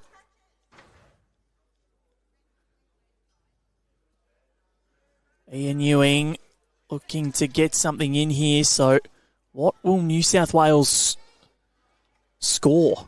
I think this is New South Wales holding. Can't quite tell by the sticker. If any of you know who those red bowls are, I think it is. Thank you, Sarah.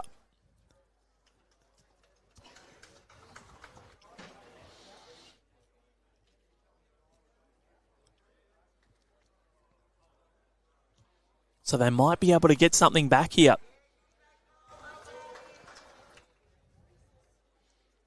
Michael Pearce has won.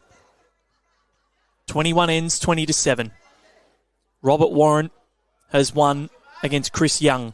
21 ends, 25-12. So the two winning margins by 13. There's one shot the difference here, and that's the difference at the moment on the overall. 1, 2.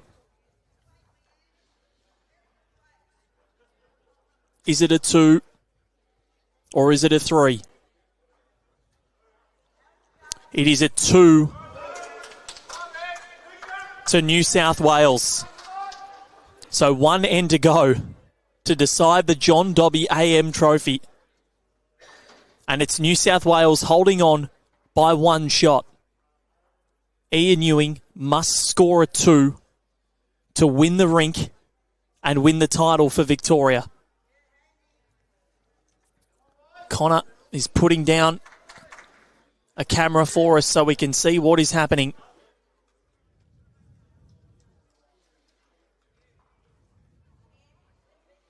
There is the jack. We'll tell you when the bowls come down. Of course, we can't really position things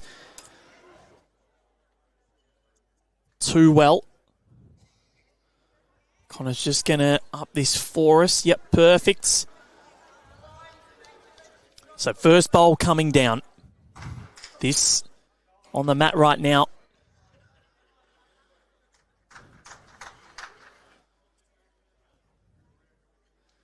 Is Terry Warder, Australian Open over 60s champion from 2024. Won that with Stephen Ashdown. Now Colin Veenendaal, a stalwart of Victorian bowls. So we will see.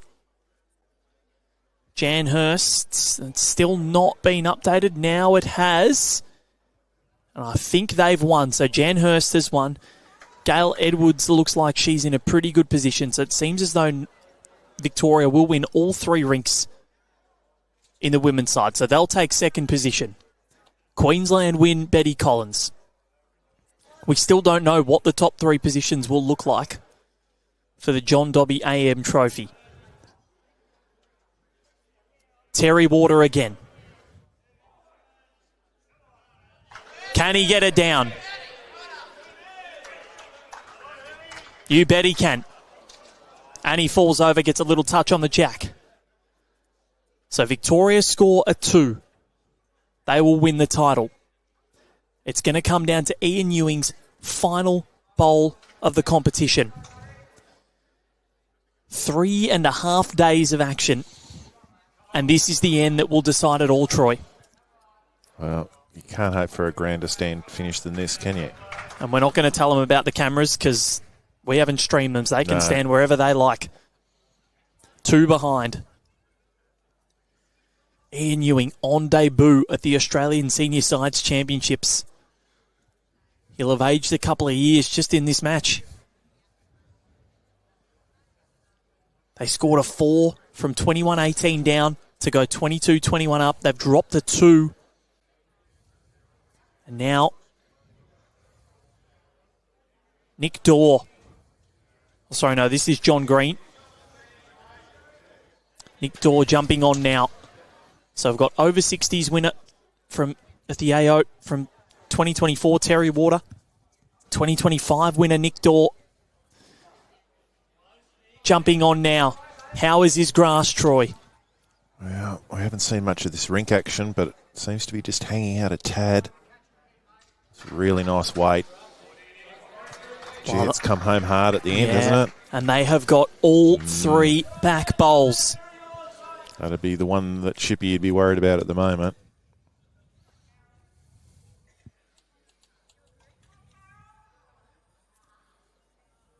Oh, it's almost got to play a touch of that last bowl of the Victorians, ideally. Need something behind in there. John Green. His job is done after this bowl lies to rest. It's starting to come. Oh, they're holding three, but Victoria have got everything past. New South Wales have one on Jack High, and that's it. Nick Dorr. Is the door ajar? Wow. There's a little door there for the bowl to go through, but other than that, Victoria's got 18 inches of room to sit something or trail something and get a good result here. It's set up well. He's a bit wide, but if he ends up past again, it's not the worst result. They do come late. And it will end up past. So there is 4 back bowls for Victoria. It does come down to this. If they score a 1 and tie the rink, it's a tie altogether. So New South Wales will take home John Dobby. And I think it does mean that Queensland will get silver. I have to double check this. Yep, so a draw will be enough for Queensland to get silver. Which is quite incredible. Paul Jopson. Joppo, be trying to get round the back here. Match these back bowls. Yeah, that's... Oh, it needs to slow down. Needs to slow down. Oh, it's in it. That's okay. Yep, not the worst going around. Because it means that Connor is just doing a power of work here. Means that JR needs to be a little bit flinty now with the weight that he plays. He can't rely on trailing the jack into the ditch unless he trails it and then takes out that back bolt. Philip Godkin, the third for Victoria.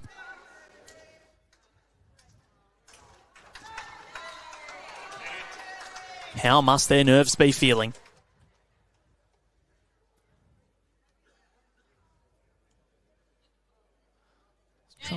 It's an aggressive line. Needs to hurry.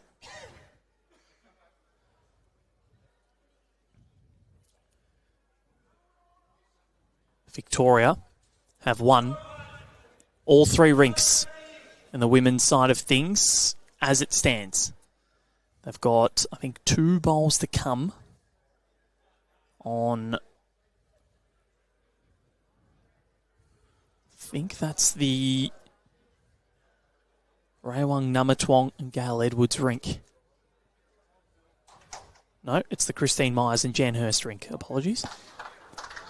Well, that's a good guide. That's where you need to be. Yep. Trail that jack. It's Philip Godkin. Ian Ewing doesn't want to have to play his last bowl. He does not want to have to play this last bowl.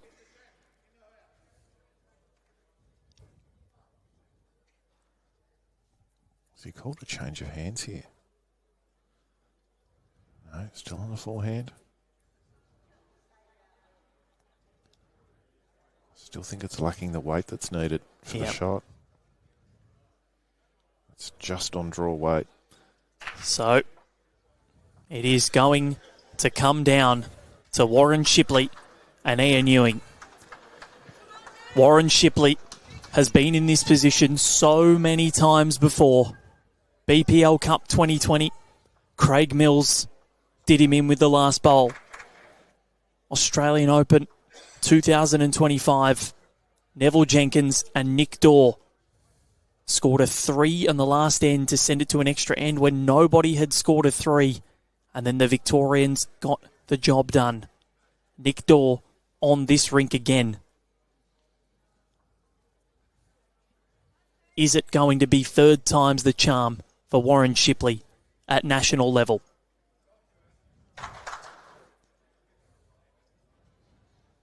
The man from Soldiers Point. Looks like he's putting this in an okay position. He's going to join at the back. So this has got to be perfect from Ian Ewing. A little trail, 1 or 2 feet, will hold title lie for Victoria. The Victorian Pathways coach coaches people on mentality and process and delivering in these sorts of scenarios. Can he do it himself?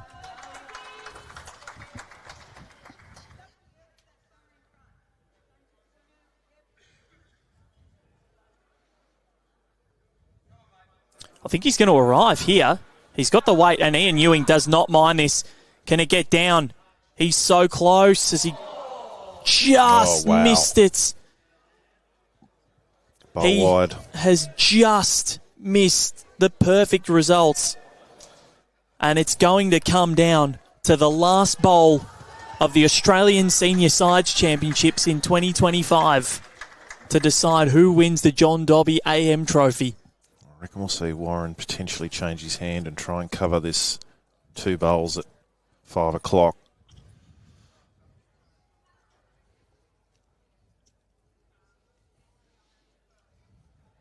Certainly changed hands.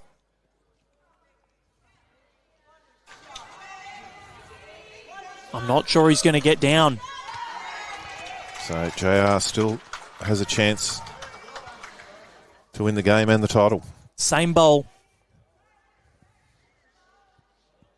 Ian Ewing knows exactly what he's got to do. To those 2 bowls there, the blue and orange. And if he can nail it, Ian Ewing will send Victoria home with a big shield. Well, the good thing is he'll feel pretty confident after that first one because he was right in the area, so he'll have a very good feel for what he needs to do here.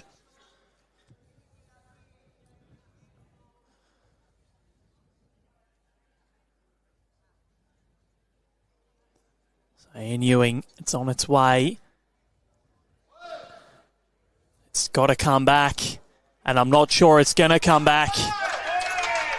And New South Wales win the John Dobby AM Trophy in 2025. The first time that the state has won it since 2019. And they fight off a spirited Victoria. JR looking a little bereft there, and I don't blame him. That's a heartbreaking way to lose it. But the Victorians played so well throughout the competition. New South Wales winning means that Queensland will take home second position after winning all of their rinks against the Northern Territory. Heartbreak for the Victorians. Jubilation for New South Wales. And so well deserved for Warren Shipley. He finally gets that Australian gold medal that he so craves and wins a national title, the Over 60 Senior Sides Championships. 3rd time's the charm. On the final end, it couldn't have been more heartbreak for him. Something had to go his way, and this time it did. Warren Shipley, take a bow. Thoroughly deserves that. Robert Warren, the other New South Wales skip, his rink best afield, winning all 7 of their matchups. Queensland will win the overall, so they get something, and an absolutely brilliant performance. But thank you for joining us here today on Rinkside Live. It'll be Queensland winning Betty Collins, New South Wales winning John Dobby, and the overall is going to go the way of the Queenslanders. From Val Febo, Troy Corber and Connor Munnings, it's a big thank you for joining us on Rinkside Live today. We'll be back on Thursday morning from 8:30am. Yes, that's correct, 8:30am for the commencement of the Australian Sides championships. So the Opens will make their way down to Devonport. And if it's anything like what we've experienced in the last 10 minutes, I think we're in for a pretty good weekend of action. But until then, day off tomorrow from Ringside Live, so you can watch all the highlights on BA's social media channels. And make sure that you stick around, because there is plenty more to get excited about over the next week and a half. From Val Febo, it's goodbye for now, and we'll catch you on Thursday morning.